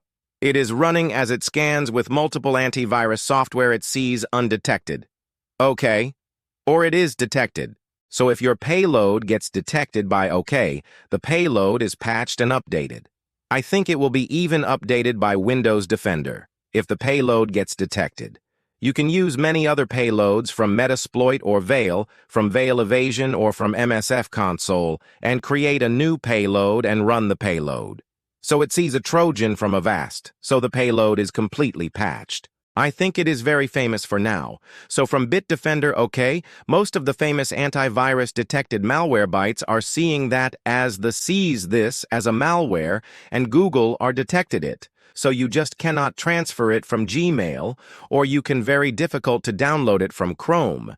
And other antivirus software sees undetected, and Avis Mobile unable to process the file, because this is not compatible with mobile and CyberEase and Mac Secure, and all of them are sees a Trojan, chances it is malicious file. Some this hack tool is, some of the softwares, sees it as a malware. And yep, you can take a look at the details, behavior, and community. You can take a look at the encryption. You can look at the executable type and combine languages. And you can take a look at the name of the virus or the payload, which is Python setup.exe. Okay. So 35 security vendors flagged this file as malicious. So, yeah, out of 75, antivirus software. So the size is around 4.55 MB, which can be easily transferred to the victim. You can just, if you have the access to the victim's computer, you can go ahead and disable this antivirus and start the session. Interpretive session right here. Let us go ahead and hit on behavior. Okay, it's still loading. So yeah, so this is how you go ahead and create a payload. And you can just test the payload if it is detected by most of the software. I think even Norton Antivirus can easily detect this. Let us take a look at how to capture or how to hack a Windows operating system from MSF Venom. So turn on your Kali Linux and follow the commands. So we need to create a payload using MSF Venom. And I have written down all of the commands, and it will be handy for you if you just take a screenshot of this. So you need to create a folder on your Kali Linux operating machine, and let us get into the desktop directory and let us go ahead and create a temp folder right here. Right-click and click on Create Folder so that the payload will be saved here. So yep, it will be saved on desktop and it will be saved inside this temporary folder. So just type temp. And if you type ls, there's nothing inside the folder because it is an empty folder. We just created it, and the payload will be saved right here. So you just have to create the payload using the MSF command. So I'll just copy this and paste it in terminal. I have just conducted the attack previously before recording the video. So yeah, this is MSF Venom and P for the payload. We will be using Windows Meter Printer, reverse TCP, and the local host is your Kali Linux IP address, 192.168.0.19, and we need to specify the port as 4444, and the type is EXE, and the file name is payload.ex. Once you hit enter, it will just start to create the payload, but we just need to wait for probably tens. Okay? It was very quick, and it is saved inside the temp file on desktop. You can take a look at all of the details right here. Once it is saved on the desktop, you just need to upload this in your Apache web server so you can take a look at the payload return properties. And it is a .exe file, so Windows Defender can easily detect it. And my victim machine, I have just created a Windows operating machine, and I have just installed a Windows 10 operating system in my Kali Linux. So this will be my Windows target machine. So I will be installing the virus here. Before that, we just need to upload this payload in our Apache web server, so let me just copy this. Close this for now. Close this for now. Click on Home and just type var www.html and hit Enter. And you can just paste the payload right here. And let me just close this and open up a new terminal and start your Apache web server service Apache 2 start. Hit Enter so that the Apache web server starts. And head over to your vector machine and download the payload right here. Open Google Chrome, type HTTP, and make sure that in real life, while log into your Facebook account or Gmail account and make sure you have HTTPS because it is a more encrypted than HTTP 192.16801.9. So we will be installing the payload right here. So I have just gone ahead and disabled the OK. It's commonly downloaded OK. Microsoft is just saying that payload X isn't commonly downloaded. Trust payload.exe? Yep, I say keep it. I'll hit on show more. And I have gone ahead and disabled Windows Defender just for the, testing purposes. So I've just clicked on Protection History. And I've just disabled the firewall and it says, turn on your real-time protection is off. So yep, hit on this one. Keep anyway, so that it will download it on the folder. It is saved in the download session. If you double-click this and run it, it will start, the attack. Or the meter preter session will be started. After this, you just need to, MSF. You just need to open up MSF console and make sure that the interpreter session is connected with the victim and the attacker so that the session is connected between the Windows 10 operating system and Kali Linux. And we just need to double-click on the payload so that it starts running. Once this is open, we can go ahead and use exploit multi-handler. We just need to wait for a few minutes. Yep, you're good to go. Type use exploit, multi-handler. So we are into the multi-handler, and you just need to set payload to Windows XP. And you just need to set the local host to your IP address, which is, 1680.109. And the local host is successfully set. And set L port, go to 4444, and hit Enter. And you just need to hit Run, and it will start the attack. And we just need to run the payload on the Windows machine. Once this is started, we are good to go. Okay, it says started reverse TCP handler. And let me just run this payload. It will give us a prompt saying that don't run. But I hit on more info. It says unknown publisher. Yep, Windows detects this as a virus. Hit on run. Once you hit on run, I think the meter preter session has to be started. Yep, we are good to go. We are in the meter preter session. Once this is started, you can just type help. There we are in the Windows operating system successfully, so we can do anything we want to out of so many commands. We can take a look at the commands. You can look at the current background session if you just type background. If you type system info, this info you will get all of the information about the computer. So logged on yourself, you get the system language, you get the OS, you get the computer. You can even take a snapshots with the snapshots command, and you can take a look at the webcam commands. You can record mic, although mic is not connected to the operating system, and I don't even have a webcam connected. But if you have a webcam, you can just, type the command, copy this command, and paste it. It will take a snapshot from the specified webcam. Now, if it has multiple webcams, like 1, 2, or 3, you can just name it. And for now, let us just take a snapshot, okay? I just need to search for the command snapshot. Yep, it is screenshot, okay? Copy text, grab a screenshot from the interactive desktop, so it will be saved in your Kali. Let me just paste it, hit enter. So yeah, screenshot is successfully saved. So I'll just copy selection and open it in my home directory, okay? Yep. We have successfully captured the screenshot. So this is how it looks. So yeah, we had opened up my computer and downloads. So this is how you hack a Windows operating system using MSF Venom. And you can even use different tools like Saint and Veil Evasion. You can even take the, keyloggers. You can take the keystroke such as key dump, which sends the keystrokes. You can start a key scan, which starts capturing the capturing the keystrokes. And you can type ls to list the files. And you can just type pwd for the working directory, where our payload is downloaded. It is in C users, guests, and downloads. You can type ipconfig to get the info of the Windows operating system. Okay? I think it is. If config. So that will get a lot of details regarding the IP address. Once this is done, you can just go ahead and play with all of the commands. Let us try. Keystroke. It might work and sometimes it may not work, but we just need to, keep trying.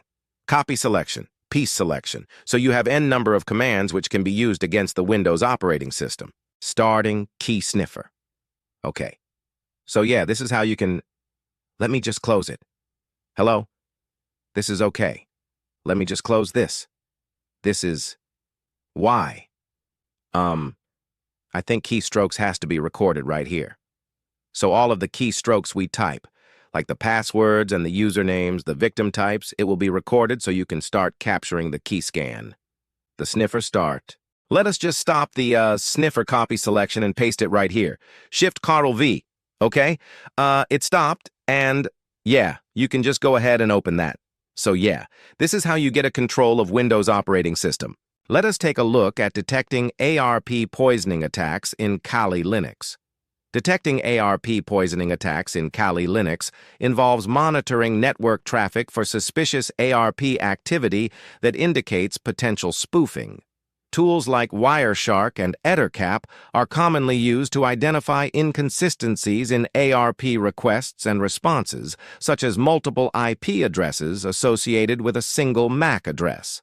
Wireshark can be configured to capture and analyze our packets, allowing users to detect anomalies like duplicate ARP replies and unsophisticated responses, which are typical signs of ARP poisoning. ARP Watch is another tool that monitors ARP traffic and alerts users to changes in MAC IP mapping, helping to identify potential spoofing attempts.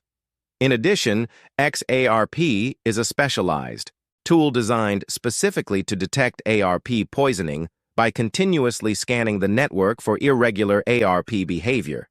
And by regularly monitoring the network with these tools, the system administrators can quickly detect and respond to ARP poisoning attacks, minimizing the risk of data interception and other malicious activities. Implementing these detection strategies is essential for maintaining key integrity and security of communications. So we have just, downloaded this image, and you can take a look at, we are in between a victim and the router where all of the traffic is passed through us. So yeah, we can take a look at all of the data, which goes from the victim to the router to the internet, and from the internet to the router to the victim. So we are in the middle, and this is our MAC address, which is associated with the client and the router. So this is how ARP spoofing or a man-in-the-middle attack works. And turn on your Kali Linux, or you need not turn on your Kali Linux. So I have just opened up terminal.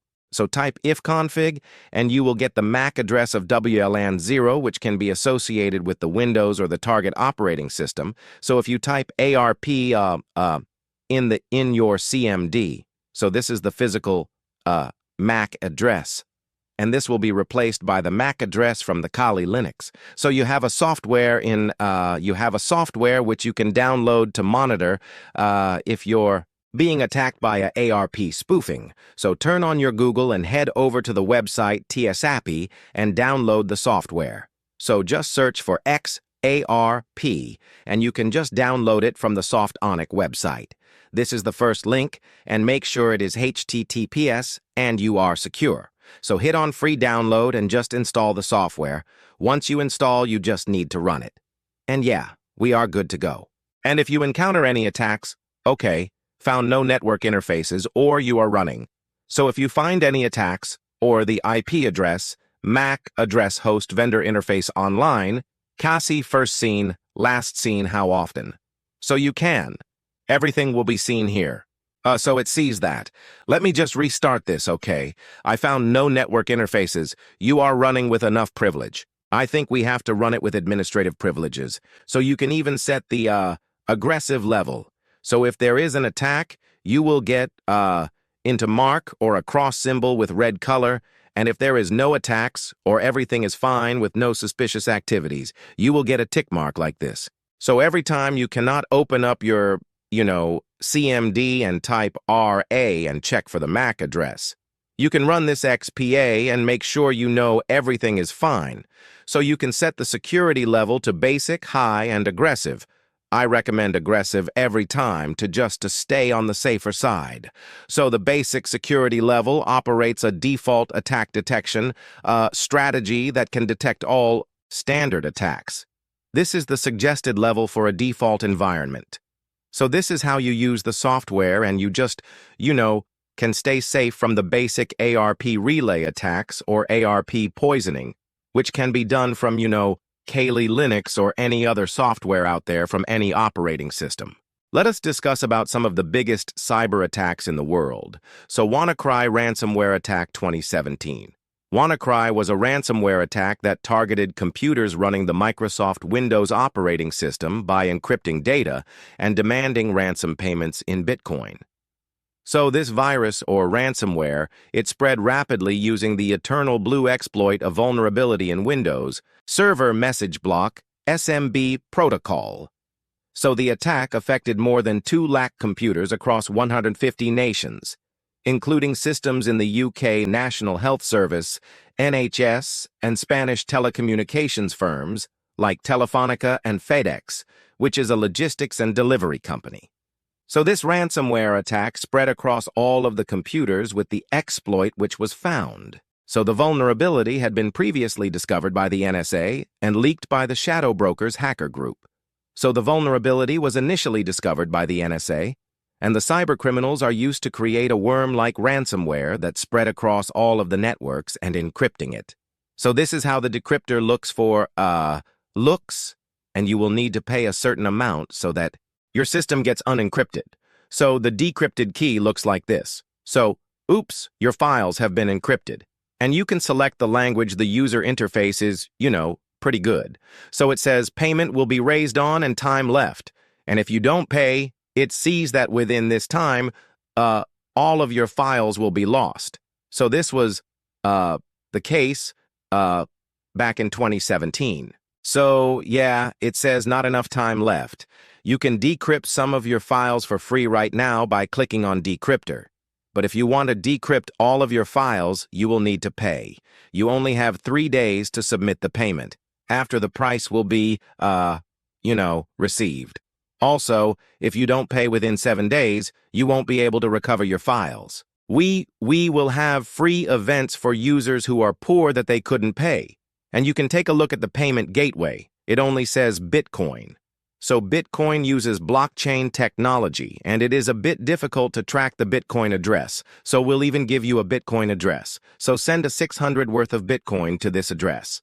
And as soon as you turn on your computer, this message pops up. And only if you pay, you will get the decryptor key, and you can decrypt it with the key. So yeah. And they even have all of the instructions. So how do I pay? Payment is only accepted in Bitcoin. For more information, click. Please check the current price of Bitcoin and buy some Bitcoins. And after the correct amount. So once the payment is checked, you can start decrypting your files immediately. So this is how the decryptors look. And we strongly recommend you do not remove the software and disable for a while until you pay and the payment gets processed.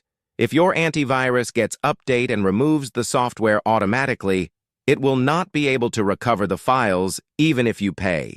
So the main purpose from Shadow Brokers was to gain money, and they did make a lot of, I think they got, millions of Bitcoins, or they made a lot of money from this. And you can take a look at about Bitcoin and how to buy Bitcoin. Contact us. They have given all of the information, and many big organizations and businesses will, targeted and victims and businesses who are paying these hackers. So yeah, this is how attack is made. So in the next video, let us discuss about the NotPetya ransomware attack. Let us take a look at NotPetya ransomware attack, which was caused in the year 2017, but NotPetya initially appeared to be a ransomware, but was later revealed to be a wiper designed to destroy data rather than encrypt it for ransomware. It also exploited the Eternal Blue vulnerability similar to WannaCry. The attack began in Ukraine, targeting banks, airports, and critical infrastructure, and quickly spread to major global companies like Merck. So this ransomware caused over $10 billion in damages, making it one of the costliest cyber attacks ever. Unlike WannaCry, which primarily aimed to extort money, NotPetya seemed to be a politically motivated attack, with Ukraine being the primary target. The wiper nature of this ransomware meant that data was irreversibly destroyed, causing significant operational disruptions with the affected organizations. The attack highlighted the potential for cyber warfare. The cause large-scale economic damage and destabilization of governments or countries. So this is how the NotPetya ransomware looks like. So you can take a look at oops, your files are encrypted, and if you have seen this text, then your files are no longer accessible because they have been encrypted, and you can only decrypt it with the decrypt decryptor key. And please follow the instructions and 300 of Bitcoin to the address. And the main purpose was not money, but their main purpose was to send a message or, destroy the data of businesses and the victims which are attacked. So this is how it looks, the main goal. And next, we have the Yahoo data breach, which was in the year 2013 to 14. So Yahoo disclosed two major data breaches affecting all 3 billion user accounts. The first breach in 2013, discovered in 2016, compromised names, email addresses, dates of birth, and hashed passwords. The second breach in 2014, which was discovered in 16, also included security questions and answers. The breaches were attributed to state-sponsored actors and led to significant financial reputational damage to Yahoo, impacting its acquisition. So you can take a look at the notice of data breach. So ethical hackers and cybersecurity, experts and good antivirus systems are very important for a company so that it does not get attacked. And the most important is not to get attacked by outsiders and remove the internal threats. And the most important thing for the cybersecurity team is to mitigate the attacks for the company and minimize the attacks. So up next, we have Wazir X, which is a Bitcoin exchange in India, faces major security breach, which is 235 million in cryptocurrency stolen by hackers. The platform affected is Wazir X, a popular currency exchange. Nature of breach: unauthorized access to the platform systems. Funds involved: approximately 2.35 million worth of cryptocurrency was moved or stolen. You can take a look at what happened. Breach discovery was EX identified a security vulnerability of breach that allowed unauthorized parties to access and move a large amount of funds. So the main goal is to prevent the attack before happening and to fix all of the vulnerabilities in the system. The funds movement. The breach led to the transfer of 235 million in cryptocurrencies, which could include various digital assets such as Bitcoin, Ethereum, or other token. Immediate actions, transactions, fees, user alerts, and investigation. The platform, along with cybersecurity experts and potentially law enforcement, would have launched an investigation to understand how the breach occurred and to track the stolen funds and user alerts. Affected users would have been notified about the breach, advising them to secure their accounts and monitor for unusual activity. So potential implications for users to the platform and for the crypto market. Such incidents can lead to increased scrutiny of cryptocurrency exchanges, potential regulatory challenges and shifts, and user trust and market sentiment. So XREX may need to address, many different vulnerabilities, improve its security measures, and restore user trust. This might also face regulatory scrutiny and legal consequences depending on the breach's impact and their response. So preventive measures, enhanced security, and user vigilance. And conclusion. So, exchanges need to implement robust security system measures, including regular audits and encryption and multi-signature wallets and two-factor authentication. And zero breach underscores the importance of cybersecurity in the cryptocurrency industry. It highlights the need for both exchanges and users to remain vigilant and proactive in protecting their digital assets. So this is how hackers try to find a vulnerability in a business or a software. And, they just use it for their benefit. So proper update of systems and networks can prevent this. And good ethical hacking or cybersecurity team is needed. So I hope you got a brief understanding on how all of this is done and some of the major attacks and data breaches.